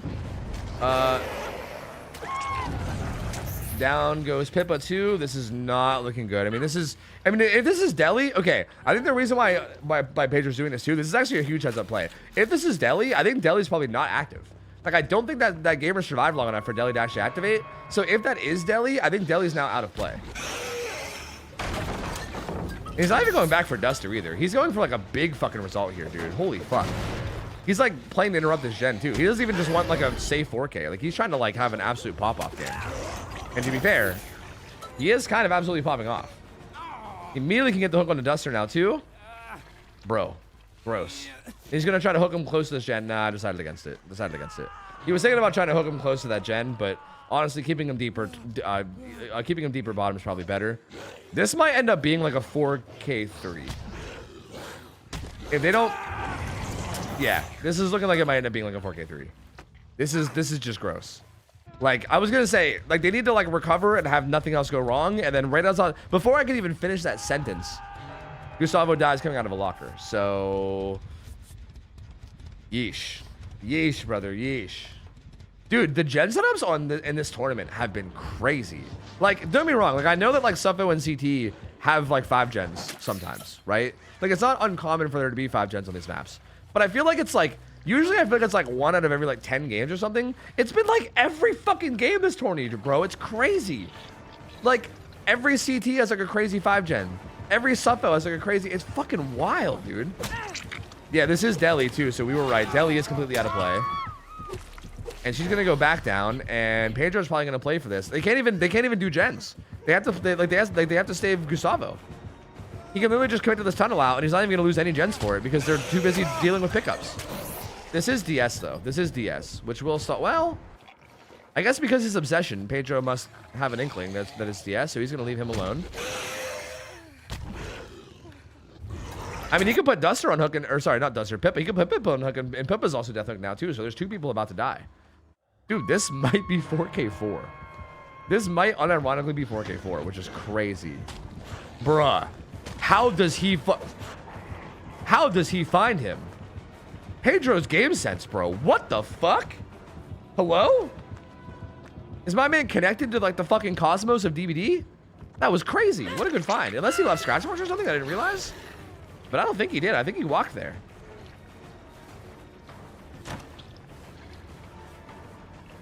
Duster still on the ground across the map. Pippa also death hook now. Ooh, kind of fucking up his rushes. Still gets him on the conversion, though. Still gets him on the conversion. Down he goes. That's Pippa dead. Duster is death hook and injured. This is just a fucking travesty, bro. This is just a travesty. Holy fuck. Pedro's just disgusting with it. He's just so fucking good, dude. Down goes Gustavo. Duster's here too. He's gonna go ahead and throw Gustavo on hook. He's gonna be death hook now as well. At this point, I mean, does Stanley just stick a gen and try to make it 4K3? I think so. I think at this point, like, Duster should just try to play his life down here while Stanley just sticks a gen, which I think is what's happening. Like, literally just fucking stick it and hope for the best. Like, try to make this a 4K3 instead of a 4K4. I mean, I think no matter what, you're in a rough spot. I mean, against Portugal survivors, not looking great. Pedro wants the 4K4 though. Like, he doesn't even want one more gen to pop. He wants nothing. Gets this down too. He has Dan's game sense in the background too. True, that is a good point. Like, I'm sure Pedro's already good game sense wise, but yeah, having Dan there as well is probably also good. I mean, for the record, like, I do feel like typically, from what I understand, this is probably like 99% Pedro. From what I understand about like comms, like killer comms, from what I'm told, I think I was even told this by Nightlight too, who like plays on Invictus with these guys, was that for the most part, you like let the killer do their thing, right? You really only call out things that are like really important to call out, right? Like who has death hook, who has what exhaustion, right? Like if you're getting into a chase with somebody and you know, you can maybe call out like, oh, they have BL by the way, or something, you know? Like, so, like for instance, I think Pedro finding Gustavo edge map there was probably all Pedro. Like, I'm not sure if Gustavo, like, I mean, like, it's possible that Dan was like, hey, maybe check edge near cross or something. I don't know, but he might have just said nothing. Like, from what I understand about how the comms work, that might have just been all Pedro.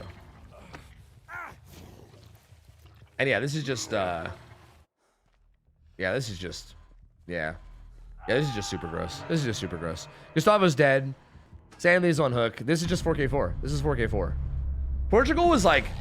Portugal, I feel like, is the only team so far in this tournament that is literally just fucking annihilating their group. Like, I think Spain had some pretty good matchups in their group, too. Like, I think Spain had a lot of, like, kind of blowouts. But Portugal was like, their matches are not close, bro. Like, I think against Japan, it was what? It was like 4K4 against, like, 6 stages, I think, was the results. And here again, we see it again, 4K4. Pedro so far, out of both of his killer games, has 4K4 in both of his killer games. Like, what the fuck, dude? Like, what in the world? It's so crazy. This team is fucking terrifying, dude. No. Spain's not the only undefeated team. I mean, they're the only undefeated fully 3-0 team, right? Wait, is that true too? Yeah. They're the only fully 3-0 team. But there's a lot of teams that are undefeated. Like, Portugal's undefeated, USA's undefeated. France was undefeated until they just lost. But yeah, I mean, Portugal and USA are still undefeated too, but they just haven't played other games yet. Whereas Spain have. No, Russia's not 3-0. They've tied. Well, do you count a tie as a defeat? Russia is 2-0-1 is what they are. So Russia hasn't, I guess that counts as undefeated. Russia hasn't lost. They've only tied. So they like 1-2 and then they tied against Thailand. Thailand, get it? The old Thailand where you tie. Huh. Okay, that's a stupid joke. But yeah, I mean, a tie isn't a win, but it's not a loss either. So I guess like the term undefeated. I mean, technically they didn't get defeated. So I guess, yeah, I mean, I guess Russia's kind of undefeated too. So yeah, I don't know.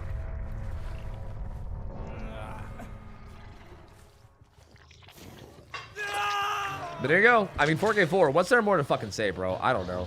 Like, what's there more to say? I feel like every time we watch Portugal, like, I feel like I can barely even cast. It's just like Pedro just fucking annihilating everybody. And then, like, once we see Portugal survivors, it's just like killers struggling. And then them juicing everybody. Like, this team is just fucking stupid, bro. This team is stupid. I think, especially with Pedro, like, really embracing his, like, killer play nowadays, right? Like, now that, like... You know, like Team Eternal broke up and Team Invictus is a thing and Pedro's like their main killer. I feel like Team Portugal now is even more stacked than like last World Cup. Like there have been World Cups in the past. Who even won last World Cup? Do you guys know? Was it Portugal that won last World Cup? I don't even know. They honestly might have even won the last one, but I don't know. I know that like Rudig hosted a World Cup maybe like a year ago or something. Did Portugal win that? Oh, well, yeah. I mean, I think they're even stronger than back then too, which is crazy. Because, like, I think no matter what this roster's stacked, but I think with Pedro having even more and more experience, more, like, tourney killer experience now. Like, for instance, I think a big reason why DVD League... I think a big reason why Elysium won DVD League, and I feel kind of bad even saying this, because I don't want to, like, make it sound like I'm blaming one person, because obviously it's not just this one thing, but I will say Pedro was a little sloppy in the DVD League finals against Elysium, and I felt like it looked to me like nerves, right? Obviously, I'm like not an expert here, but like there was a lot of situations. Like I remember at one point he like fat fingered his mouse when he was like playing Plague, trying to get to like a fountain, and it gave people a bunch of distance to get away. He like choked that one unhook scenario as like Ghostface. That was like a really simple scenario that he like just kind of like made like a really silly play on. Like it seemed like that was like, I think DVD League finals was like Pedro with less experience, right? Kind of like feeling the nerves and not really, kind of out of his element, right? I think that was still him like adjusting to being a tournament killer, right? But like, that was like, how long ago now? That was like months ago. And it's been nothing, I mean, they've been playing tournaments nonstop. I feel like Pedro seems a lot more comfortable on the killer role to the point where like, I mean, I don't think he was ever like super uncomfortable, but I think he's even more comfortable now to the point where I don't know how the fuck anyone stops him. You know what I mean? Like, motherfuckers should go and be annihilating everybody. And then this Survivor team too is just like so gross.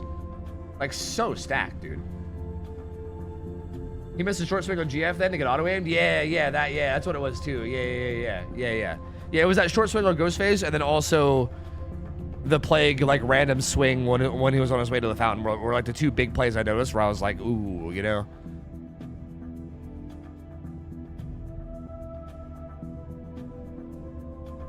I got back. How did Poland do in their second match?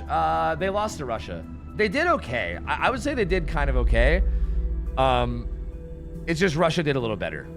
Like Nightlight on Killer on Twins kind of went for like a very risky strategy and it didn't really work out. And then Bubbo just did really good against him and got a 4K1. But they still looked good. I mean, like they lost to Russia, but it wasn't like a blowout. Like I think they still looked good, to be fair. Pedro and Rocket. I mean, you say Pedro and Rocket, but like Dan, Tilhay, like hello. All four of these survivors are literally like top 10 survivors in the world. Like unironically, like if you hosted a 1v1 tournament, these 4 survivors are probably getting to like the semifinals. You know what I mean? Or like they have a chance to. Like these are literally like all 4 of them are like top 10 players. Like it's fucking crazy. One survivor anyway. Like it's so nuts, bro. It's so nuts. Dan and Silly are 2 of the biggest 4v1 juicers ever. True. I mean, Silly isn't even like a 1v1 juicer. He's nuts. I mean, that 1v1 tournament that Hens hosted a long time ago that I casted with him, Silly won the whole thing. He beat everyone. I mean, Pedro, Rocket, Ivan, he beat them all. So, like, Silly is fucking nuts, bro. He is so good. Like, he is so good. And everyone knows Dan's nuts. You know what I mean? And Pedro's Pedro. And Rocket's Rocket. Like, what the fuck do you do here? You know what I mean? Like, Jesus Christ. As a Poland fan, it felt like a blowout, especially after the clutch Thailand game. Yeah, that's fair if like from a viewer perspective, you think it feels like a blowout. To be fair though, like Twins is a very snowbally killer, and I'm not exactly sure. Like Nightlight might have got kind of like I don't know whether it was like a bug or what, but like that down that Nightlight should have had on Hardwell and Shaq, for instance, got completely robbed from him, which was a big reason why his killer game went as bad as it did. He also just kind of lost some 50s. It really wasn't that bad. Like, from my perspective, I feel like that didn't seem that big of a blowout. I feel like Poland Survivor still did pretty good. Like, they made, like, they had a couple fumbles or whatever, but they still looked pretty decent. You know what I mean? I mean, are they, like, ready to take on Portugal, you know, like, level clean? Probably not. But they still looked okay, you know? Like they still looked solid.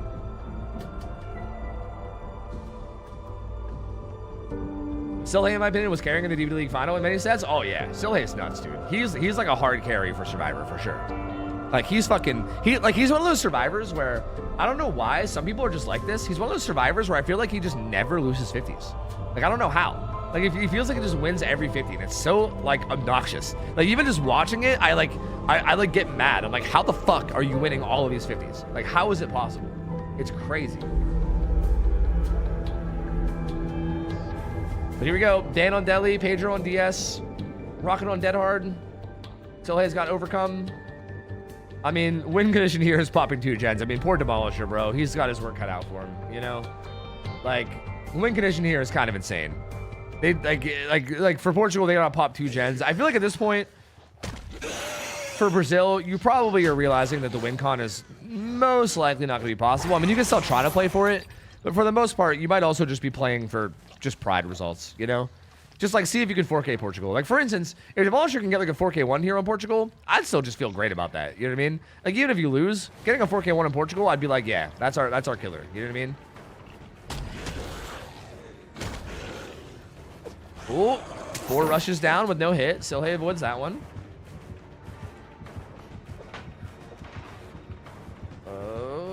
Okay, holding these check spots. Makes this window. He's going to be bailing from that chase. Saiga Narva.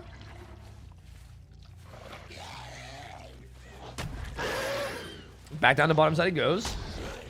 Finds some progress here and some scratch marks. Good vault. Pedro, get away from that one. Very good play. Oh, that's all 5 rushes down. Call it Run Eruption going down on that gen. So far, no hits.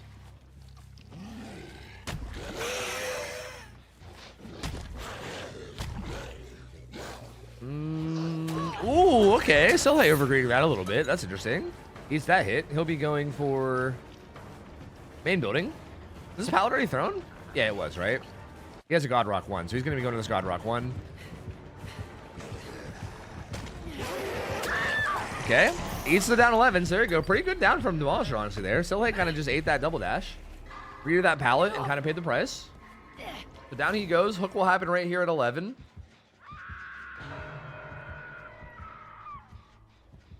And Dan already in position for this unhook. You know what's something I found fascinating? I still find it kind of fascinating. You see Demolisher here is searching all over edge map, right? Searching all over edge map for him. Like, he knows that someone's in position for deli, right? And he's searching all over edge map for him, right? Now, this is interesting. Because the whole, like, finding the person who's stealthing for deli thing is such an important part of a lot of these games. And I always kind of thought that this was just, like, random chance type stuff. Which I guess in a way, maybe it still is. I asked Nightlight. Nightlight told me that this is 100% a skill thing. Like, if you're good enough at the game, you can basically guarantee that you don't get found. And it's interesting because, like, here we see Dan stealthing in what looks like maybe not even a great spot. Like, to me, like from my amateur opinion, I was like, that doesn't even look like that good of a spot. But Demolisher looked for him the whole time and never found him. So, like, it's interesting. Oh, this is pretty body blocking. Uh-oh. Uh-oh. Oh, dang, slips into the last. Wow.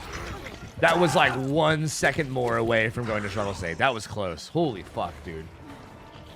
Dan really clutching up there for that unhook. Demolisher claiming this pallet. For now. Nice. Really well played for Demolisher there, actually. Rush in front of him to basically claim the space in front of the pallet and then hit that perfect bump launch to get the read-down. That was actually very good from Demolisher. But yeah, the game is over. I mean, for the record, I don't know if anyone had any hopes for Brazil to still come back and win this.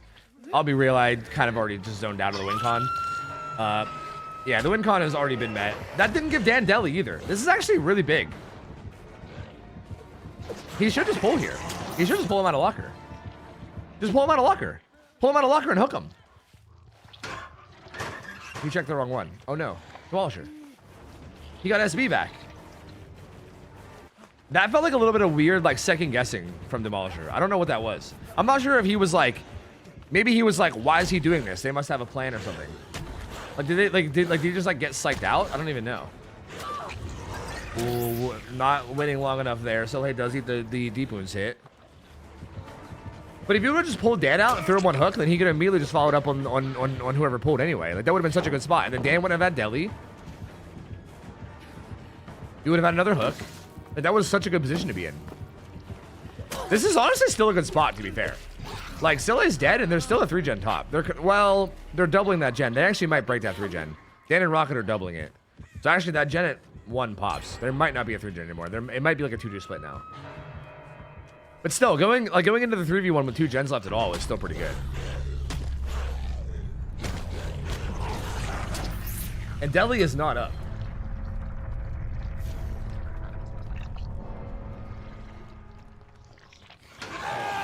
Okay, pulls him out now. I'm still so confused as to what's going on here. Was he trying to listen for what locker he got in, maybe, I guess? I don't know.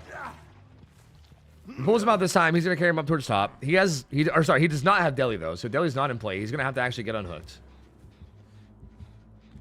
But anyway, I don't know. I just want to share that little nugget of information, because I find it interesting how, like, stealthing for pull and, like, guaranteeing that you don't get found is, like, a skill. I'm very curious how, like... It feels like if the killer just happens to check where you're hiding, you're just cucked, right? Like, it feels like it's like a gambling thing. But I'm told that it's not. I'm so curious how the fuck that's possible. The secrets to that, I don't know if I'm ever going to understand that, but I don't know, man. I mean, gamers like this do seem to not get found very often, so there must be something going on, you know? Rocket and chase now. Looks like Demolisher wants to just play the pallet. Ooh, almost gets that, but not quite. Rocket with the delayed vault. Nice, really well played. Ping is high, though, so this isn't necessarily safe. Ooh, the swing.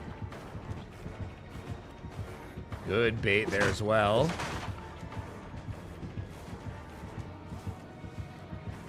Oh.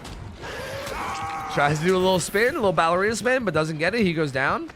I mean, the gen progress is not really there. I mean, Dan got unhooked, and he's now healed, but, like, I've not really seen a whole lot of gen progress this whole time. So...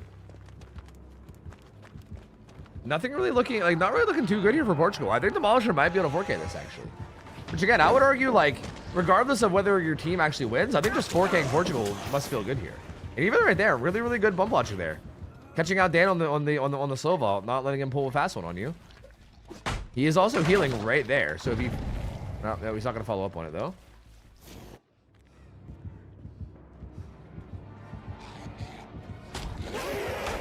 Ooh. Good stun from Pedro. He should be able to get pulled now, too. And he will.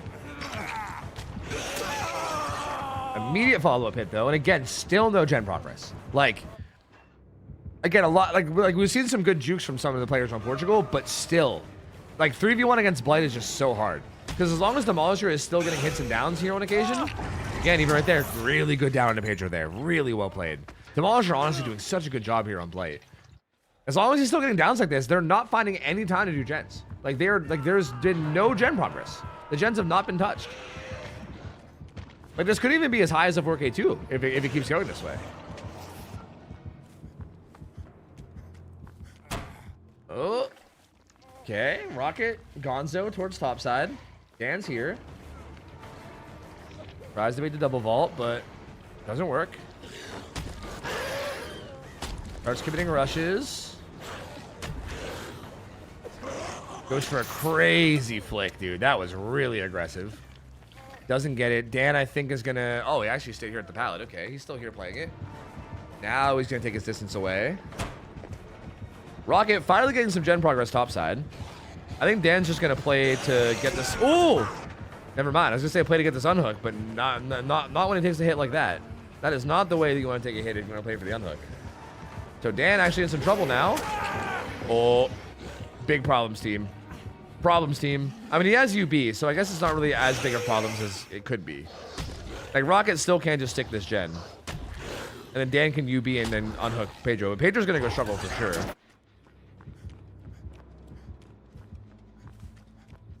Yeah, Portugal's met WinCon. Yeah, Portugal's won. Portugal's won already.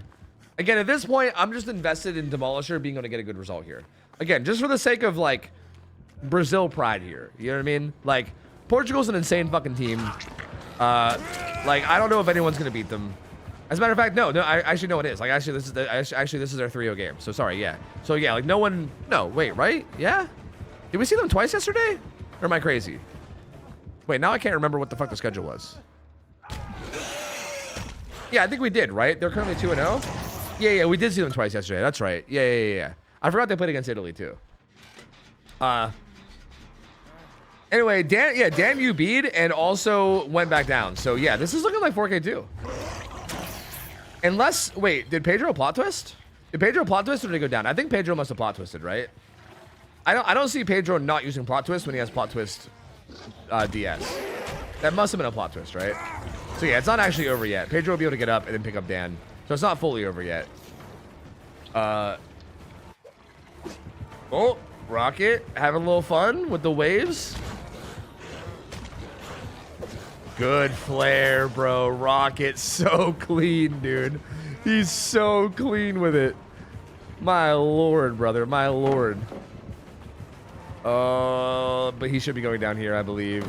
Yep, down he goes. But the other two are back to full health. But Pedro death hook. Rocket's gonna be putting is gonna be getting put on death hook too. Sorry, I can't speak. The only gen progress they have is on the gen top, where Rocket's being hooked, and Pedro just now started a bottom side gen. So it's still looking like 4K2 is possible for the record. Demolisher looking for Pedro, but Pedro was more like middle map.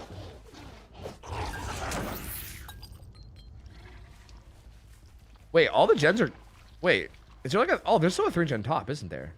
Oh, I didn't even realize that. They popped one of those gens top, but I think there was a 4-gen up there, maybe. I think? Unhook comes in from Pedro.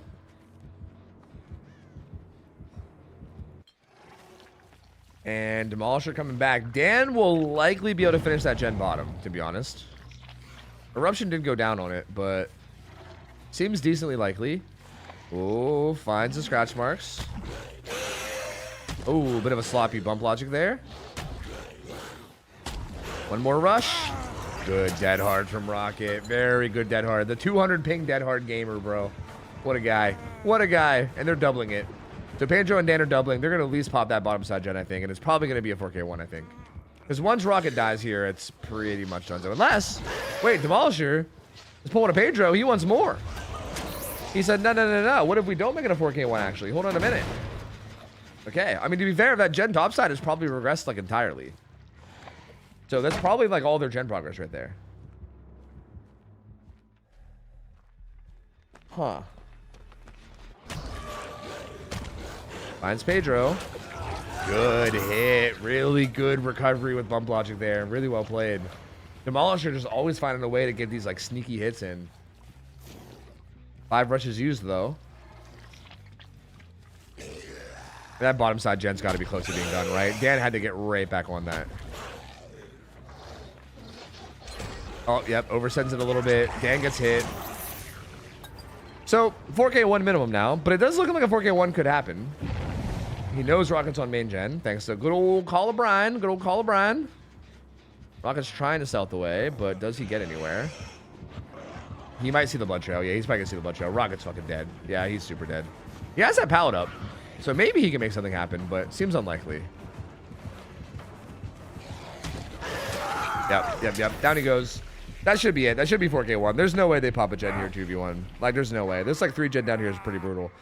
But still, 4K1 for Demolisher, I would argue, still solid. Like, still solid. I mean, I know that, like, Blight Suffo, I think 4K1 is, like, kind of, like, semi-expected result.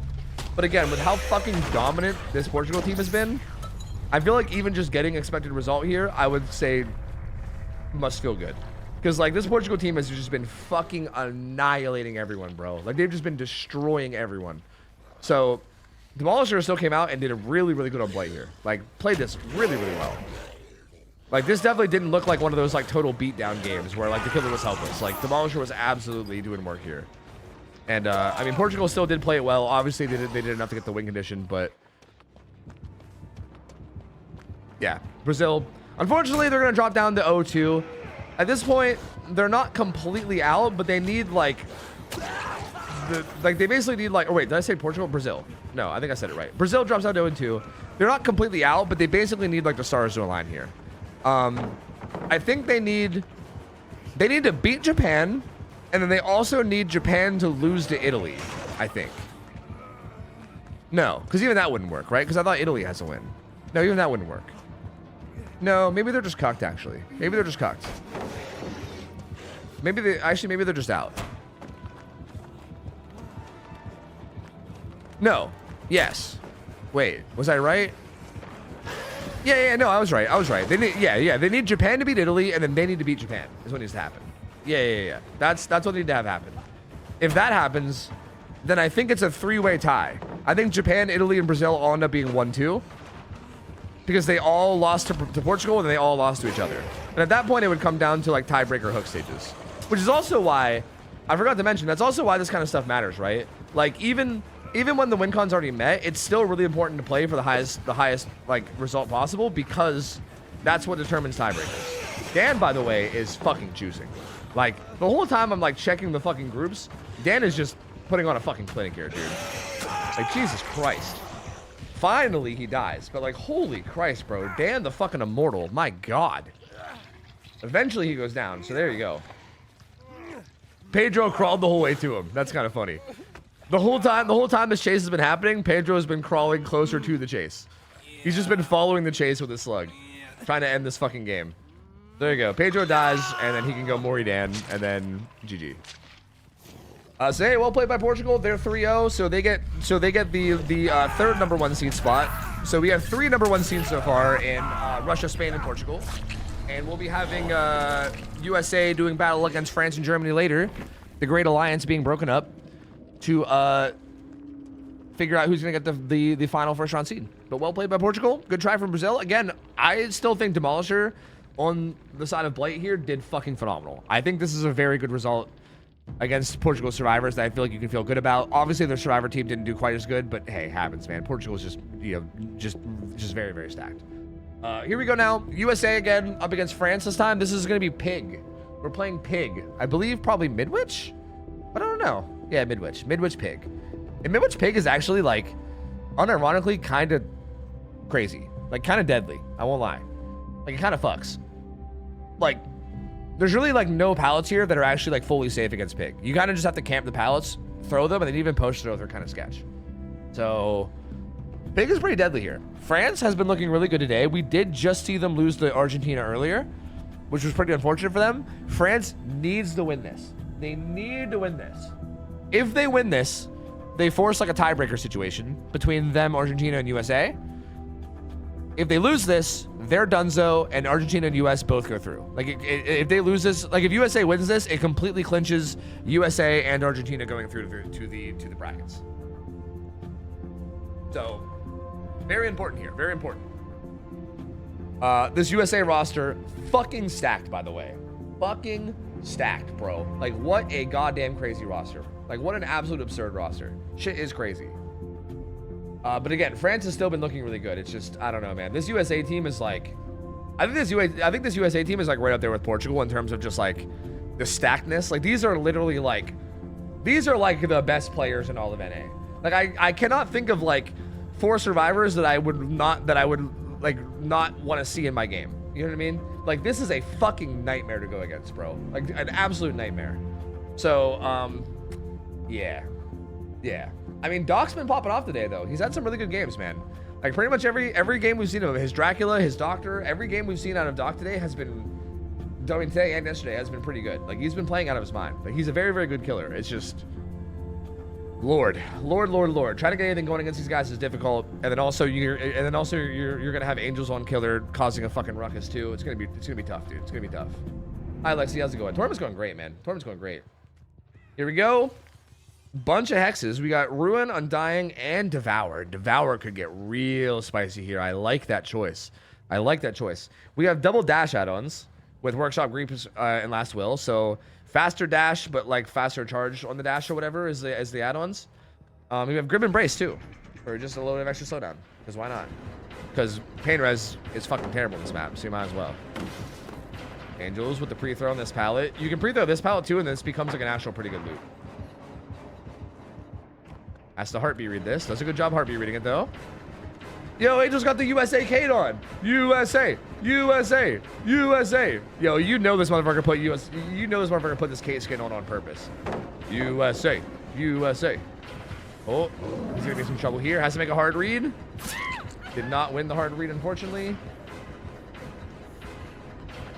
But he has this God Palette 11 he can run to, which I'm assuming is where he's gonna go. Now, this map has like 3 or 4 God Palettes, right? There's one here at 11, there's one at 7, there's one at 5. And then there's some pretty strong ones in other areas that aren't quite God Palettes, but like pretty close. That's like the best palette in the whole game, down. And there's a pretty good chance that you might see that. You might see them just running from God Palette to God Palette. This palette right here is actually kind of nuts if you can play it with distance. Oh. You can just throw it now. Yeah, you can just throw it. This palette with distance is kind of nuts. Well, that throw was kind of late. He still makes this. What is happening? He just cannot hit Angels, bro. Oh my god. Angel's protected by the fucking, by a literal angelic aura. Holy fuck. My lord, dude. Insta sends that too and doesn't get it. Angel's just playing this chase so well. Big problems here, though. Wins that 50! Angels is just immortal, bro! He's just immortal! Oh my god, dude. Oh my lord. Makes this window as well. Bro. Angels, stop it. He's got a family, dude. Brother, he's got a family. His family could be watching this right now. Angels. Please. Okay, he's dead now for sure. There's no way he gets out of this one. What?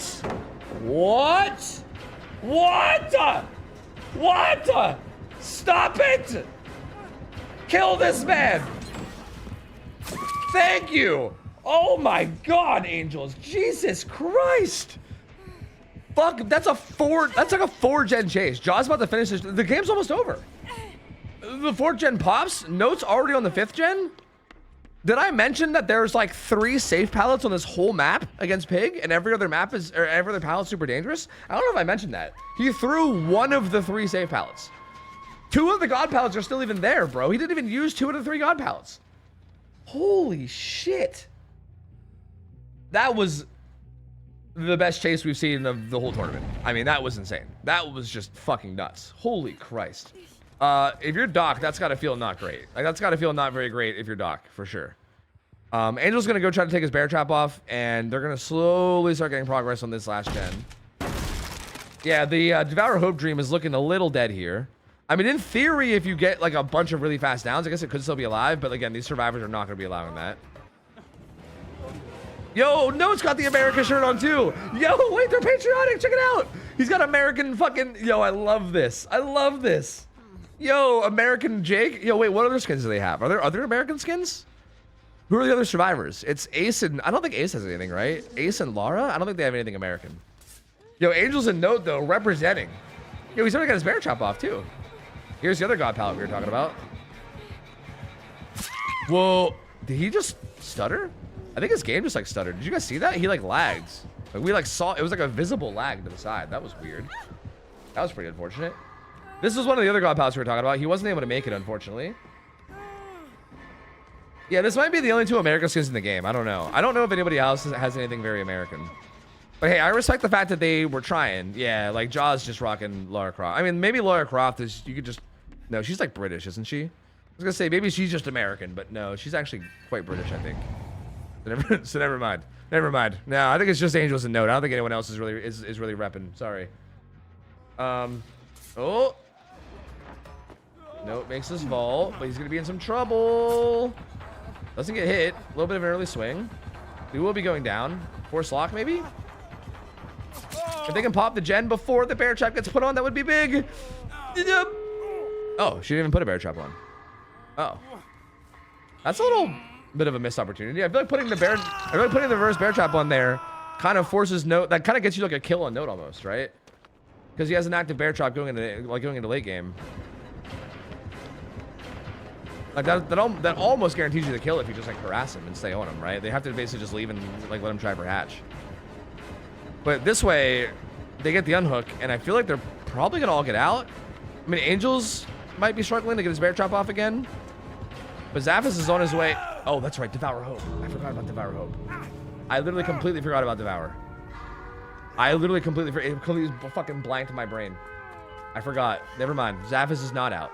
I think they all thought Zaphis was about to get out too, but they were wrong. And now are they doing the great totem search? But he has like 3 totem.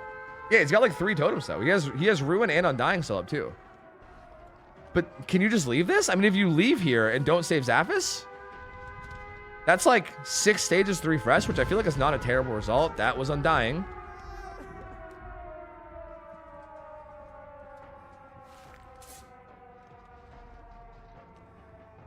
Uh-oh. This is a very scary situation. Angels is trying to pressure this. Angels is straight up just like, I will die for this totem. Like, fuck it, because he's only worth 1 stage. Like, he's not even trying to get his reverse bear trap off anymore. He's just trying to die for this totem. That was Devour. That was Devour. They won the 50, and that was Devour. So Devour's gone.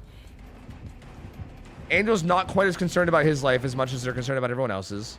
But Zaphis is likely to at least go struggle here, no matter what. But now at least they can heal up. Angels maybe can still go try to take his bear trap off, and they can heal up and maybe try to get a save here before Zaphis fully dies.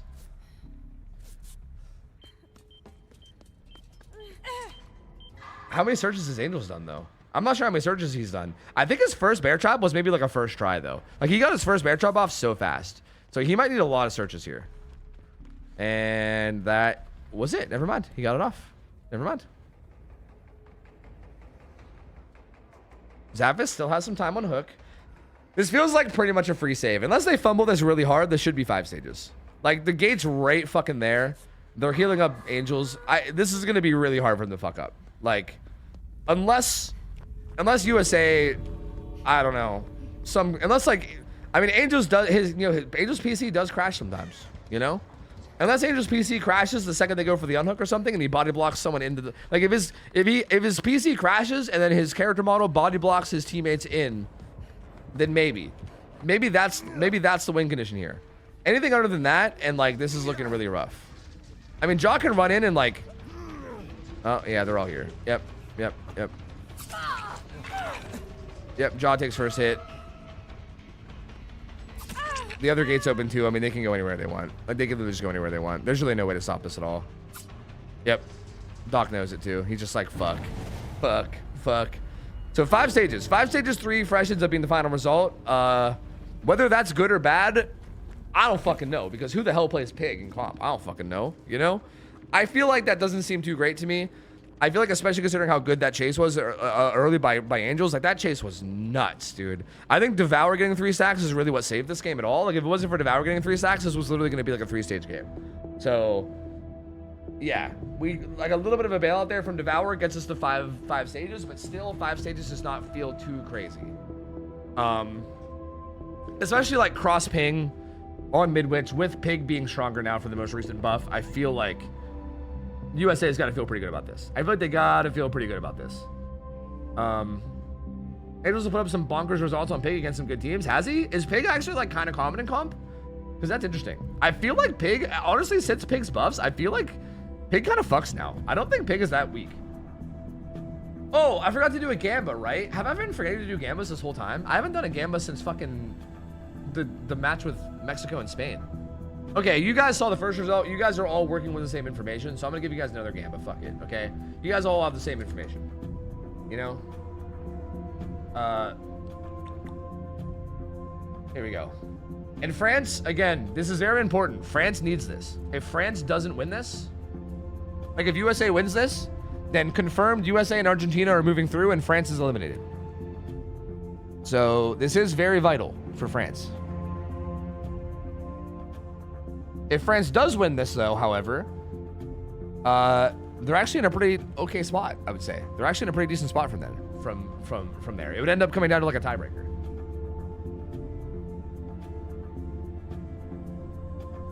Since your buff, she was used more, but it's not like an insane amount. Yeah, I know that people on 1v1 ladder were asking for her. Like, I did like a little bit of 1v1 ladder after her buffs, and people were like actually asking for her a bunch. And I was like, wait, really? Like, it was very odd. I was like, what the fuck? Because I feel like before 1v1 ladder was like just Trap Wraith and then the occasional like demo Wesker, maybe Blight or something here and there, or Doctor. But yeah. Do I think France will win? No, but I'm taking my chances of winning big. Hey, I respect it. I respect it. I respect the fuck out of it. Dude, Team USA is like, unironically, like we've been talking about Portugal and how strong they look and how they're annihilating everybody. Like, come to think of it, Argentina kind of made like quick work of both Germany and France, and USA beat Argentina pretty bad. And now, like that, like for instance, that chase from Angels even just alone was nuts. Like USA is looking quite disgusting here. I don't know, man. I don't know. This shit's kind of crazy.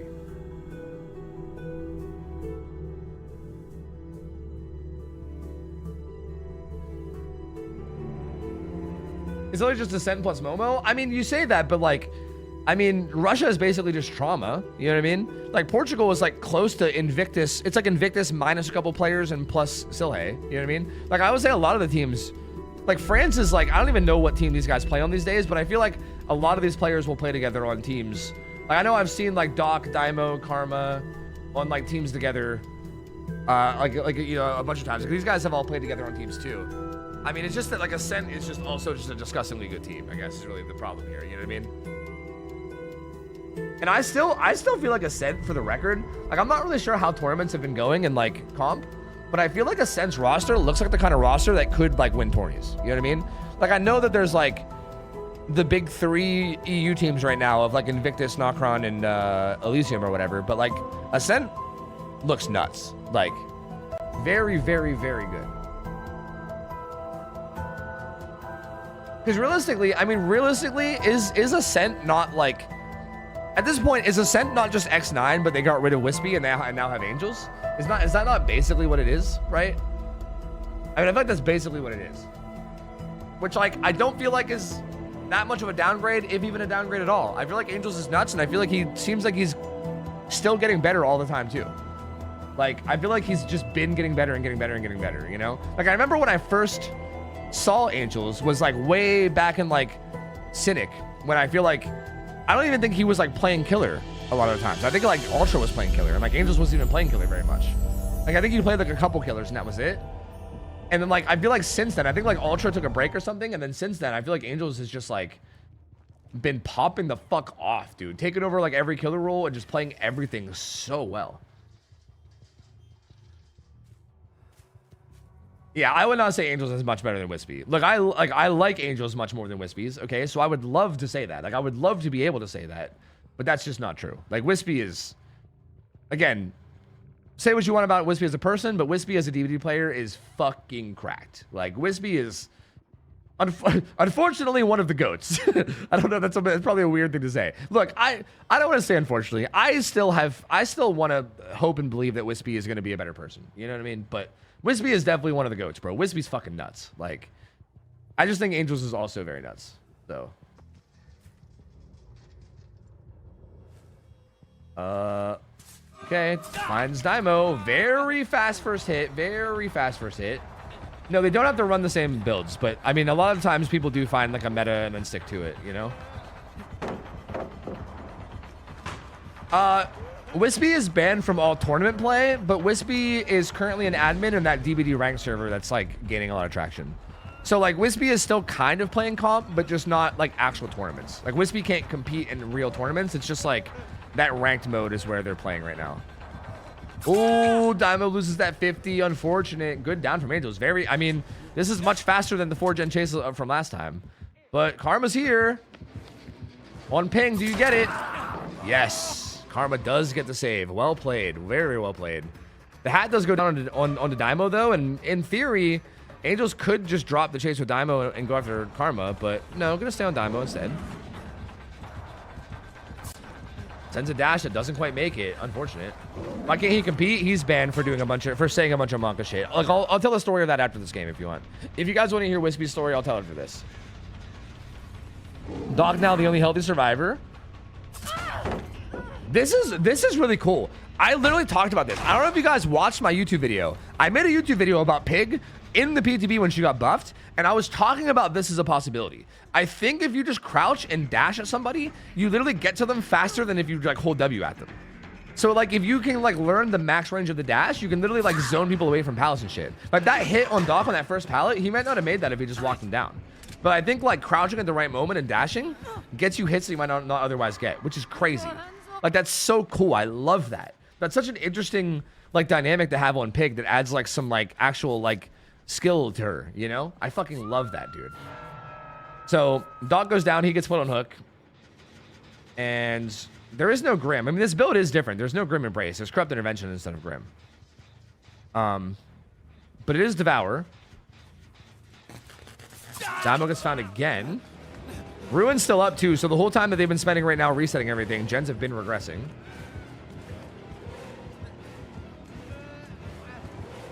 Tofu tea time? True. Let's make a DBD tea video or a DBD tea channel. We need like I feel like we need more drama channels on DBD, you know? Angels winning that 52. Again, this is what I mean. This is like how I expect these chases to go. Like Pig on this map, especially cross ping, is fucking deadly, bro. That's why like I could not believe that chase the Angels had. Like normally this is like typically how it goes. It's just really, really deadly. Like it's so hard to play like almost any of these pallets. Doc's gonna break that totem, but is it Devour or is it Ruin? If it's Ruin, then okay, do they predict Devour? Do they predict Devour though? Oh yeah, virtual streams once every 2 months. True. Virtual does not shy away from it, bro. He doesn't give a fuck, which I respect. You know, I respect that. Doc back in chase again. Does he make that window? He does, just barely. Well played by Doc. 2 gens are about to pop. That's gonna activate Daimo and Doc's bear traps. Although Daimo was already searching, so.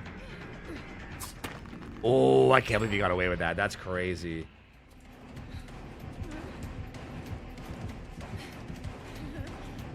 Oh, was the window blocked? It must have been, because he didn't vault it there. Oh, loses that 52. Down he goes. So, second hook coming in here for Doc. Again, remember, win condition here is either 6 hooks or 5 stages for fresh. So, this is hook stage number 3 towards the win con of 6. We're, like, kind of halfway there if you want to view it that way. But, you know, we're getting there. We're getting there.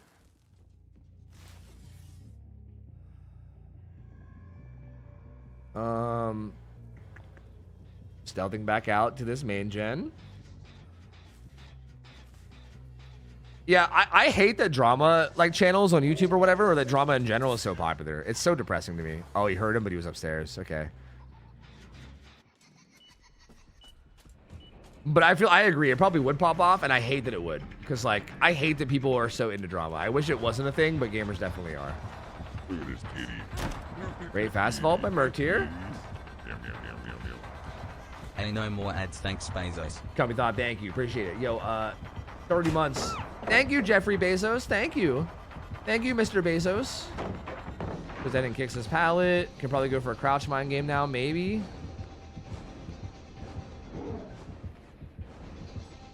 Ooh, oh, the Devour's up. Oh, yeah, they did not expect the Devour. They, in fact, did not expect the Devour. So they cleansed 2 totems. Devour's up. Surprise. Now, France has got to deal with the same surprise that, oh, is Karma already on it, though? Karma might already be on it. That looks like Counterforce, too. Yeah, Karma's on it with Counterforce. So, yeah, that's fucking gone. Never mind. Devour's instantly gone. So they did end up finding that, at least. That's pretty convenient that the Counterforce survivor found it that quickly. I mean, maybe he saw it earlier on Counterforce. I don't know. But, like, either way, that's gone. I mean, it's still got some value. He still got one shot down out of it, so I'd still say worth. You know what I mean? Still good value. That's hook stage number 4. At this point, if we get the final fresh hook, which I believe is on Karma, like if Karma gets hooked, it's GG. If either Karma gets hooked or two other people get hooked at any point, if two more hook stages come in from anyone else, then it's over. So getting very close to the win condition here.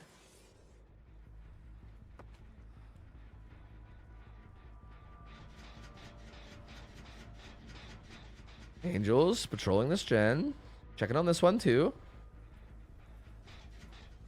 Yeah, I mean, hexes were anticipated, but also keep in mind that like Pig is low level balancing, so the builds on Survivor are dog shit. Like this level of balancing always has really bad perks. So like Counterforce is like, for instance, if you don't run Counterforce, you're just gonna run like, I don't know, some random perk like Better Than New or something, or Lightweight or something instead, like something that might not even do anything, but you're just like whatever. Like at this level of balancing, you're kind of just grasping for straws and taking like anything that might possibly get any value whatsoever, you know? He heard Kate, but she was down below. Yeah, I don't think he was able to realize like where exactly he was hearing it.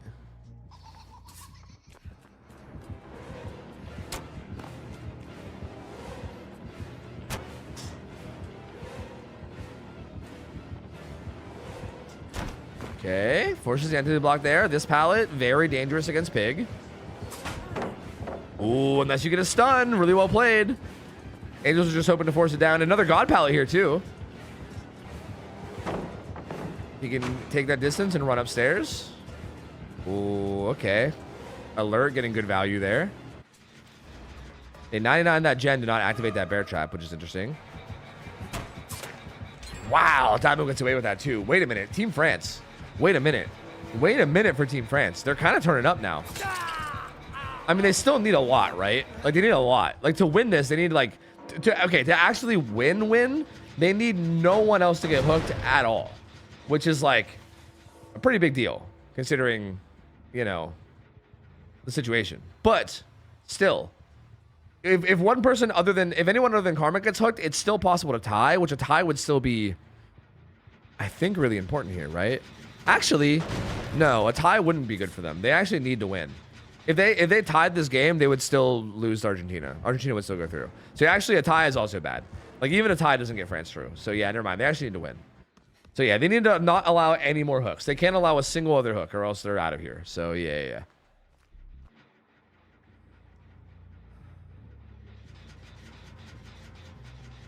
Angel's just patrolling these gens. Does he have a third? Oh, he has a third gen right upstairs. Oh, all these gens are kind of in like a little pocket. Interesting. Huh. You know what I'd love to see on this build? Instead of Last Will, I would love to see John's medical file. I'm not sure if he's played around with that a lot or all, but I feel like Angels is really utilizing the stealth a lot. Like he's crouching a lot as Pig. I think that extra move speed while crouching would do work here. Like it's possible that maybe like this game just happened to become more of a stealth game than most. You know what I mean? Like maybe games are not typically this stealthy. Ooh, fine Stymo. But I feel like that I don't want to go hard this game. Kate does finally get a bear trap off.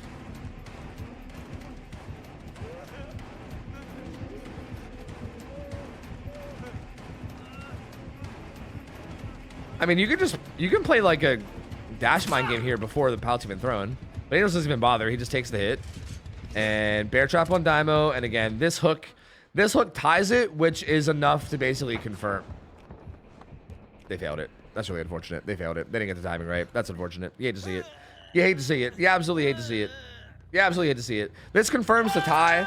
So this confirms 100% that France is not going to the brackets. They will not be making it to the brackets no matter what. Even if the set ends as a tie, it'll still be USA and Argentina going through. So France is unfortunately eliminated, which is unfortunate because I do feel like they played really, like even here, they're putting up such a good fight here. Like even with how bad like the early game is, like look at this. Like they popped gen number 4, gen number 5 is like, was it like half?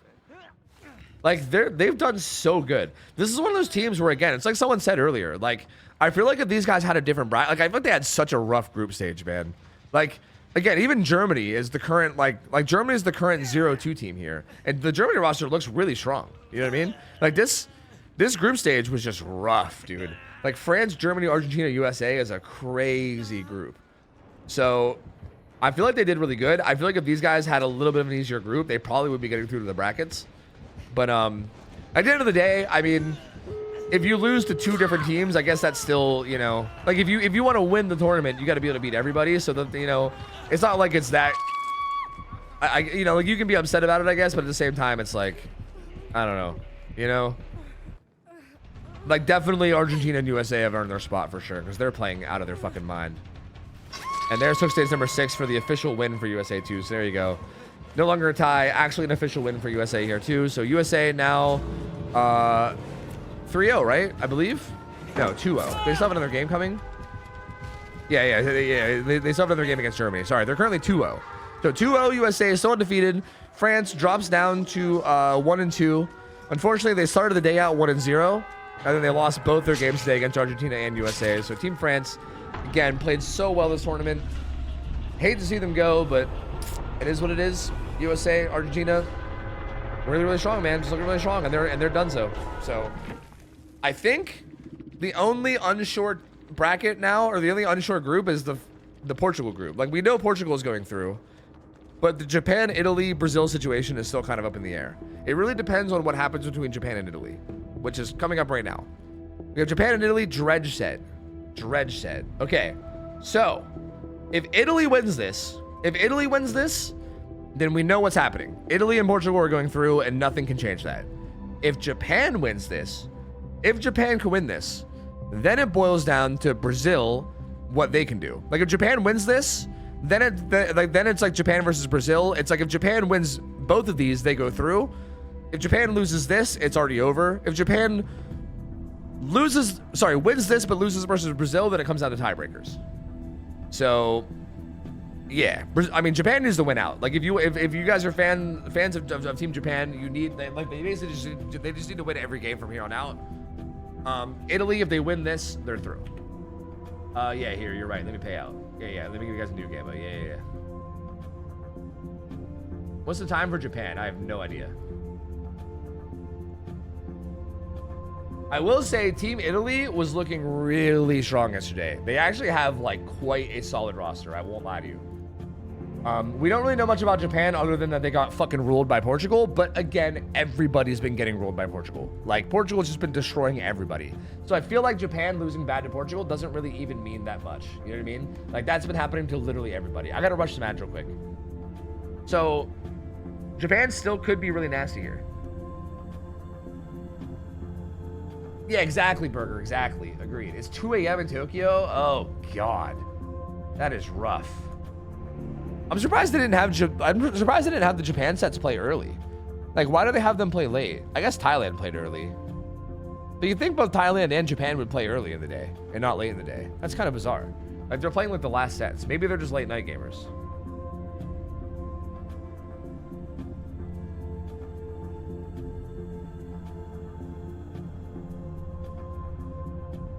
Bro, how do we stop these motherfuckers from coming in and saying cheap viewers on blankblank.com? I mean, you guys can't see the messages because we blocked the term, but like we've had to ban like 10 bots in the past like 2 days. What is this? Maybe I should put on like a, do I not have like a verified email setting or something? I might have to do that. I don't know. Oh, they had other DVD tourneys. Oh, so they wanted to play late because of their tournaments. Oh, that's rough.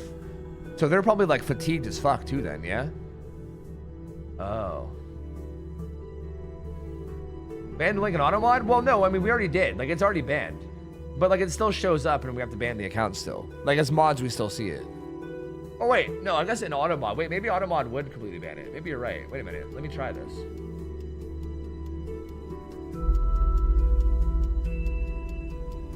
Wait, you guys can't see what I'm doing right now, right? Right? No? Good.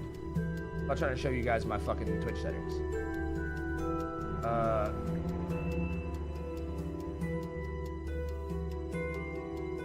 Where even is this? Moderation.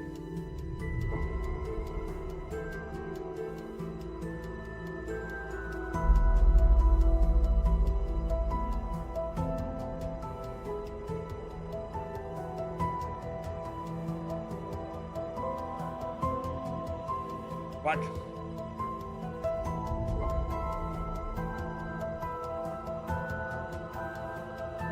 What? Does that mean set words? What do you mean?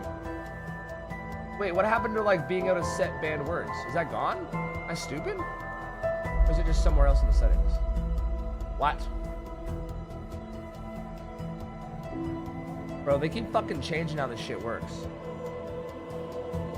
Auto mod and messaging filtering.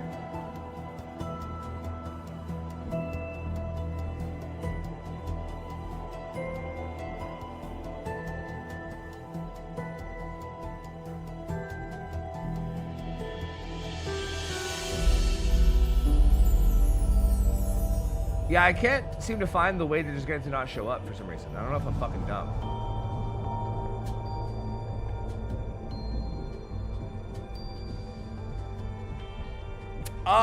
Rezi, I feel like we would need a lot of grinding to even be considered. Like, I feel like, to be quite frank, I think we're nowhere near good enough to be even considered right now. Like, I don't know. Like, I feel like we, like, for instance, we would have to be good enough to at least beat, like, the weakest team in this tourney. And, like, so far, record-wise, the weakest teams are, like, Germany and Mexico, I guess. And those teams are still looking really strong. Like, I don't know if we're good enough to beat those teams even, you know? So, like, I mean, I don't want to say no to that. Like, I guess I would be loosely interested. But also, I don't even know, like, even if we grinded our ass off, I still don't know if we even could get good enough to, like, even be considered. Like, it might all just be for nothing. I don't know. But maybe. I mean, maybe. Oh, wait. Permitted terms and phrases. Oh, block terms and phrases. Wait, I found it. Wait, I found it. Wait, but it's already blocked. Wait, it's already blocked. Why is it still showing up then? Does that just make it held? How do I make it just not show up at all? Or is that not possible anymore? What the fuck? I'm gonna see at least one head-on. Dude, head-on against Dredge is fucking crazy. I don't know about all that. I mean, I know people run it anyway because, like, you might as well, but, like, head-on versus Dredge is fucking nuts.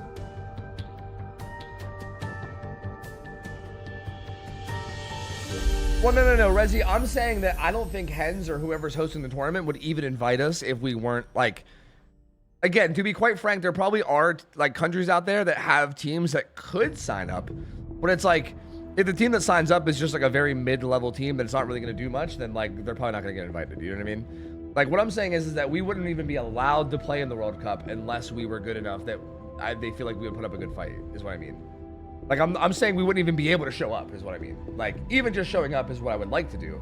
But I don't even know if we could do that. Like, we'd have to prove ourselves to even be able to do that, I feel like. You know what I mean?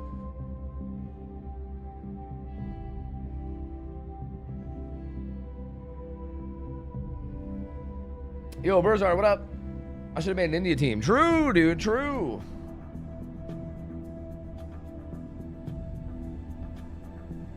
Gamba's almost 50-50, is it? Nice. This is a weird one, because I feel like Japan is such like an unknown one, you know what I mean? I know the Italy team is strong. Like, I know for a fact that the Italy team is strong. But, like, wait, it showed builds when we went back to this screen. I'm guessing there was some kind of issue or something? Oh, we had a member of Italy team crash, apparently. Sorry. Would you host this if someone dropped out for complicated reasons? What do you mean? Host this? I mean, am I not already kind of hosting it? I mean, I guess I'm not doing any of the work for it, but like, I would help, sure. I mean, what do you mean? Oh, Wispy story. Oh, shit. Do we have time? Hopefully. Wispy is like maybe, honestly, again, because Wispy has done some shitty things, I don't like enjoy saying this, but I think Wispy actually is probably like the best player in all of NA. Like Wispy's kind of nuts. Like generally very gifted at the game. I won't lie. But Wispy has always been kind of a problem for like staffs and tournaments. Like has always been kind of an issue. Like just doing like immature dumb shit. Like making a big fuss over like rules and fucking, you know, just being obnoxious to like staff has always been a problem. So there was already kind of issues with Wispy where I feel like was already kind of towing the line where like I feel like most tournament staff was like, man, waiting for a reason to ban this motherfucker, you know? But then Wispy went on to say some really fucking monka things on a stream with Virtual, which like my like semi defense here, it's not really a defense. I mean, Wispy was being shitty and is possibly still shitty, but the one kind of defense I think that you can say is that Wispy at least was like young. Like I think they were like 17 when they said all this, but still, they said some pretty like ridiculous shit. Like they said something like, when a minor gets groomed, it's partially the minor's fault too, and they should take accountability for their fault or something, which is like, what? Like, what? Like, what the fuck? No, like that's not okay to say. You know what I mean?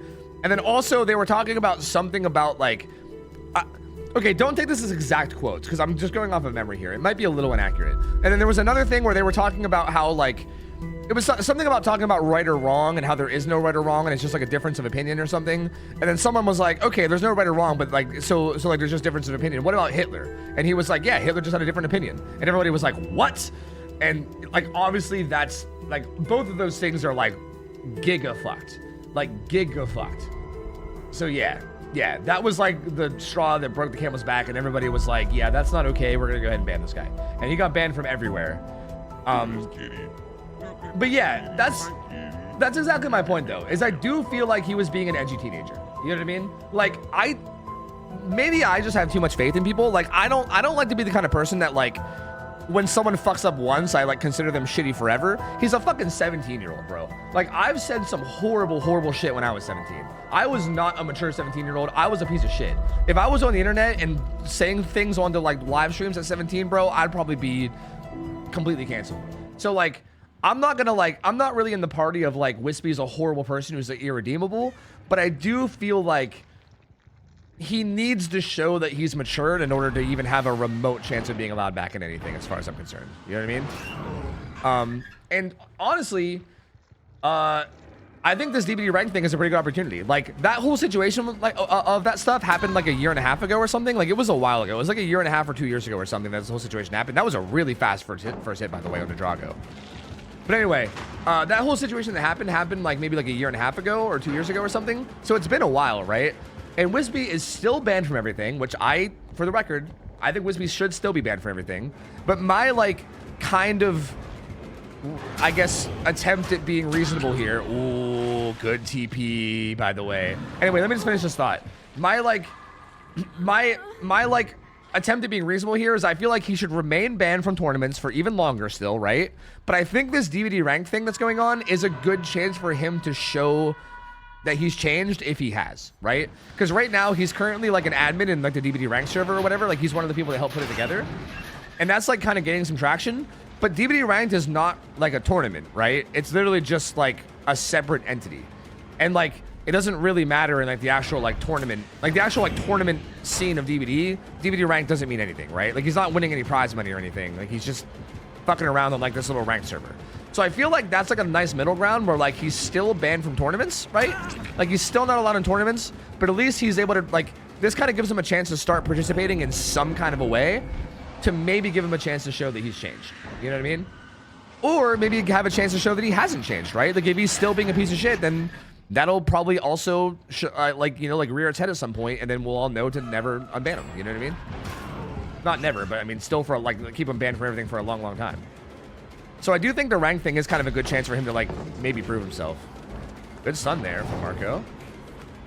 So far, by the way, 2 separate downs. Oh, good greed.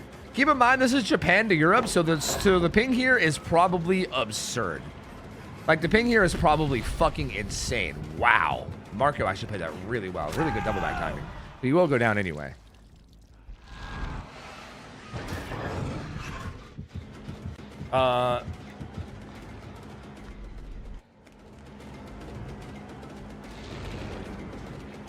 Pilot loop getting chased here. Honestly, the second guy that went down never even got hooked, so still only sitting on 1 hook, but starting to snowball a lot. Dredge is a very snowbally killer once people start to get injured. Like, his mobility on this map is insane, and his chase is also quite good because every pallet is pretty much zonable. So, like, once you start getting injuries and downs, it can get a little bit hairy. Interesting to see that Neko is not really opting to go for too many hooks, though. But now getting a second hook. Yeah, exactly, Axolotl. Like, exactly. Like, being addicted to staff is also fucked, too. I agree. Like, that's, like, an overlooked thing. Like, having, like, edgy comments is one thing, right? And that's obviously really bad and shouldn't be overlooked. But I feel like even the other shit he did was also fucked, too. Like, it's like he has a lot to answer for. For sure.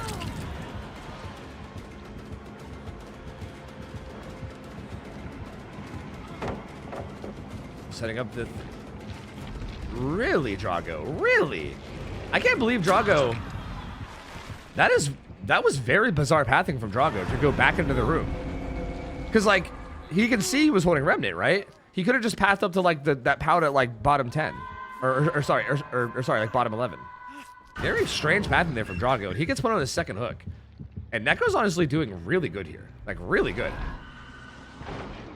Like, he's keeping pressure up a lot. Like, he's getting a lot of hits on different people around the map. They're constantly having to spend time resetting. There's only been 1 gen done. And now Drago is death hook. And even here, Pile Loop. Not able to make it anywhere. The calm players do stream, yeah. I would say most of them. Not all of them, but most of them. I mean, I want to say maybe not even most of them. A lot of the big name people do, for sure. Like the ones on the very top teams.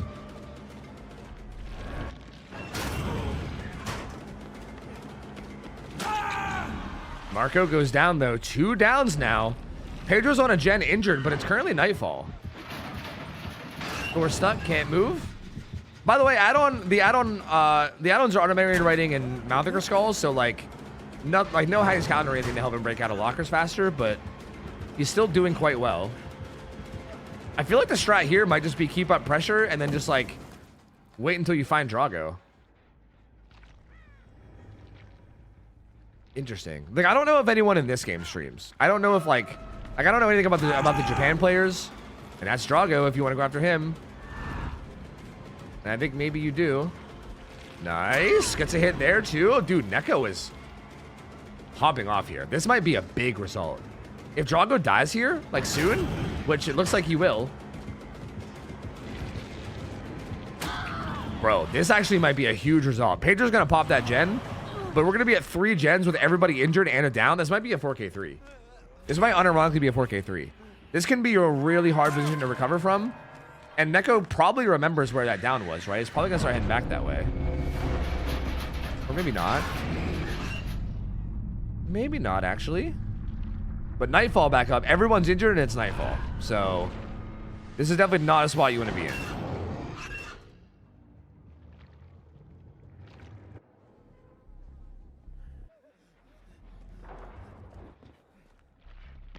I think that meant Japan having to come back in like the group stages maybe, because Japan's currently 0-1. They like lost to Portugal and that's it.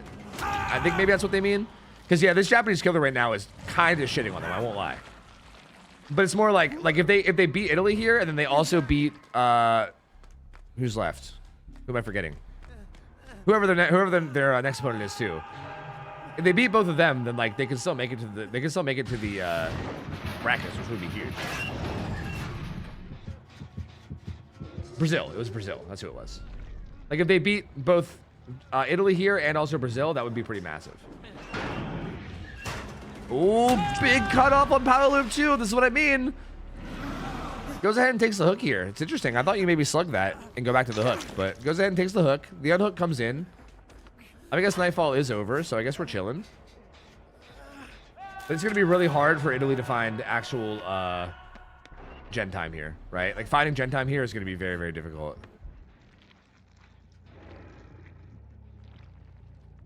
Looks like Marco gets found.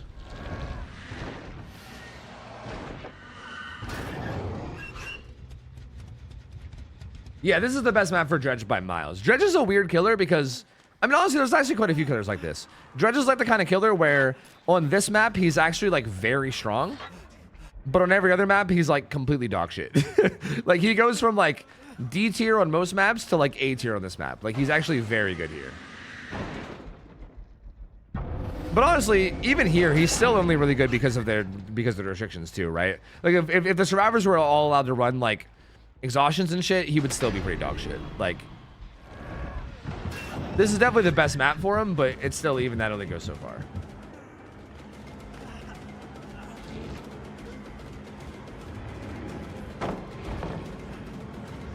Ooh. See if this zoning works out. Pedro tries to bait it, does not work. Down he goes. Marco's got a gen at about half though. But here's where the slugging comes in. It's currently nightfall. He's looking around for him, not finding anything. Does find something here. Yeah, you know, I'm actually a little surprised. I do think a way that you can make Dredge stronger would actually be super simple. I talked about this before. I'm curious on people's thoughts. If you made him move faster while holding his remnant, would that, like, that wouldn't be too much, right? I really think it just buff that one part of him, and then he instantly becomes like way stronger and way more interesting. Like, I can't believe that hasn't been buffed yet, if anything. Maybe he himself spawns in lockers? No. They don't need to do any of that. Literally make like the remnant part of his kit just a little stronger. That's it. Like literally just make it so that, because like right now when you hold your remnant, like if you put your remnant down and then start like circling around a tile or whatever, you move, I think you move slower than the survivors, if I'm not mistaken. Like I think you move like 3.8 or something, right? So like the survivors can just hold W away like anytime you do that. But if you were going like maybe even the same speed, like I don't know, I don't see it. Like maybe like 4.2 might even be too much, but I don't know. Yeah, I mean I agree with that sense. Yeah, I mean 4.4 would be ridiculous. Yeah, like, that'd be absurd. But I'm saying like either 4.0 or 4.2. Like 4.2 might even be too much. I don't know. I'd have to test it. Which, by the way, looking grim here. Pedro's going to come in and get this unhook. But Hex Ruin's still up, by the way. So the whole time they're fumbling around and doing this, the gens are regressing with Hex Ruin. So, like, again, this is looking more and more like 4K3 all the time. Like, Neko is in firm control here. There was, like, not really much that they're really able to do at the moment. Pedro's kind of zoned here. He goes locker? Question marks? Forcing lock so he can get Marco out, or so, yeah. I think forcing lock so he can get the other survivor up, I suppose, since he knew he was dead.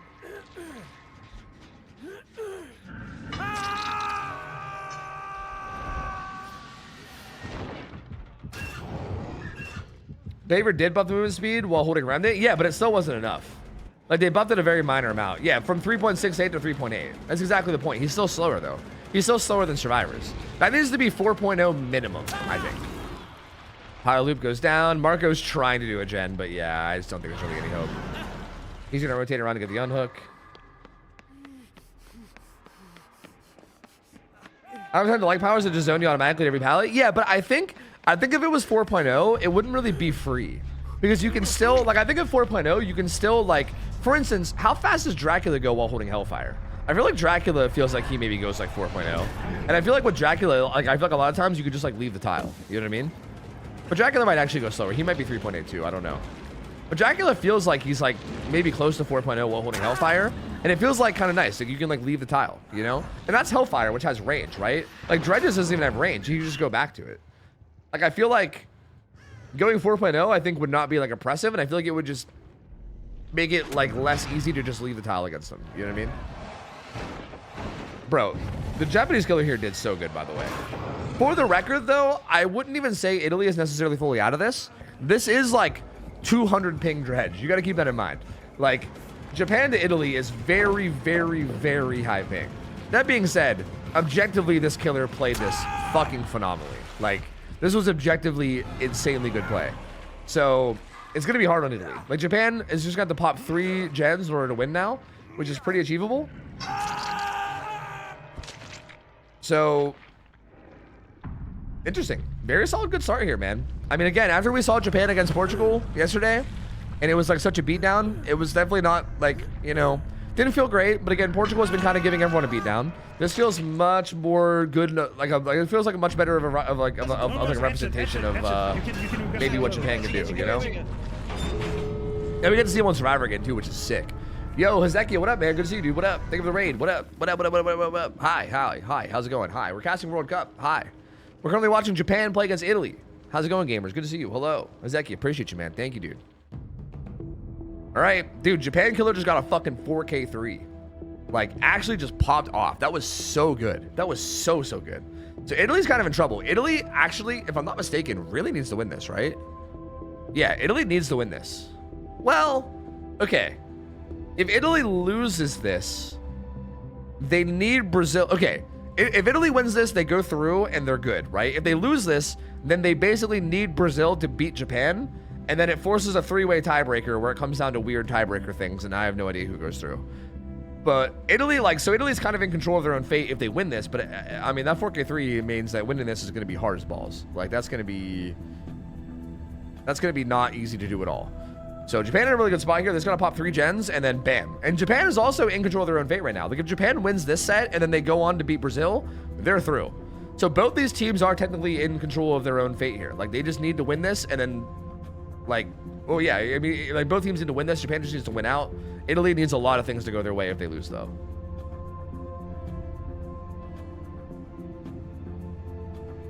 Locking with Hellfire is 3.8. Okay, I figured it probably was. That definitely makes sense. Whoops. Don't go live.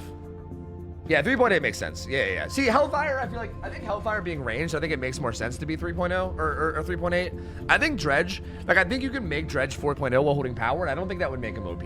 Like, I really don't. I feel like he would still honestly be kind of bad. But you at least feel like you had some options. You know what I mean? You know what I mean? You know what I'm saying? Yeah. Asian players are amazing skill-wise, but their game read or macro is slightly odd compared to Western regions. Yeah, well, apparently they play with like really weird metas over there. I don't actually know.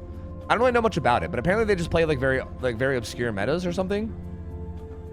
So, I don't know.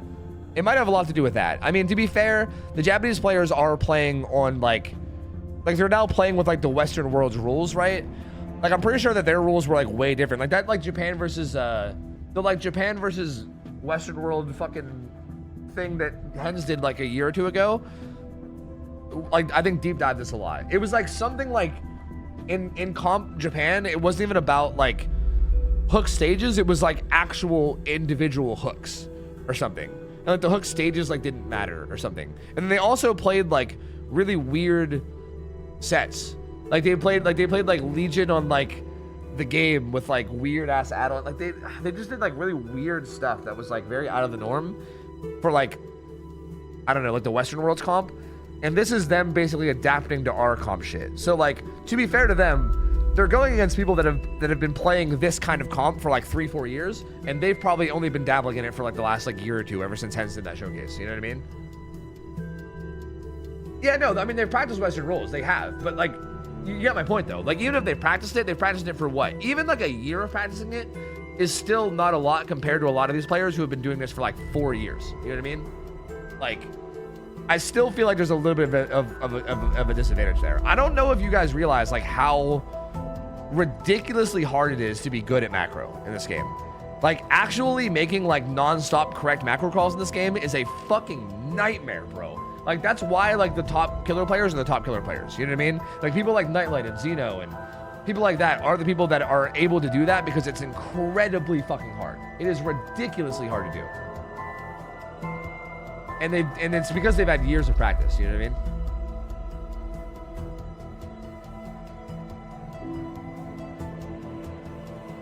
I mean, I don't know.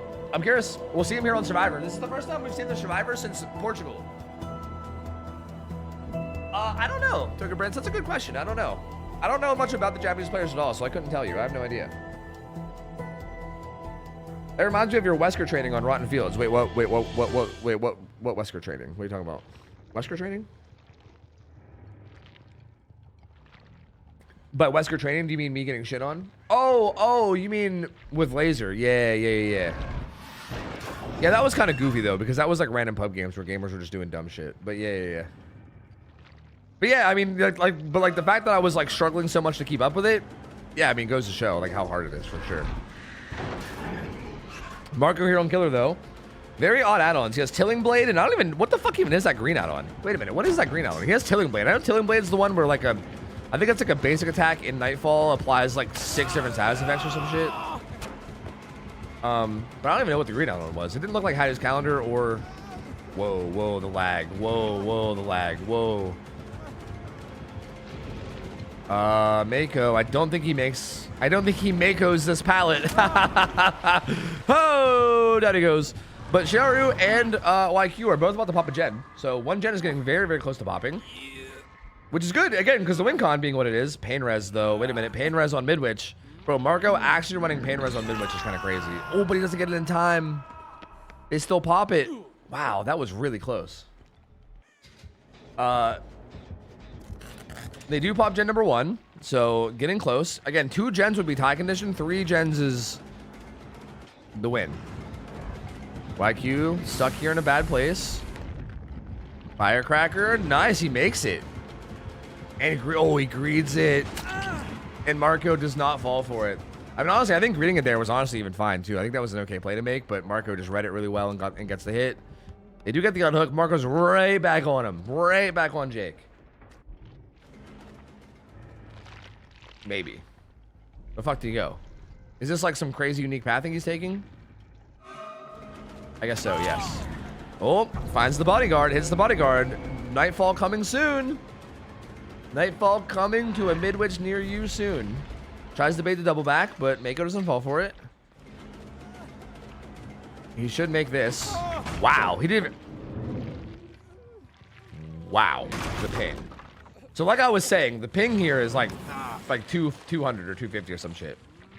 Again, this is like the same kind of ping that the Italy players were dealing with too. Keep that in mind. Like that's just how this matchup is. Like that's why it's hard to have Japan involved in a lot of Western comp, because there's no really way to avoid gamers just having like 200 plus ping on both sides. You know, like that's just kind of how it goes. You know, pretty unfortunate, but that's just kind of how it goes. So anyway, Mako gets put on a second hook, and Marco's really needing the snowball here, right? Because even though like he's kind of slowly working on this kill on Mako, he still needs to make sure that no gens get done, right? He's doing a really good job right now, getting a lot of hits. 3 people injured and him on hook right now is a really good spot to be in. This is like very similar to where we saw the Japanese killer before. Sharu is forcing lock. Does this allow them to get the unhook? Are they in position for it? They are, and they're both here. They lock a locker. Pain res comes through. Ruin is still up as well, so Jen's regressing a bit. Marco makes it back. Is that him? Is that Mako up there? It is. Oh, Mako's right there, too. I mean, taking deaths for this might not be worth it. Like, is Dwight planning on dying for him? He is. I don't know if this is worth it, man. I'm going to be honest with you. Like, every injury, every down you take on a dredge set is brutal, dude. Because he's just so mobile. And, like, you got to deal with that. You know what I mean? And I don't think Mako, like... What's he really have to work with? He needs to just put something together himself. Unfortunately, runs into the wall in accident. He's dead. And Marco wants the win, dude. He wants the win. He wants to interrupt this gen. Is this the right one? Wait, he got off the gen. He got off the gen. I think 4K1 is still technically on the table. Or sorry, 4K4 is still technically on the table. He didn't find the gen that he was doing. Adam did have a gen very high progress. It was like one of the upstairs gens, right?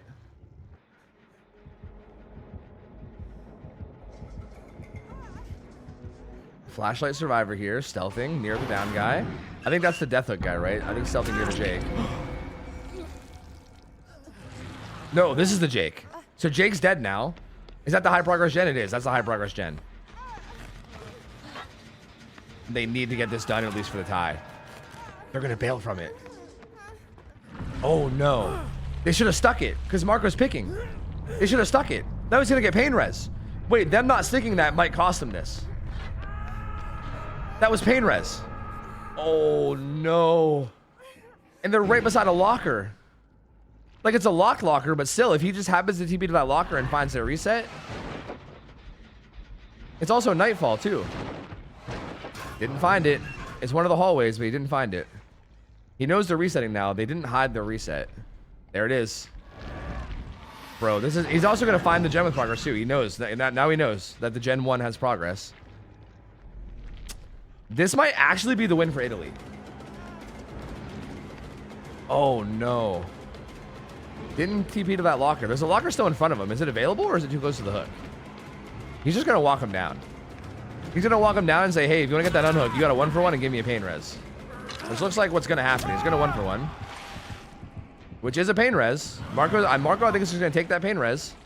Regress that gen even more. Again, pain res and fucking ruin are both up. So, like, that gen that was at, like, 90% is probably down to, like, 30 now. Maybe even less. And everybody's injured. They're trying to, like, slow play this. I think this is kind of that, like, macro stuff we were talking about before. Where I think there's, like, a couple, like... This is the kind of stuff where it's, like, these important macro decisions you have to make that are, like, hard to make.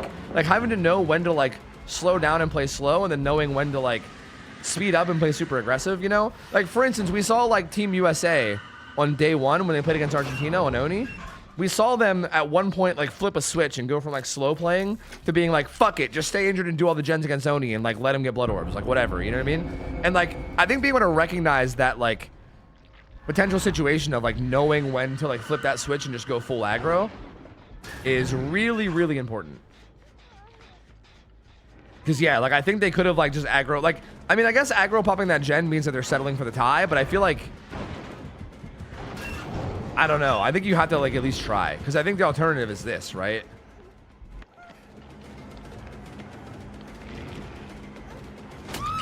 Down goes Nia. They're resetting. He's going to look for him. They're in the opposite corner. Like, to his right now. Oh, he might find him here. He did find him. He did find him. They managed to get one reset off. He hit his red stain even though he didn't have a red stain. I do that all the time too. It's a bad habit. But this is big problems, team. Big problems, team. There's a lot of lockers down here for him to go to. And yep, there he is. And every pallet, bro. I feel so bad for them. They keep trying to throw pallets and they just keep getting hit through every single one of them. I feel like these guys are probably not used to this 200. I mean, who the fuck is used to 200 ping, I guess. But like, yeah, this is rough. Finds the reset here. Dwight's gonna go down. Forcing lock is smart. I just don't know if it's enough at this point, right? Because Nia's got to make her way to the guy on the ground and then pick him up. And there's lockers out here. She makes it. She gets the pickup.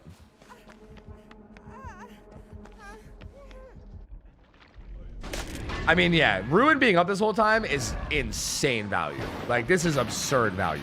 Like, Ruin has regressed the gens. So the gens have to be at 0 now, right? Like, the gens are definitely all at 0. Which, again, is so depressing when you look back at the fact that they had that gen at 90%. Dude, they could have at least tied it. To be fair, I don't know if tying it would have been good. Tying it, I think, would have still forced a tiebreaker in the end, which still could have ended up being okay, depending on how things go, I guess. But tying it would have made them rely on a tiebreaker to get out of groups, but it's better than the spot they're in now, at least, you know?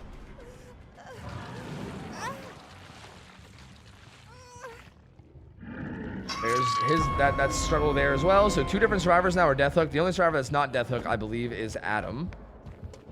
Everyone else, I know it doesn't show Dwight as Death Hook, but he is Death Hook. I guess maybe that golden hook stage is them being Death Hook. I don't know, that's a weird thing. It's like a weird, like, shoulder looking thing. It's fucking bizarre. Oh, gets the down on Dwight. He can just kill Dwight now. He can just kill Dwight. He can kill Dwight. Now it's a 2v1. There's no gen progress. Italy's gonna take it, dude. Italy's gonna take it. This is so tragic for Japan, dude. No, I mean, look, I like Team Italy, okay? A lot of the gamers on Team Italy are, like, really cool, chill gamers. I like them, okay? I don't want to sound like I'm rooting against Italy. I like Italy. Japan was, like, this new team that I wanted to see pop off, you know what I mean? Like, I was so hopeful that we'd see, like, some big pop-off plays from them. But, and to be fair, I guess we did. Like, their killer rounds especially were really good. It just feels like their Survivor... I think it's partially them not being used to fucking 3 gazillion ping, which, you know, that's fair. Like the amount of like pilots I've seen thrown and then hits happen through them. Like speaking of which, there's another one. Like the amount of that I've seen has been insane. And then on top of that, it's also just like a little bit of sloppy macro decisions here and there. But yeah, Italy's actually gonna take it. Crazy that the Japan killer got a 4K3, and then Marco still came through and said, "Oh, 4K4 win con? Yeah, I fucking got this. I got this." Like, to be fair, crazy performance from Marco. Like, he played this fucking phenomenally, dude. Like, that was so good. That was so good.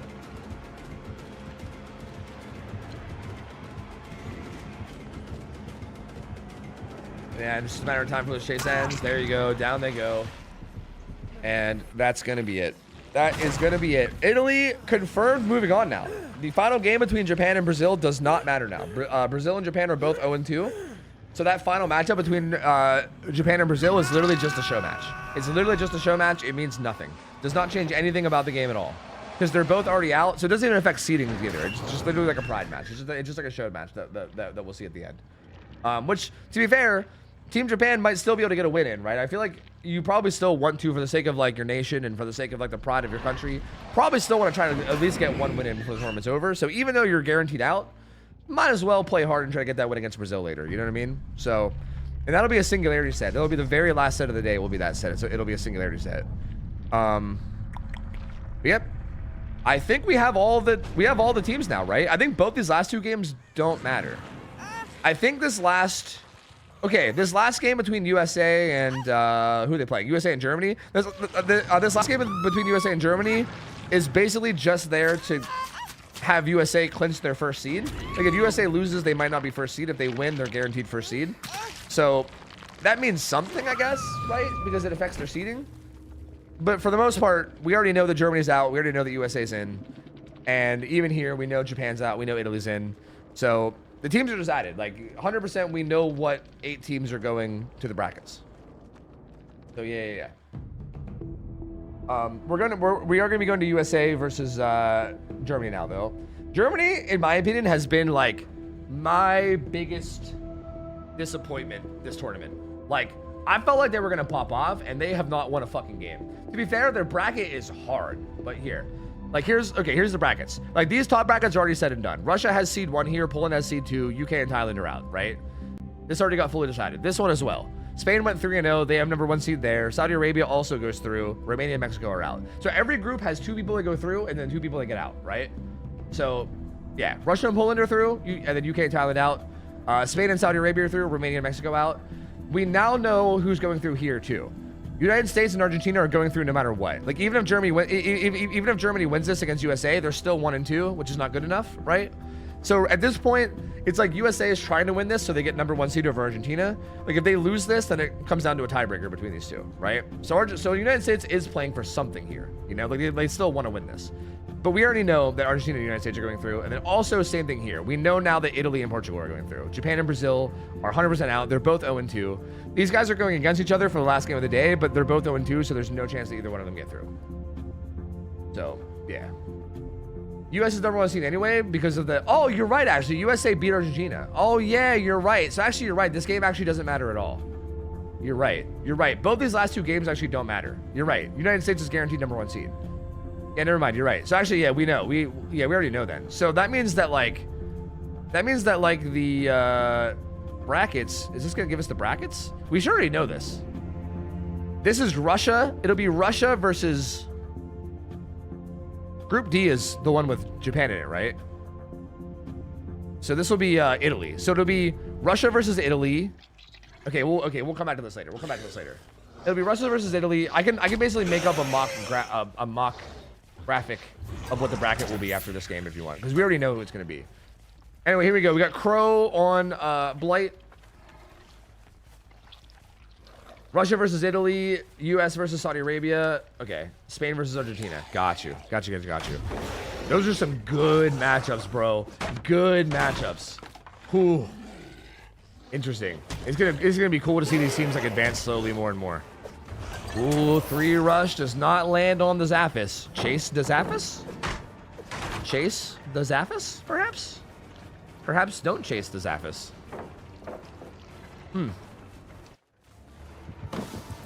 Oh. Chase the Zaphis. Oh, gets a hit on the Zaphis. Pallet here is gone. Zaphis actually in some trouble. Down he goes. Good shit from Crow. Gets that down pretty quickly. Honestly, not a bad chase. Not a bad chase. Crow, I'm pretty sure has been grinding lately. So I'm not too surprised it's Crow. I think he's been grinding a lot lately. And I think he's a Blight main, right? If I'm not mistaken. I don't know a lot about Crow, but I'm pretty sure he's a Blight main, if I'm not mistaken. So it doesn't surprise me too much. There's a 4-gen top side, which looks like is what he wants to come up and defend. Can put Colorblind Eruption down here. Jaw going for the blind. Doesn't get it. 2 rushes down for that pallet break. Jaw going around the back of this. A little spicy. Gonna eat that hit and then head down towards bottom side. Just wants to get away from the gens. Only 2 rushes used there, so Crow will have his rushes back very quickly. Lithe, though. Great patience from Jaw. It's got to be so tempting to just vault that and get your Lithe off no matter what. Very, very good patience there. Nice. Buying a little bit more time with Locker. He still will be dying, though. Yeah, he does eventually go down. Is that... Somebody's preemptively in basement. Nice. Looks like Zaf preemptively in basement. Better hope that he didn't hear that. And Note and Angel's already across the map on gens. Does not seem like Crow heard it. He's looking for Zaphis edge map out here, but I don't think he realizes that he's in basement. He's looking for him, but I don't think he's going to find him. I don't know. I don't know. Virtual injured his wrist again, apparently. Jesus, again? My lord, bro. He's got glass bones? Gen's topside being worked. Crow not able to find Zav. Is going to say, all right, whatever. Fuck it. Let's just go up topside. Instantly breaks that pallet from Note. Note's going to definitely try to path away here. No fillers, though. These got used up earlier.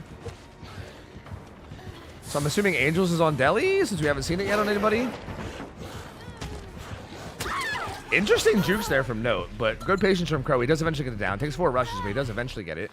Down goes Note. He's down in the gen setup, which is a little bit spicy. That's a little bit spicy. Glass, bones, and paper skin. Every day I wake up to a heart attack, and I go to sleep to a stroke, or what? I can't remember what the guy says in SpongeBob. I know it's a SpongeBob quote. I just can't remember the full thing. Okay, I'm sorry. Just know that I know it, all right? All right? Momo was not played, but this might be where we see Momo, since it's Blight, right? I don't imagine we're going to... Like, if Momo's on the roster, what the fuck's he doing on the roster if he's not going to play Blight? You know what I mean? So I imagine we'll probably see him this game. I would assume. But not yet. This is... It's Germany killers first. So after this game, we will see USA killers. I heard Laser complaining that Virtual was overdoing his physical therapy and made his wrist worse. I mean, yeah. I kind of did the same thing with my shoulder. I mean, I don't think I made my shoulder worse, but like... Bruh, it's tough, man. I'm a busy fuck, and it's hard for me to do physical therapy, you know what I mean? I end up slacking on it, so I feel that. They're doing a really good job of not giving any free tags right now. And Angel sneaks in for the unhook, too. That's actually so good that he managed to sneak in and get the pull completely for free. That's actually nuts. Big body Angels. 4 dash hit there. Gives Note some distance. Big body Angels. Note's trying to make it for BL. I don't know if he makes it in time. He's trying to get any fucking BL spot he can. Nice. BL's to the Z wall. This is so like... This is what I mean. These survivors are so like... this is like what makes these survivors so good. Like I feel like in that scenario, like you're so fucked. Like it's hard to even get BL off. Note, like so smart to like go to like edge map of hill, which no one expects. BL to the Z wall just to buy a little bit more time, right? Like that extra like 10-15 seconds that you can buy like every chase is so good, dude. And these guys do such a good job of doing that always, man. Like so much. Like it's like almost every down. If you just get like an extra 10-15 seconds, it adds up so much. Note's going on his second hook now.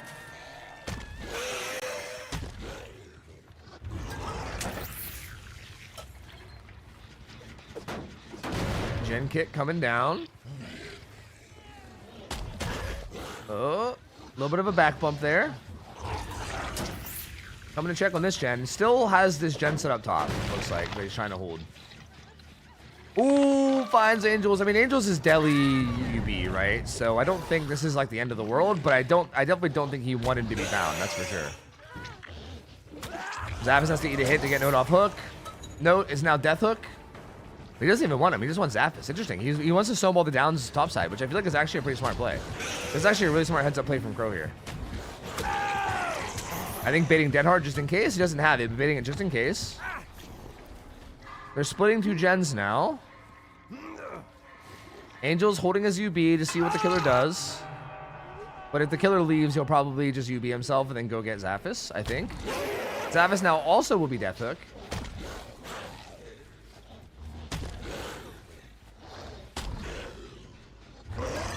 Ooh, and there's the BL from Note, I believe. Call of Brine Eruption going down.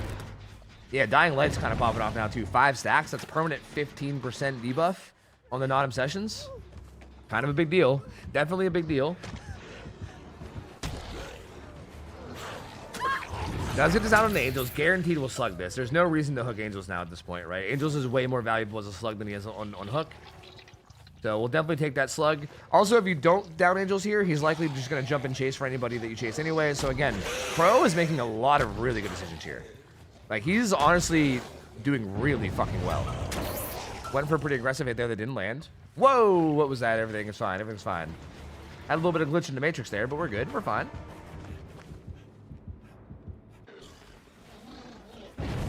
Oh, Shana, you gave me the whole quote. Every morning I break my legs, and every afternoon I break my arms. At night, I lie awake in agony until my heart attacks put me to sleep. You're right, that's what it is. Thank you. 5 brush fatigue, though. I mean, Crow's been doing really good, but USA is looking to start recover a little bit here. That's like that's another set of rushes with fatigue without any damage, which is buying them even more time. Everyone's back up on their feet. Everyone's full health other than Angels. Beautiful flare from Jaw there. Disgustingly well played. That was so good, dude.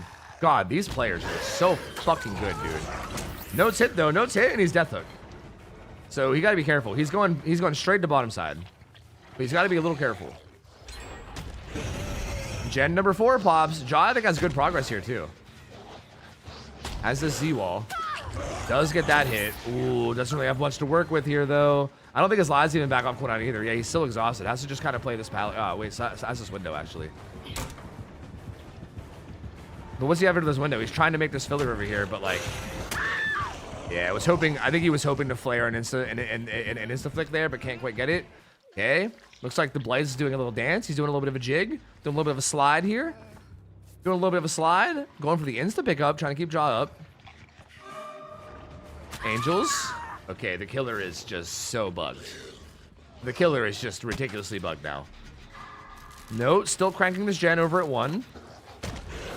And where's Crow? I mean, still good pressure from USA, though. But the fact that all 4 of them are alive makes this so hard to hold. Because, again, this gen here, he's having to constantly come back to this because they're just constantly on it with at least somebody.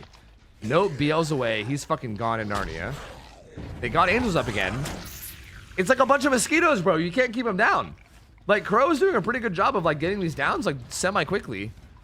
Considering how good these survivors are. Ooh, the blind from Jaw through the window vault. But they just keep recovering, and they just keep hammering away at these gens. Down goes Jaw again. Eruption. Hitting Note. Angels is pressuring. Yep, they pressure. They have that other gen, though. Bro, it's just so strong. Like, their team... This USA team is just so good, dude. It's like you need to get the hits. Oh, that was a disgusting click. You, like, need the hits and the downs, like, just so fast. Like, you just can't give them any room or else they take full advantage of it. It's so good. Jaw's back on his feet. Doesn't want Note. Note's only worth 1 stage, so you really don't want Note. You ideally want Jaw, I think. I mean, Angels, I guess, is good, too. Angels is fresh. You probably want Angels, but Angels has Deli, which is not the most ideal. Jaw is probably the best because you can get guaranteed 2 stages out of him. Which looks like what's going to happen here, right? Does he have hope? What the fuck was that pathing? That was crazy. Yep, looks like that's what's going to happen. Jaw's going to die. He's going to get 2 more stages out of Jaw. It's going to be 7 stages, 3 fresh is the final result, which is a phenomenal result against Blight, I would say, on Suffo Pit. Like, that's a very, very good result. So, USA, like, goddamn, bro. Goddamn. Unironically, I am really, really hoping we get the USA versus Portugal matchup. Because these guys are both just like annihilating everybody. Like they're playing so well, dude. I don't really like see who's gonna beat either one of these teams other than each other. Like both these teams just feel like a step above the rest. I won't lie to you. I'm very interested to see how Poland and Russia feel once they get out there. I feel like Poland and Russia both feel like they could be really good, but I feel like I think both USA and Portugal just feel like they're literally like on another level from every other team in this tourney. Like they're just nuts, bro. They're so nuts. I mean, Spain looked good too, I guess, to be fair, actually. Like, you know, to be fair, Spain could still do big things, but man, I don't know. This USA team is fucking scary, man. Fucking scary. If he wasn't playing Blight, why is he even on the team? That's a good question. Did he play Survivor at all? I don't think he has, right? No, he's played Survivor, right? Wait, I think we've seen him on Survivor, haven't we? I'm almost positive we've seen him on Survivor. Maybe in like the first round, I think. Did you ever pay out Italy versus Japan? Oh. No. Okay, here, I'll give you guys a prediction here. It's fine. You guys all have the same information, right? It's fine.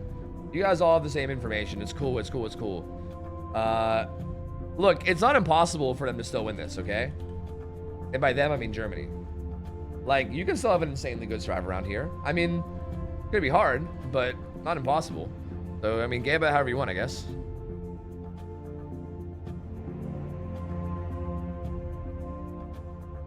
Bum, bum, bum, bum, bum. Virtual's the captain. True, he is the captain. He recruited the roster. I think as far as I'm aware, isn't that how it worked? I'm pretty sure the captains got to just like recruit their whole rosters, I think. Like I'm pretty sure Hens invited captains and he was like, okay, you're the captain for this country, like recruit your whole roster. I think is how it worked. So yeah, I think Virtual being the captain of Germany basically picked the team. Which I mean, to an extent, I feel like you already basically know who you're gonna get, right? I feel like every country has their like top players. Like I think it almost is like, I mean, if they made Oscar captain, is he really gonna pick different people? You know what I mean? Like probably not. So I don't know.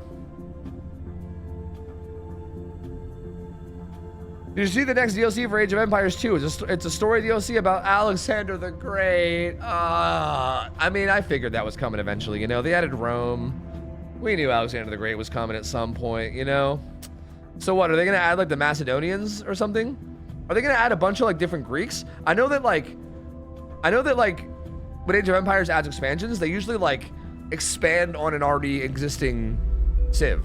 Like I remember like they used to have all of India as just Indians. And then they like added a bunch of the different like historic Indian, you know, like kingdoms and shit.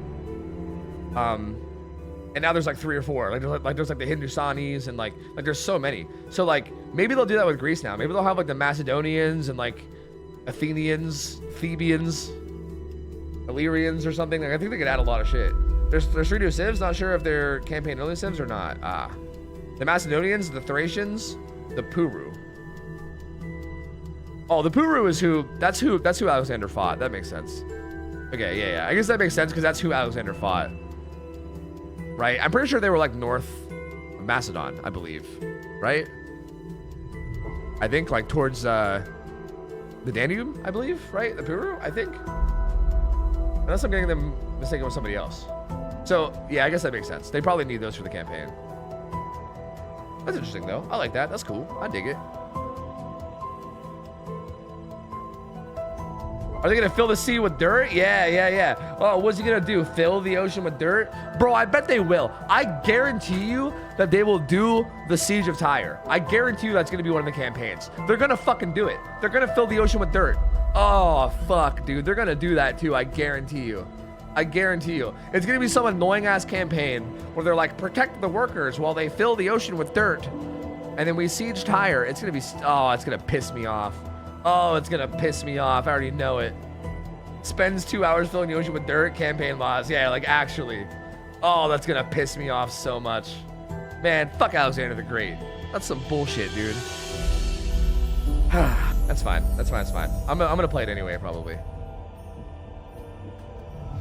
C4 players as Spain and AoE rushed the top player in the world, and it was a great watch of how he was countering it. You mean Hera? Yeah, Hera's fucking gross, dude. Hera's stupid in that game. He's like just so disgustingly good. How else you get to a new continent? Use some dirt. Hey, that's fair. That's fair. Well, he wasn't trying to get to a new continent. He was trying to capture an island fortress. And the motherfucker tried to fill the ocean with dirt. The fucking idiot. And people revere it as like genius fucking like generalship. Everyone's like, Alexander the Great, the best military general of all time. Meanwhile, this motherfucker just said, fill the ocean with dirt, he said. He said, oh, they're on an island? Go on, fill the ocean with dirt. Like, the fuck? And then the land bridge they made ended up not even being what helped them take. They didn't even take the city because of the land bridge. They took the city because of the ships that came from Cyprus. It had nothing to do with them filling the ocean with dirt, bro. Nothing to do with it. It was the ships from Cyprus that breached the walls. So the motherfucker filled the ocean with dirt for no reason. Just because of arrogance. And he's the fucking best general of all time? Suck my balls, bro. There's no way. Hey, we are seeing Momo, though. We are seeing Momo. That's kind of cool. We haven't seen Momo all tournament. So it does kind of make sense that, like, this Blight set would be the time that we see him. So here we go. Win condition now is 8 stages. Or 7 stages for fresh. Momo pretty comfortable here. He's on his killer. You know what I mean? This is his guy. Mr. almost 2,000 win streaks. Mr. had over 1,000 win streak going until I raided him and then I ruined it. Momo himself. And Virtual is there on Survivor too. So yeah, all the people that were saying that Virtual's a cheerleader, I mean, he is there on Survivor. So, you know, he's out there doing it. Ooh, very fast final to Oscar. Ooh, that's not good. They're probably barely on gens, if on gens at all. And that's such a fast down. This is a really bad start. But, wait a minute. But wait. What if, huzzah, Virtual there for the pallet save, keeping it alive a little bit longer. Spades hopping on a gen now. Still though, I mean, this is still all happening early. Shack pallet down, God Rock there being used. Ooh, he almost fucking died right then and there. He's just gonna go ahead and kick that too. Really no reason to try to play around these. Can just get rid of them and then stay on them. Beautiful bump logic, playing real safe, using all 5 rushes, guaranteeing the down. And there you go, down at 5 gens. To be fair, Crow had a very similar start. Crow did also get a down like this early on Zaphis. So like, to be fair to Germany, this is pretty much still par for the course of how the last game went. That's not great from Spitz though. I think Spitz a little bit too used to his 20 ping from Germany. Maybe not used to timing his pallet drops against Blight. Let's be real. He probably is used to it. He's played this plenty. But, you know, I like to give German shit because of their god tier ping, okay? Fuck them. Fuck them and their god tier ping, you know? Back goes Momo. Very quick heal there. That must have been like Resurgence or something. Mata should have his deli up now. And Momo wants Oscar.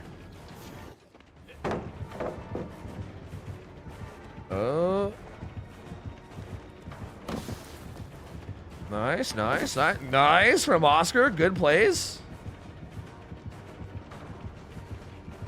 Momo just bloodlusting this down so far to get the first hit. So there we go. First hit, bloodlust, overcome on Oscar. Beautifully done by Momo, not falling for that double bag. They're going to pop 2 gens top. So now it's basically all down to this 3 gen bottom. It's going to boil down to how well can Momo get this tunnel out / protect the hook while still protecting the gens bottom, right? Like, Germany is really going to hopefully...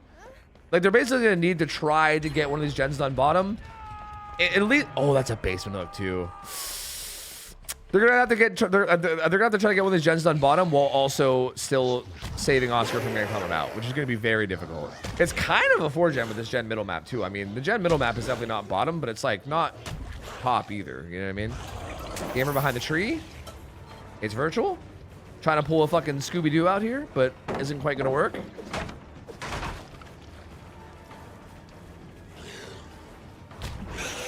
Virtual getting tagged there. Is Spitz making his way in for the pull? I don't know. Motto's on a gen. Spitz is the only one that could have possibly been going for it. I think Oscar's fucked. Well, he gets pulled. They might even just heal him in basement. I mean, he has Resurgence. Like, they might just, like, pop his heal real quick. Yep, they do. Because that also gives him overcome, right? Like, I think that's kind of the point of the build. You unhook him, you heal him, he gets his overcome value, but the overcome triggered in Shack and he vaulted in the middle of it. FTP, though. Was that... Did he just plot twist? Pretty sure that was a plot twist. Which is kind of interesting because he's not actually going to go back to full health. He's just going to go back to injured. But, like, at least he doesn't go down, like, permanently. Oh! Maybe a little bit of miscommunication there. Maybe a little bit of lack of communication. I don't know. Down he goes. How do you say sorry in German? I was going to say danke, but isn't that thank you? How do you say sorry in German? Maybe they just don't apologize. Oscar dead. Still 3 gens up. Virtual failing skill checks. Oh, God. Oh, God. Wait, you guys said different things. I don't know what to believe now. Oh, no. Yeah, this is looking like WinCon's gonna get bet here for USA. Yep. Oscar's dead. There's tons of pressure around the map right now. There's still like a loose 4-gen bottom. Es tut mir leid. I probably said that very wrong. I apologize to all the Germans everywhere. That's what they were saying to each other, okay? That's what they were saying to each other. Yeah. Because that was a little bit shaky right there, you know? A little bit shaky. I don't know. Oh, virtual. Down he goes. Deep bottom side too, which is not good. Osaka's not in this tournament. Osaka would be playing for Team USA, I'm pretty sure, if he was in it, but he's not in it. Honestly, Team USA is so fucking stacked already that, like, there's a lot of good USA players that aren't in this that could be in it. Because USA is just a fucking stacked region, bro. Like, it's a stacked-ass region. Like, this roster is already so stacked, and they're even missing some good players. So, yeah. No, Osaka's still comp. I just don't know well, I don't know if he's still comp. I don't know if Osaka's really grinding anymore. Like, I know Osaka used to play for Cynic, right? Back in the day? But I don't think Cynic even really exists anymore, do they? Like, I'm not really sure how much Osaka's playing in these days. Like, he is comp, yeah. I just don't think he's, like... I'm not sure how... Wow, that was nasty. That was gross. That was fucking disgusting. Dude, Momo is so clean on Blight. I mean, this is his killer, right? Like, this is his baby. This is his fucking win streak world record. You know, this is his fucking... This is his guy, bro. This is his guy. Did Mata use his UB yet, or does Mata have UB up? Mata might have UB up, but he might have already popped it. It looks like he already popped it, because he's not recovering to full. So yeah, I think UB's done. I think that's it. I think that's 4K3. That's 4K3. So again, USA, once again, kind of just like stomping everybody. Like, every round for them has been just a beatdown. Like, Argentina was like semi-close, but even that was a beatdown. Yep, the old virtual Momo rivalry. Yep. Gives him the old stare down. Yep. You love to see it. Classic Blight player rivalry. You love to see it. But yeah. This is just so clean. I feel like I'm really excited to see. I think, again, the teams I think that we've seen have been just delivering beatdowns have been Portugal and USA, have just been beating down on everybody. I think Team Spain, honestly, has been delivering a lot of beatdowns. And then Russia, honestly, they got first seed, but I don't feel like they were, like, they tied Thailand, and they also, like Poland was, like, right there with them, so. But I don't know if that's maybe just a testament to how good, you know, Poland and Thailand were, or what, but those are definitely the 4 teams to look out for. I think, to me, especially Portugal and USA are just looking fucking nuts, dude. Gronk, I think Portugal's the favorite, but USA is, like, right there with them. Like, USA is, like, generally considered, like, number 2 behind Portugal. Like, I don't think they're that, like, I think Portugal is still the favorite, but not by much. I think USA is looking really fucking good still. So, yeah. Barry Larry, what the first time chat message? Fucking Christ. What?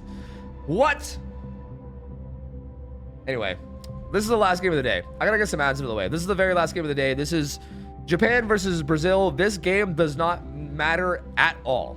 This does not change anything. Both these teams are 0-2. Neither one of these teams is making it to the brackets. This is just pure for funsies. This is like funsies slash like just to represent your country, right? So this game, this last game doesn't really mean much, but it is Singu Dead Dog Saloon. Like, I better get some ads out of the way because this might last a while. You know what I mean? This certainly might last a little while. But here, let me give you guys your payout. Bada bing, bada boom. Are you going to bed after this? I have no idea. Maybe. Probably. I have no idea. I might take a nap or something, but I have no idea. Okay. Japan versus Brazil. Last matchup of the day. Account was made 10 years ago? What the fuck?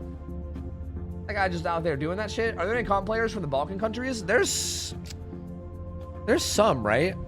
Who did I know? Somebody was like,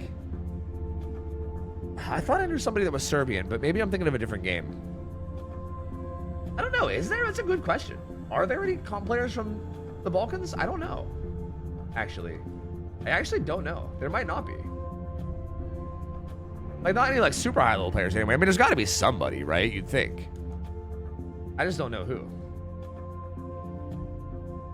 Zeno? I mean, does Romania count as the Balkans? I don't know. I feel like Romania is just outside of the Balkans. Maybe I'm wrong. I guess I don't officially know where the border for the Balkans ends, but I think Romania is out of it.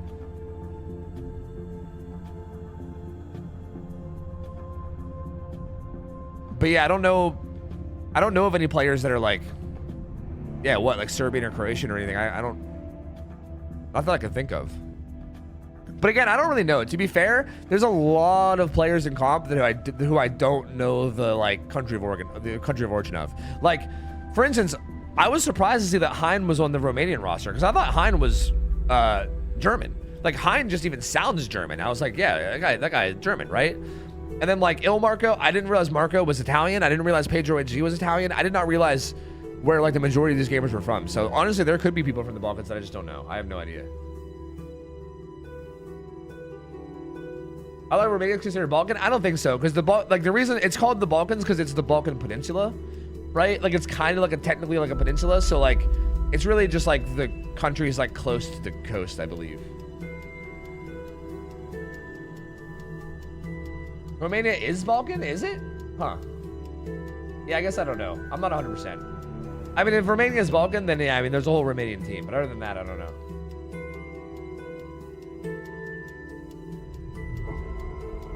Silve is Portuguese, but doesn't live there or speak it. See, that's interesting too, because I was wondering, like, for instance, like Julian plays for Team Mexico, but Julian doesn't sound like he's from Mexico to me. I mean, maybe he could be, but he sounds very American to me. Like very like USA American. But maybe he just has like Mexican heritage. I think maybe they just allow that, right? Like maybe if you just have heritage from a country, maybe they just allow you to play for them, you know? Which I feel like is fair, you know what I mean? Especially just for the sake of spreading good players, you know?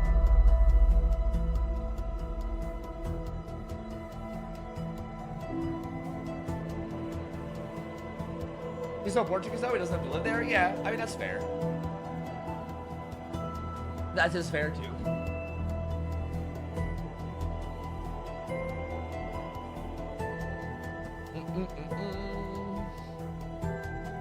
Okay, Adge done. Hope you guys got your gambas in.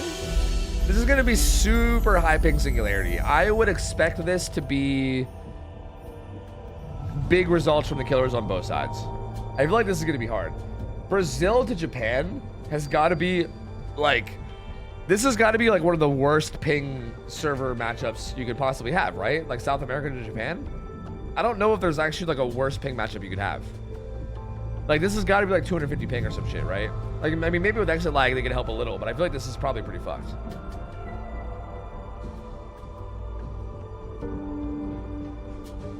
If you had to pick one, what's the easiest killer to play in comp? The easiest killer to play in comp? That's like a fucking oxymoron, because I feel like everyone's hard as balls. But I don't know. I mean, maybe just a killer that has like a simple power on like a simple map. Like maybe like a killer on like Cool Tower who's like simple. Okay, I find like Demo maybe to be the easiest. Like the easiest in terms of just like decisions. You know what I mean? Like simple chase power on like a map that's like pretty standard. But even that's hard, right? Even that's hard in its own way. But I would say that like, Demo and maybe even like Wesker, like killers like that have like relatively simple dash powers, I feel like are at least probably easier to pick up than like, again, like Singu Dead Dog Saloon, or, you know, like even like Midwich Dredge, or, you know, like Ghostface Larry's. Like those are like really hard sets to learn. So yeah, I'd say probably those. I don't know. But even those are hard. They're all pretty hard.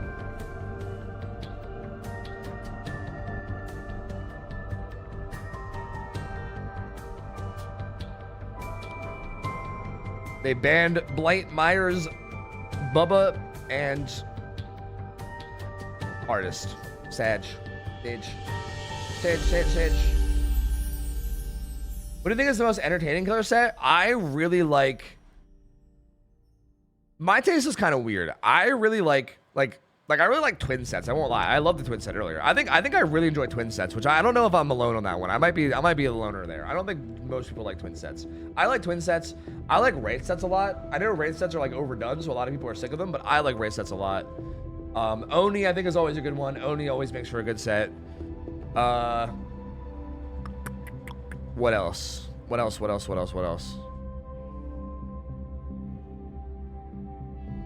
Like Billy can be spicy. Artist is good. Yeah.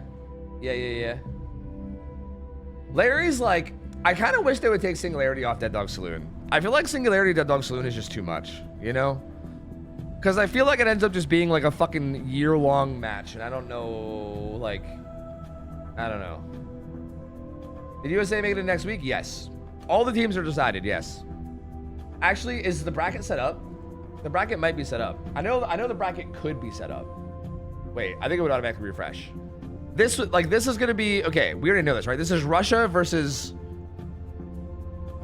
I already forgot. Argentina? No, because that's not Group D. This is Group D. Who got second here? Italy. Russia versus Italy. Brackets here. Oh. Okay, let me grab that then. Hold on.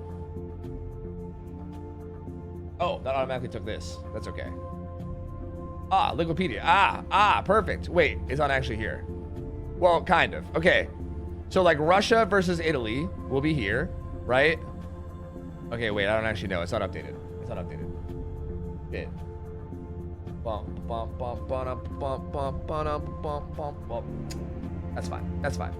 That's fine. Either way, we know the teams that are going through. I could try to tell you the exact matchups, but it's hard.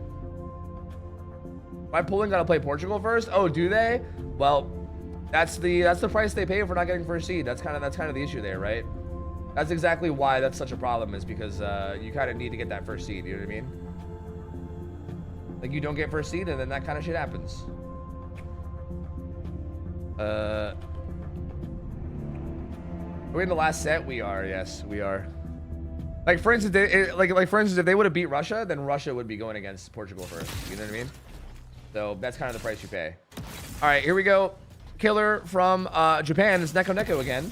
Killer from Japan on Singularity up against the survivors of Brazil. Both these teams are 0-2, so both these teams are trying to get their one win for their country before the tournament's over. But one of them, unfortunately, has to leave the tournament with no wins, which is, you know, pretty unlucky. Oh, bit of a delayed swing there. TP's around the Duster, though. Playing this is going to be so hard with this ping, dude. Oh, my God. Like I said, this might be the worst ping out of any match in this whole tournament. And I think you're seeing that. Oh, my God. They've DC'd. Okay, there's something wrong here. There's something wrong. There's something severely wrong here. Yeah, there's definitely something severely wrong here. That makes sense. Yeah. That makes sense. All right. So they're getting out. That's fine. That's fine. We can go make the bracket. Hold on a second. We can go make the bracket real quick.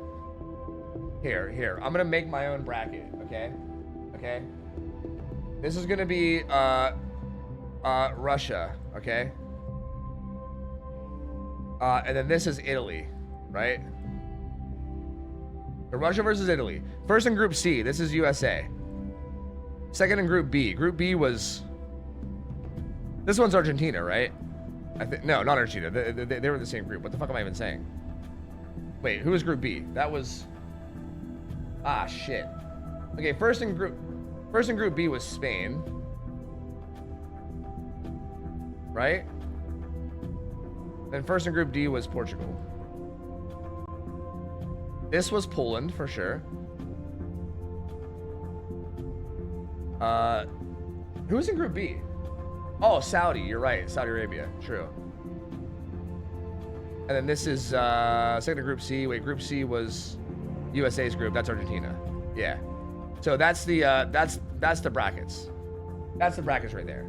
So we have Russia versus Italy, USA versus Saudi Arabia, Spain versus Argentina. Wait, I put Argentine. Why did I do that? Argentina. I think I dragged it on accident. Argentine.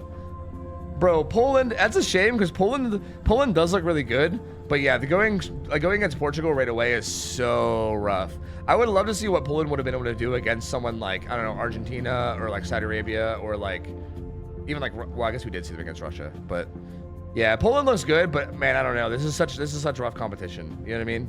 This is such rough. I think Argentina, okay. I think Argentina unironically has a chance against Spain. Like, I think this matchup will be good. This one, like, as much as I want to believe in Poland, like, they have a little bit of a chance, but like Portugal is just so fucking strong. Same thing with this one. Like, Saudi Arabia has a little bit of a chance. This one I think is also kind of up in the air, but I think Russia is a pretty big favorite here. Like, my predictions, if you guys want my predictions, I feel like the actual top seeds are going to win each one, but I feel like this one's like 60% maybe. This one's like 70%. This one's like 60%. This one's like 70. That's kind of how I'm viewing it. Maybe even more, honestly. Maybe 70 is too low for some of these, because some of these teams are kind of insane. Maybe I could put these guys up to like 80, because these teams are kind of fucking nuts. I feel like, I don't know, any like upsets absolutely could happen, but like these top tier teams are fucking insanely good, bro. Like, they're so good. No, it's Hens. Hens is running the whole thing, Carol. This is all ran by Hens and Hens' staff. So next weekend's the finals? Yeah, next weekend's the entire bracket. It's the entire bracket. Like, I think Saturday, if I'm not mistaken, I think this will be Saturday. And then this will be Sunday, I think. Right? Maybe? I don't actually know. I'm assuming this is going to be Saturday and this is going to be Sunday. So Saturday we'll have 4 best of 3s, and then Sunday we'll have 2 best of 3s and a best of 7. So Saturday is going to be a long fucking day. We're gonna be there for a goddamn while on Sunday, I think. Even Saturday might end up being a long day. Like that's like potentially 12 sets, right? Which is quite a bit. Well, I guess 12 sets is how much we did today. So I don't know. Is it quite a bit? I guess it's what we've already done. So yeah. That's coming up next weekend. Yeah. Yep. Excited for that, dude. Excited for that. Excited. Very, very excited. I'm going to see Portugal versus USA/Spain. You could see both. Wait, no, Spain's. No, yeah, you could. I think they could meet Spain in the semis, right? I think they could meet Spain in the semis, and then they can beat USA in the grands. If anything, that seems likely. Like, if all the highest seeded teams win, then that seems kind of likely, if anything.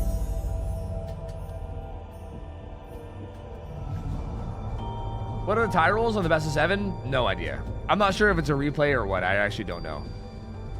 I would assume it maybe is, but I'm not 100% on it.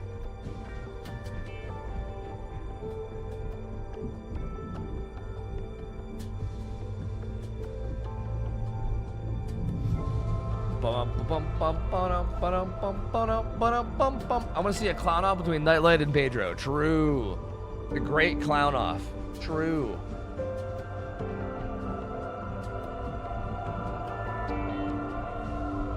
Oh, I guess Brazil had a player crash is what happened, by the way. We're still kind of waiting. Repeated last time, best of 7 into 27 games, bruh. I mean, as long as I have enough sleep, fuck it, I'm down, you know? Whatever. So both Portugal and USA lose, what happens? Then other teams win. I don't know. Nothing happens. Other teams have a chance of winning, I guess. No, USA and Portugal don't fight for 3rd place. I don't think there is a 3rd place matchup. I don't think there is 3rd place. I think it's just 1st and 2nd. And then everyone else is just ties. And that's also assuming they make it to semis, right? Like, they might have, I mean, in theory, they could both lose round 1. Possible.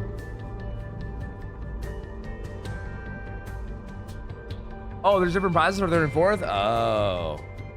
Oh, so maybe Sunday will be an extra long day then. Either that or maybe, okay, one of those weekend days is gonna be extra long. We're either doing 8 best of 3s on Saturdays, and then just doing like the 3rd place and grand final. I don't know what the schedule is. I'm not sure, but one of those days is going to be super long if there's a 3rd place matchup too. That means that Sunday might have 3 best of 3s and then a best of 7, which is kind of nuts.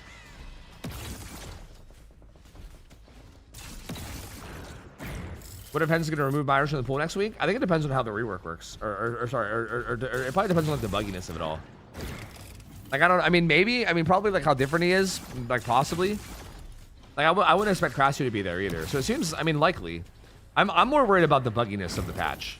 Like I'm afraid that the patch might end up being kind of buggy, and then there's going to be a lot of shit broken because that could be big problems.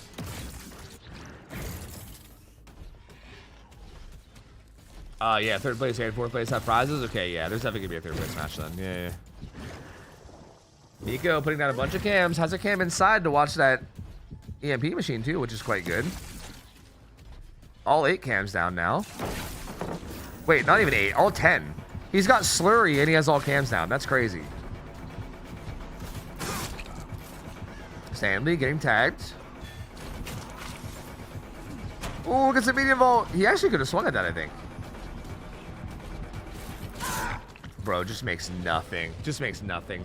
I think, again, my prediction is I think both these Singularity games are going to be just beatdowns because of how bad the ping is. Like, playing against single and high ping is not the best, you know? On top of single just already being pretty strong on this map in general, you know? That's a really fast first down. Not a whole lot of progress going on. Oh, the killer's bugged out. That's unfortunate. I guess survivor POV it is.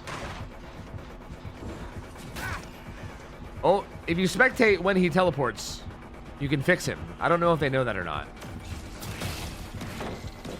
Like if you switch back to the killer when he TPs to Gustavo.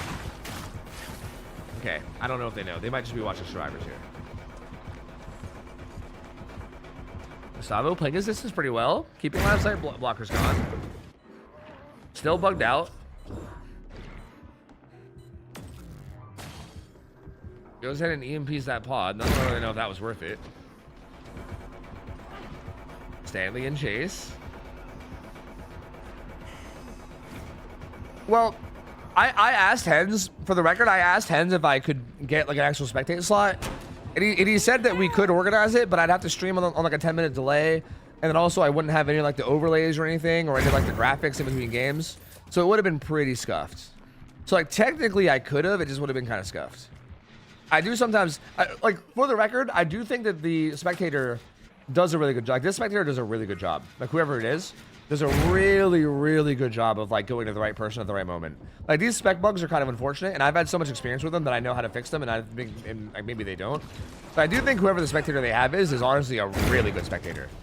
Like, I feel like I think one of my biggest disappointments about a lot of comp leagues is that they don't spectate well. Especially like since they added like all these hotkeys and shit too. Like Behavior's like adding all these features to help spectator, and I feel like people are still not doing it like anything with them and spectating well. Like so many leagues still spectate badly. Good BL play there from Gustavo. Oh, doesn't understand. Oh, Gustavo does not know the chain ball technology. He is not a knower of the chain ball technology. Oh, Roxana spectator? Okay, that makes sense. Well, yeah, I mean, she's really good at it then. She's quite good at it because, yeah, like, I feel like the camera, like, will pan to, like, the person who's, like, stealthing in a lot of situations or whatever, in, like, a lot of scenarios. Like, I feel like we usually... Bro, the ping. The fact that he made that. It's like slide vaulting without slide vaulting. It's crazy. But anyway. Oh, shit, the tire just might be kicking in. I just had it yawn. Anyways, the spectator's been really good, is what I've been trying to say. I'm gonna be honest, Brazil's kind of juicing up right now. Like, they're doing really good, all things considered. Like, they've kind of stabilized a bit. They've been having, like, okay chases. They popped the gen. They're somehow getting away with these vaults. I mean, not gonna get away with that one, but... Jesus, the fucking lag on those is crazy. Okay, down he goes, down he goes, down he goes. These guys are healing over here.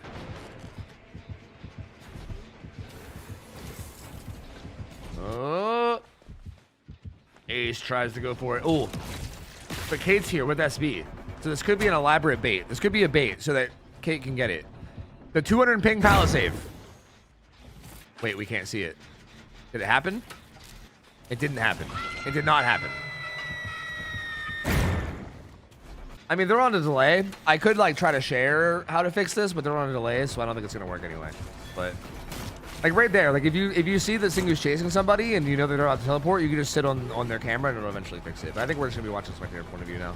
I think. Hit there on the Pippa, who still is marked. Might get a TP. Yep. Revaults that. Do you even make Shaq? Is gonna try to go wagon, but I think doesn't even make this either. Should die on wagon. Yep. But still, another fresh hook. It's just that gen progress is not really gen progress. It's not really gen progressing right now. Like, I have not seen a fucking gen overlay on the HUD for quite a while. It's been a lot of just healing and EMPing. Ooh, Stanley with the greed over and over and over again. Doesn't get away with it this time, though. Does get hit. TP happens right on his face. Trying to make it to that. Oh, has this, ooh, trolley pallet that doesn't really use it in a very good way, and down he goes. Oh, they fixed it. Yeah, true. I didn't even realize. I was so lost in the fucking. I was so lost in the casting that I didn't even realize. Fixed, baby, fixed.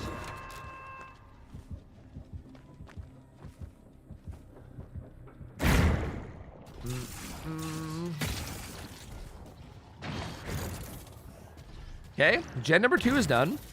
Stanley's now on his death hook though, which is not the greatest. Did a little bit to Monka. I'm very surprised to see people using kids' ball gloves still. I think that add-on's kind of useless. Like, I know some people still swear by it, but I feel like that add-on is not that great anymore.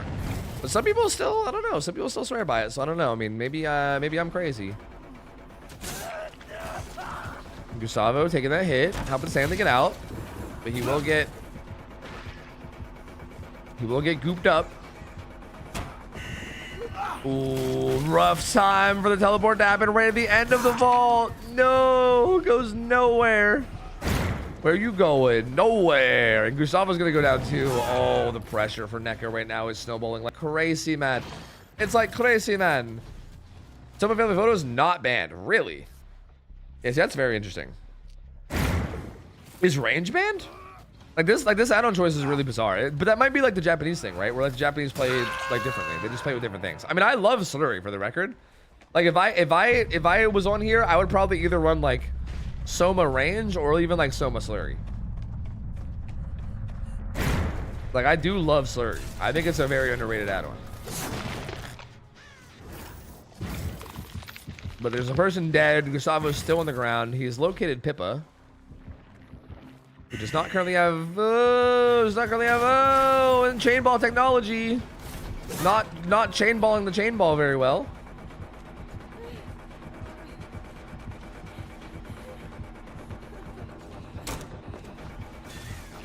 Oh, okay. Not even kicking that pallet, just gonna be going around it, and Catherine is dead. Down she goes. Gustavo just now got picked up, and Pippa I think has a general idea of where, but this isn't exactly where. This seems to be safe from pods, so they're gonna be able to get a heal here, but still no gen progress really coming through.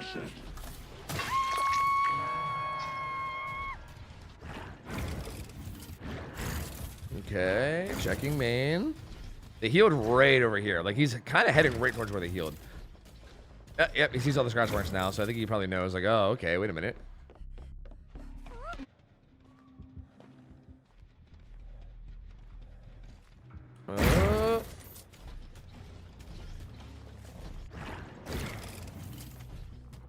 Not really able to find anybody yet, but again, nothing is really being worked right now anyway. They're kind of just like playing for position. Okay, now Claudette's on the gen. Is that maybe main? I don't even know. I'm not sure what gen she's on. Ooh, Ace does get found. Big find here. Instant TPs. Shaq is gone.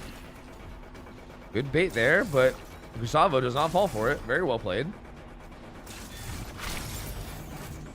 Able to make his way back around. Does he have BL? You better hope he has BL. I don't think he even gets away with BL here. I think he gets hit no matter what. Yeah, he gets hit through BL. Brutal, dude. Brutal.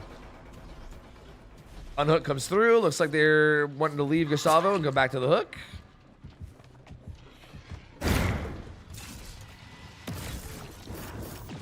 Okay. Gets a goop onto Pippa. Claudette might be walking into some goop herself. Taking the time to reset.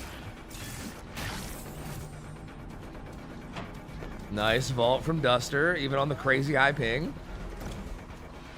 The ones that exhaust survivors. Oh, yeah, the green one, right? Yeah.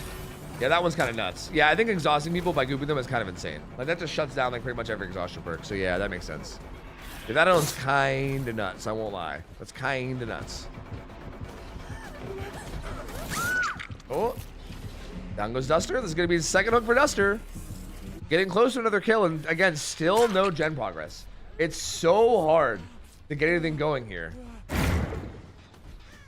Especially when it's like almost impossible to like actually hold a chase because of how high the ping is. Echo, I think realized there's no cam on this generator. It wants to have one set up. Sorry, that yawn kind of slipped out of me. I couldn't help it. Still has really good coverage though. Like, the only place that there isn't coverage of is like water tower pretty much, which I think is where they were healing. Yeah, kind of right outside of it. Starting to work their way in. I mean, Duster's still on the ground. He tenacity the whole way behind main. So like,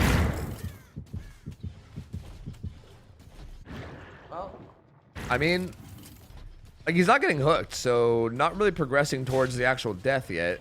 But still, the pressure of him being there is kind of big. Oh, finds Gustavo again.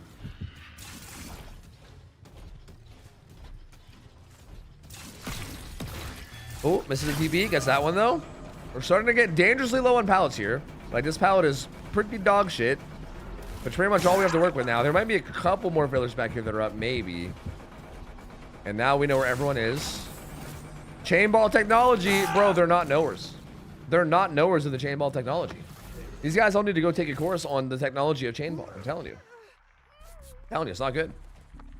Gustavo, it's going to be his first hook. So third fresh hook coming through. And if he checks the right cam, he's going to find him. Nothing yet. Ooh, getting closer. Nope. He didn't check the cam at 1. Checked almost every cam but the one that would have found him, I think. Oh, good final to Pippa. Very good game sense to know that he's probably waiting at that EMP. But it's down here too. Able to goop her while he was dropping. Hit him with the fadeaway drop down goop. Duster gets hit. Uh-oh. Uh-oh. Uh-oh. And that's going to be a 1-for-1. Gustavo has second win, so Gustavo will heal up. But this is going to be Pippa's second hook. And again, there is no gen progress. Like this is just brutal. This is just like slowly whittling away at hook stages while nothing gets done, dude. There's been no gen progress. Yeah, if you want to learn about chain ball, we have a command about it. Chain ball technology. It's how Singularity's teleports work. It's how the teleport location is determined. And you can kind of like abuse it. Well, not abuse it, but like be aware of it. And if you're not aware of it, it can kind of fuck you over. Like if you haven't noticed this game, there's been a lot of times where like when the Singularity teleports, the survivors try to like run the other way, but they kind of run into like where he's teleporting. Because I don't think they know about how it works. This doesn't seem that way. Like understanding chain ball is really good for knowing Singu counterplay. Duster, does he have anything? He has a thrown pallet. He has live. But yeah, vaulting it. Dude, vaulting it takes like an entire fucking second. It's crazy. Like he walks up to the pallet, stands still for like a full second, and then vaults because of how bad the ping is. It's wild, dude. This is such a wild matchup, honestly.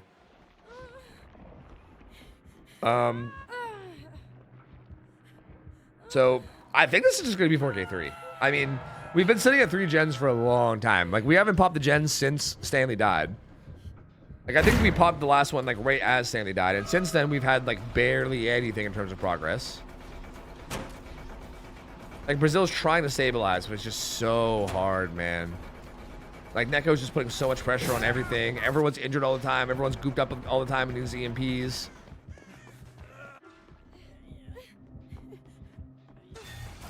Oh, Duster, death hook now. Looks like Neko wants to just end this. If he gets his kill on the Duster, it's basically just donezo, right? 2v1, there ain't nothing getting done. And you have a while to go for this, right? I mean, in theory, if you wanted to just stick to this, you could just keep sending it. I mean, there's not going to be a gen popping anytime soon. But Neko said, you know what? I don't even want to risk it. I don't want to risk a gen popping. Fuck it. I respect it. Meticulous. Meticulous. Okay, Duster gonna grab an EMP. Pippa pre-EMPing. We'll get stuck again though. He's got the turret. He's got turret. Oh, the ping. Oh, the ping. Oh, the ping, brother, the ping.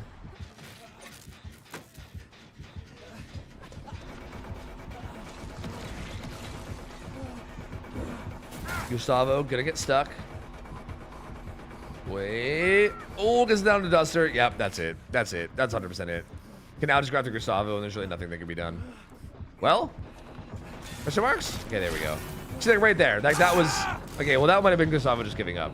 But I was gonna say him doubling back there was like him not understanding chain ball, I think. But that also might have been him giving up. I actually don't know. He might have understood that. Maybe he just wanted to die because this game's over.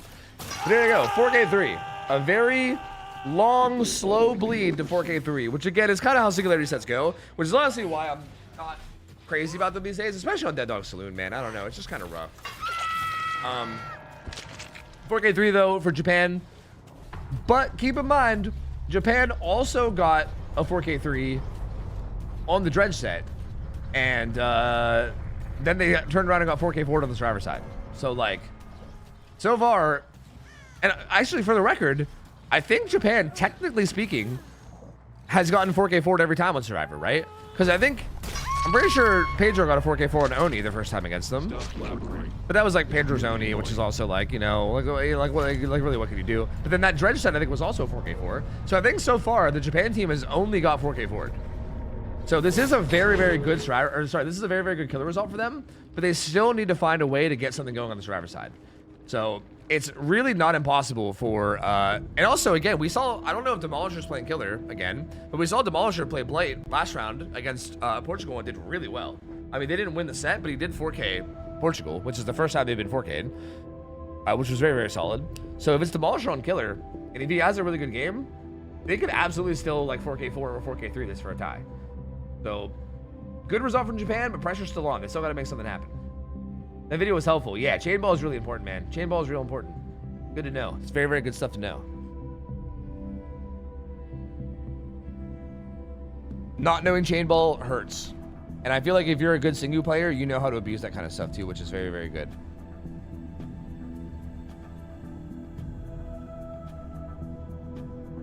Bump, bump, bump, bump, bump, bump.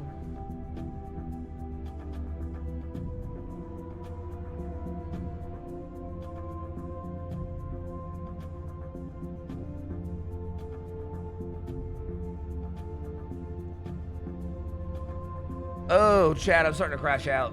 It's been a long day. I'm really, okay, my goal is that for next week, maybe it'll be more chill because I'll have hens to bounce off of too. Maybe solo casting is taking more out of me, I don't know.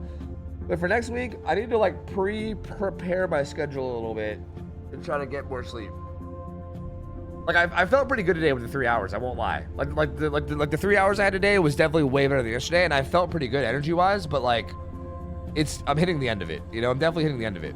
I'm glad this is the last game, because if there was like more sets after this, I don't know if I'd be able to handle it, you know?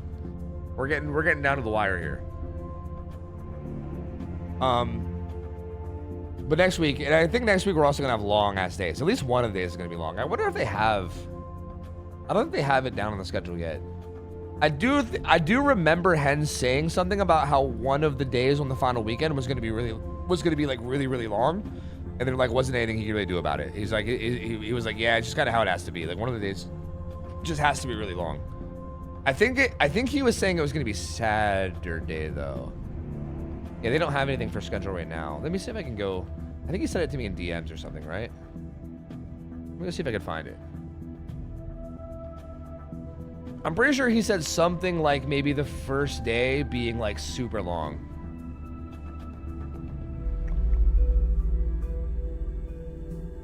Bump bump bump bump bump bump bump bump bump bump. But where? Oh yeah. Wait, I see it. Oh yeah, Saturday is gonna be super long. Yeah. Sunday is literally just the third place game in the grand finals. That's it. Yeah. Sunday is just third place in grand finals. So it's gonna be a best of 3. It's a best of 3 and a best of 7. But then Saturday is fuck me. It's like 4 best of 3s. Well, no, it's 6 best of 3s, I think. Yeah, it's just 6 best of 3s. So, could potentially be a lot of fucking games. Could be quite a bit of games.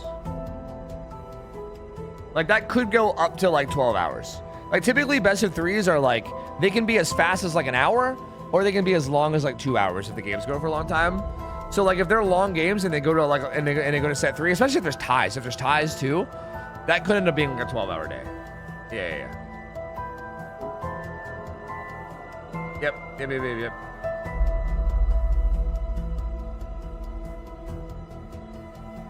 Yeah, Mayflower. Yeah. I did stream it yesterday. Yeah. I streamed it yesterday, and I'm gonna stream it next Saturday too. Yeah, next Saturday and Sunday, I'll probably be also casting with Hens. I will most likely be with Hens casting. Again, I said this earlier, but I'll say it again. There will be a short section of the stream where I think Spooky's gonna step in and cast. But outside of that, I think when he does, I think I'm gonna step out and do solo casting. I think, if I'm not mistaken, he said that was gonna be like the end of Saturday. So I think like Saturday is gonna be like half the day is gonna be me and Hens, and then half I'm gonna be doing solo while Hens casts with Spooky. And I think all of Sunday is gonna be me and Hens. I think, if I'm not mistaken. That's subject to change, though. I don't know. I mean, I think that was the plan, but we'll see. Hi, Dumb JV. What up? What was the result? It was a 4K3. It was a 4K3. So pretty insane result for Japan's Killer. That being said, my little fun fact of the day today. Yo, there's 2 Shiarus. Let's go. 3 Shiarus. Holy fuck, they cloned him 3 times? Yo, we saw 2 Zakas earlier, but there's 3 Shiarus here. God damn, bro. Holy, they got different builds on each one of them. Holy, bro. The fucking clone machine's working. Hell yeah. Anyway, my fun fact for the day is that Japan has gotten 4K forward on every single striver round so far. So even though this is a 4K3, it's entirely possible that they could still lose this. Because they've got...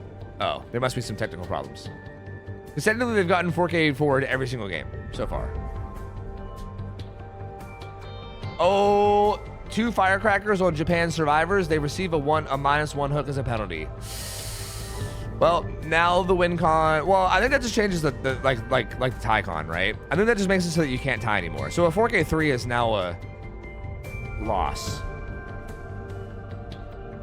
So they basically can't tie. Like, they have to pop 3 gens to win, and if they don't pop 3 gens, they lose. Do you not play comp? Not really. I dabble in it a little bit here and there. Like, I do a wee bit of dabbling, but I don't like grind it. No. I've thought about grinding it more, but I think the problem is like I'm always kind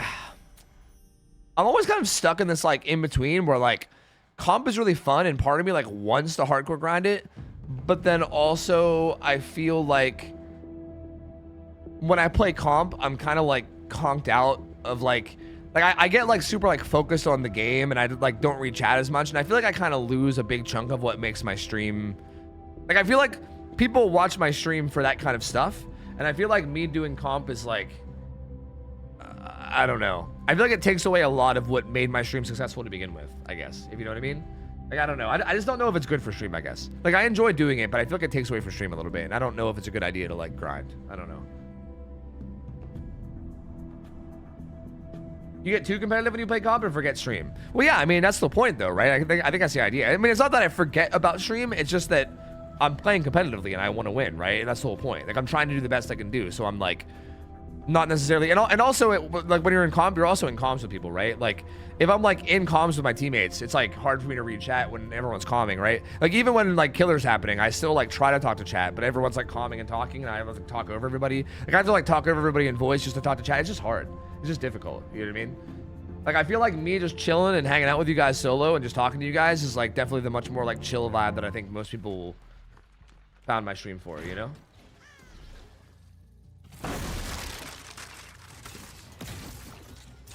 Calculated destruction. So like, yeah, see, I think comp is enjoyable in its own way, which is why, like, that's why I'm kind of like keeping it, I'm kind of keeping it as like a thing I dabble in. Demolisher trying to get the perfect pod on top of Shaq here. He's an artiste. What can I say? He is an artiste. Trying to get the perfect pot up there. But yeah. I think I'm gonna keep comp the way I have it now, where it's just kind of like it's like a fun thing I dabble in every once in a while, right? But I'm not like taking it super seriously and grinding it. You know what I mean? Like, I do think if I took it seriously and grinded it, I think I could get like pretty good at it, or whatever, and it would be fun. But I just think it's not worth the hit to stream quality that we would probably see. You know? Truth comes out, we don't matter to you? Yeah. You guys matter to me so much that I'm not playing comp even though I really, really want to. Okay, so please, don't give me that shit. Mako gets hit first. They're already splitting 2 gens, which is pretty important because, or no, maybe they're doubling that. Yeah, they did double this. They already pop a gen. 1 gen already pops before anything happens. So insanely good start here for Japan. That was a pre-throw of all pre-throws. Champion of Light Blind coming through from Shiaru.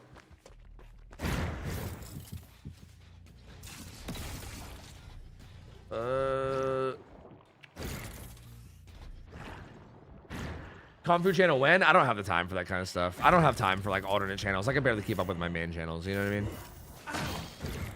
Nice, EMP's right on the way out. Thank you, Dog Lover. Thank you. I know that some people would, and I do appreciate that. I just feel like it's not. I feel like going full comp, I feel like it's only worth it if you become like one of the best. Because then everyone's going to watch you for you being the best. If you're not like one of the best, like I think I'd rather like. Ooh, good live play. I think I'd rather focus on like the entertainment value of stream and not like lose that entertainment value for the sake of, you know. Great pathing here from Adam. Bro. Demolisher's lost in the sauce. Holy. Lost in the sauce here. God damn.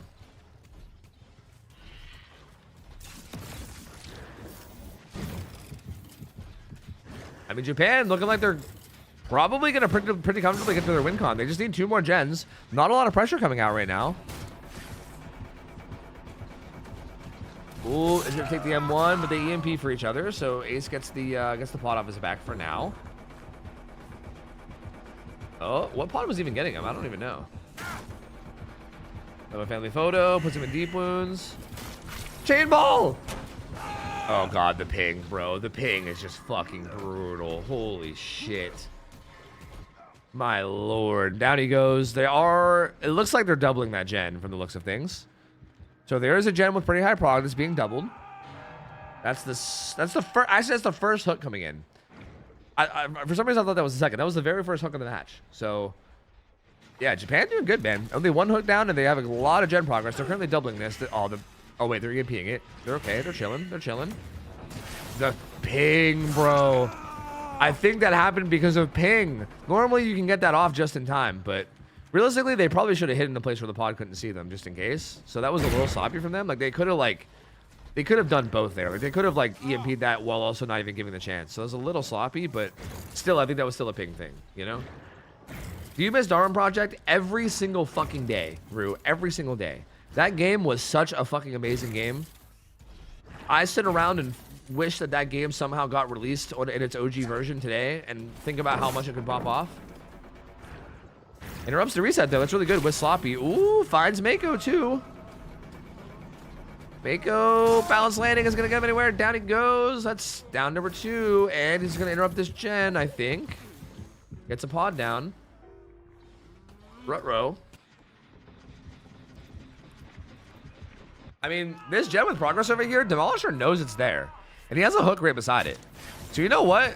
Japan's not out of this yet. They are not out of the woods yet. They still need to lock the fuck in, because this could still go south really quickly. Like, if that gen gets regressed a fuck ton, and then they don't pop it, and then suddenly they're at 4 gens left with you know, like, no progress at all. I don't know. This is the last one, Nikki. This is the last game no matter what. This is the last actual even match of the night. Like, this is the last match of the last set. So after this, we're donezo. Until next weekend. Ooh, didn't even really see what happened there, but Adam gets a good vault on Shaq.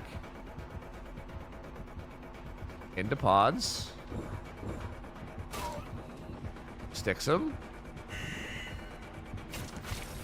Chain ball technology. They don't know about the chain ball technology. They don't know about the chain ball technology. They're back doubling the gen at 1 again. Do they have EMPs? It doesn't look like they do.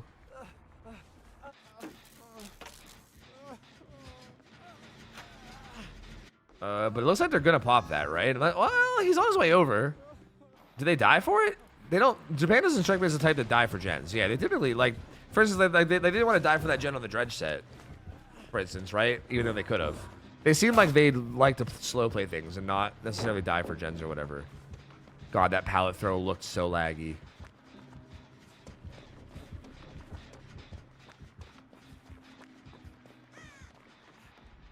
Okay, EMP again. Gonna keep on pressuring that gen. I mean, Demolisher's like putting out good like overall pressure for the most part, but like there's still not a lot of like actual downs and hooks happening, you know? So we're kind of just like holding a 6 gen right now, which is just the entire map. Who won Italy versus Japan? Italy won. Italy won and they're moving through now because they finished 2-1. It was kind of wild. Italy got 4K 3'd. But then Italy's killer, 4K4 Japan. So it was a kind of wild set. Like you see a 4K3 and you generally expect a win. But Marco said, nah, what if I just 4K4? And honestly, we could end up seeing the same thing here from Demolisher. Down goes Adam. Like, it's starting to get a little scary, man. Like, that gen at 1 is still not done. But I think it's going to pop now. They're doubling it. To be fair, that's a different gen they're doubling, actually. They're doubling 7. Okay, this is still the loss, though. Because of the penalty they got, that's still the loss. That's not even a tie. That's technically still the loss. They need to get 1 more gen done for it to be a win. Ooh, Andy, water tower. Does he pre-throw it? He does, but the ping is so fucking bad. Oh, my God. The ping is atrocious. Holy shit, this is exactly what I was talking about. About this server being like this is just wild. What was the penalty? They brought 2 firecrackers, so they had to restart, and they got a -1 hook penalty. So I think technically Japan's result was 11 hooks with the gens that they had. So I think if it's a 4K3, I think Brazil technically wins because of the penalty. Instead of it being a tie.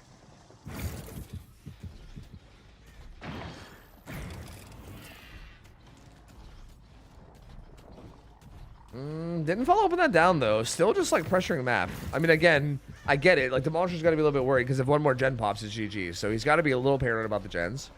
But it's a weird mix because you still have to take your hooks at some point, too, when you can, right? Like, it's a weird mix. Is Andy the death hook guy? Someone's death hook, right? Was it him? Wait, is he the death hook one? Wait a minute. Was it him? Uh-oh. If he's the death hook one, this might be big trouble. I can't remember. It's not. No one's death hook. Never mind. Why did I think someone was death hook? I thought somebody was death hook for some reason. No one's even death hook. This is just the last fresh hook. So there we go. Andy put on hook. We have 4 freshes now. Yeah, these guys are, yeah. Like, Brazil and Japan might literally be, like, the most opposite sides of the earth that you can get, right? Like, I don't know if you can get, like, worse connection from 2, like, big countries. You know what I mean? I mean, maybe like tiny island countries or something, but from like 2 big countries, this might be like the worst actual connection you could have. Like, literally like polar opposite sides of the planet. It's fucking crazy. So yeah, their ping must be like 300. Like, it must be really bad. Japan and USA? No, because Japan's like on in the northern hemisphere.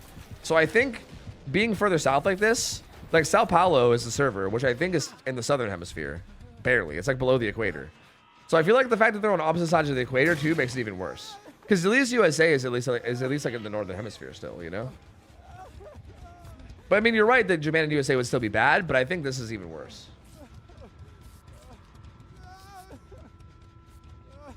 Canada, Australia, maybe. See, but Canada, I feel like Canada, most of Canada's servers are basically like on the border with USA anyway. Charu gets put on second hook. They're all resetting, so they are kind of getting back into like a somewhat stable position. But again, we need gen prog really, really bad.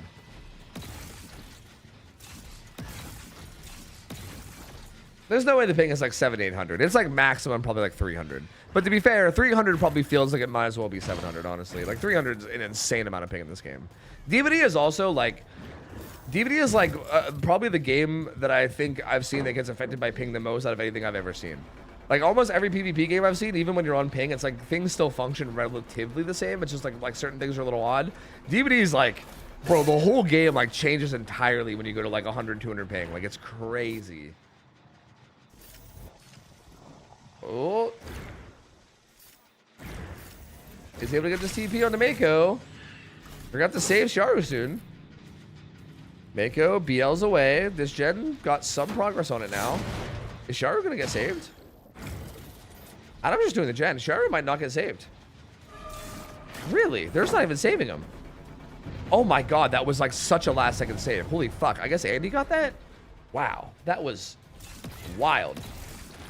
I just checked. The literal opposite side of the Earth is... Or the literal opposite side of Earth from Sao Paulo is south of Japan. That's crazy.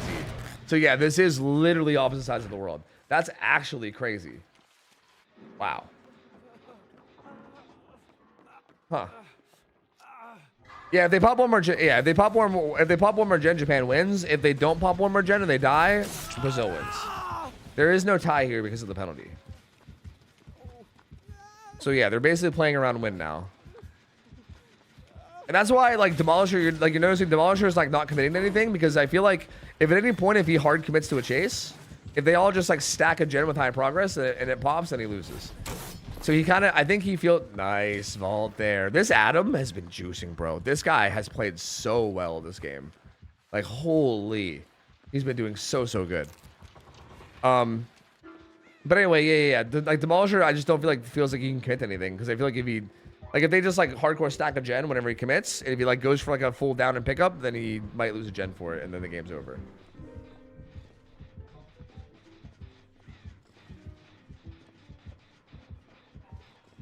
Oh, Mako. Look at this kitty. He gets got, but is able to EMP. Hi, kitty.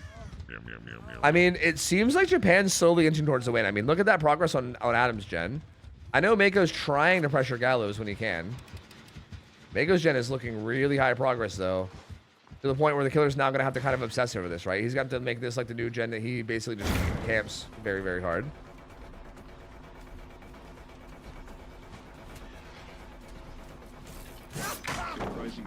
Hit on Shiaru. Does get the stun, though. That gen back there looks like it might be fully blocked. Ooh, does he just stick that? I think he just sticks that.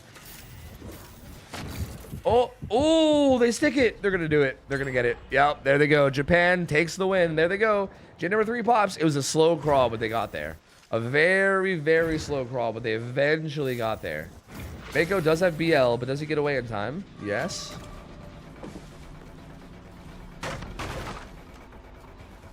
BL is down towards his bottom pallets. Again, the 10 gazillion ping you have makes these really hard to play. like you see. Very hard to play. What was the penalty? It was bringing 2 firecrackers last game. It didn't really end up mattering anyway because Japan got the win con like by a lot, so it didn't really end up mattering. It wasn't really that. It didn't end up actually playing a role. But 3 dead son. Japan does take a win, which is honestly cool to see. Like Japan, I mean, Brazil ends up going 0-3, which is a bit depressing. I think them and Germany, are they the only 0-3 teams in this tournament? I think they might be. They might have been the only teams that went 0-3 this tournament, were them and Germany. So kind of a rough showing for both Brazil and Germany. To be fair, I think their brackets were fucking hard. I think both of them had really hard brackets. Like really hard groups. So like, I don't know. Kind of makes sense.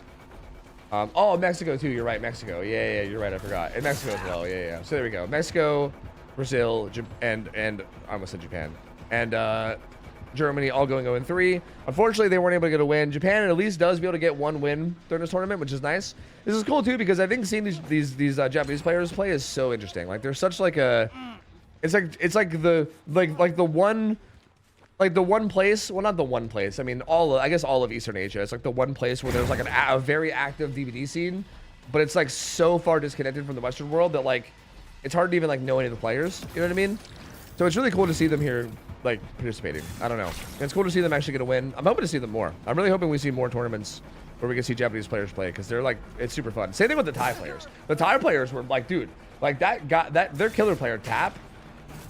I'm gonna remember that motherfucker. He was nuts. Like, he was actually so good at both Nurse and Spirit. Like, he was disgustingly good.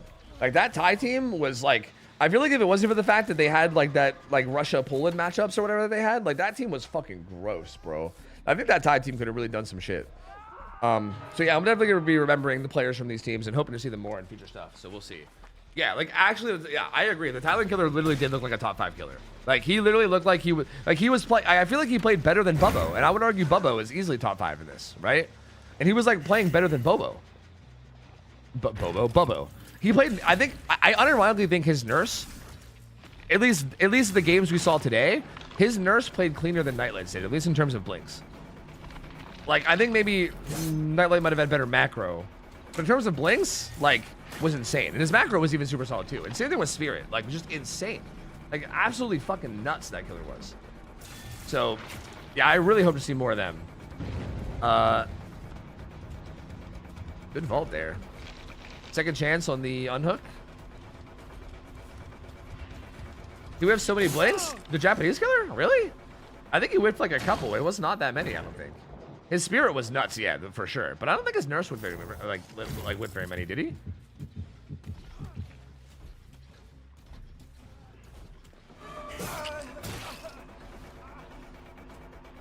Felix gets hit there. Still no one dead. I mean, still all 4 survivors alive. They could potentially get outs here if they are able to squeeze out a little bit more gen progress. Ooh, not quite able to make that. A lot of progress in this Gallows gen. Oh, try to find the perfect angle. Does eventually get it. But they pop it. They pop the gen. Oh, shit. Japan gonna be able to get some outs here, I think. This is actually crazy. Because I mean, even with the win con being met and maybe Demolisher, like maybe checking out a little bit, still, like, singularity on this ping is just so nuts, bro. Like, doing anything on this ping is wild. So the fact that they're able to get outs here at all is insane. Japan turned the fuck up this time. God damn, bro. God damn.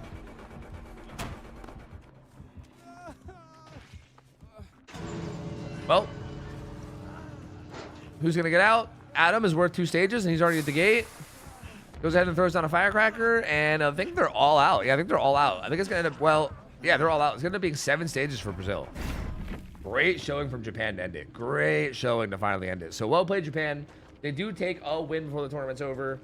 But unfortunately for both these teams, like I said already, both these teams are not making it to the next stage, so they are both eliminated. But it was nice to see Japan at least get a win in. Brazil, unfortunately, not able to get a win. I still feel like Demolisher getting that crazy result against Portugal and Blight at least felt like a... It felt like a... Like one of those like Pyrrhic victories, kind of, you know what I mean? Where like they didn't win, but I feel like you can at least walk away from that and be like, we did pretty fucking good, you know? So, still, I think showing what they can do. Demolisher looked really clean. And, yeah, man, really, really happy with this. Yeah. Whoa, fancy. Whoa, ooh, fancy. Ooh, hey, hog. Hey, what about me? Hey, what about me? Hey, what about me and Spooky? Oh, okay, I guess we're just chopped liver, buddy. Well, I guess to be fair, this first weekend was just heads and odds. Guess I'm just chopped liver, buddy. All right, that's fine. You know what? That's fine. Okay. All right. Shout out to all these gamers, though. For the record, all these names, huge shout out to these guys. This is a big fucking project that they're working on. Like, this is a massive project. So the fact that like all these gamers are volunteering time and putting in effort for this is pretty fucking huge. Pretty fucking huge, man. Yo, the donators, yo, Gainators in there, yo. Leo, let's go. Pog, Crystal Blue, yo, I see you. Art the Beard, I see you. I know some of these gamers, yo. Mud Queen, yo. Horse Smoked, yo. I see you gamers, yo. Let's go.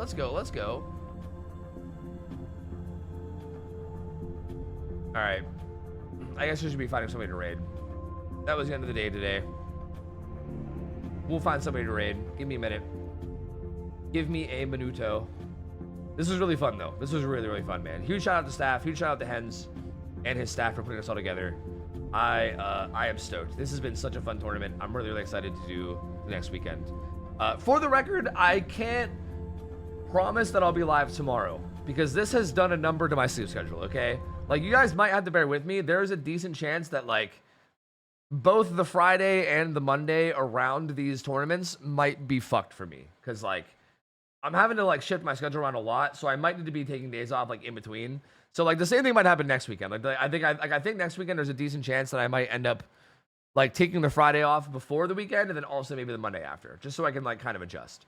If I get lucky and I'm able to adjust my schedule quickly, then maybe I'll still stream, but it's like a 50-50. I don't know. It's like a 50-50. Keep the schedule? Hell no, dude. Absolutely not. Hell to the hell no.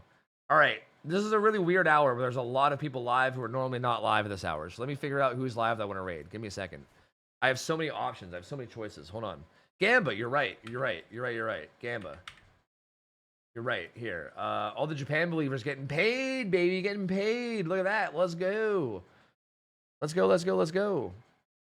I mean, you guys can shout people to raid all day, but, like, I'm looking at a list of, like, 50 people that I normally don't get to raid, so just let me look and I'll decide. Wow,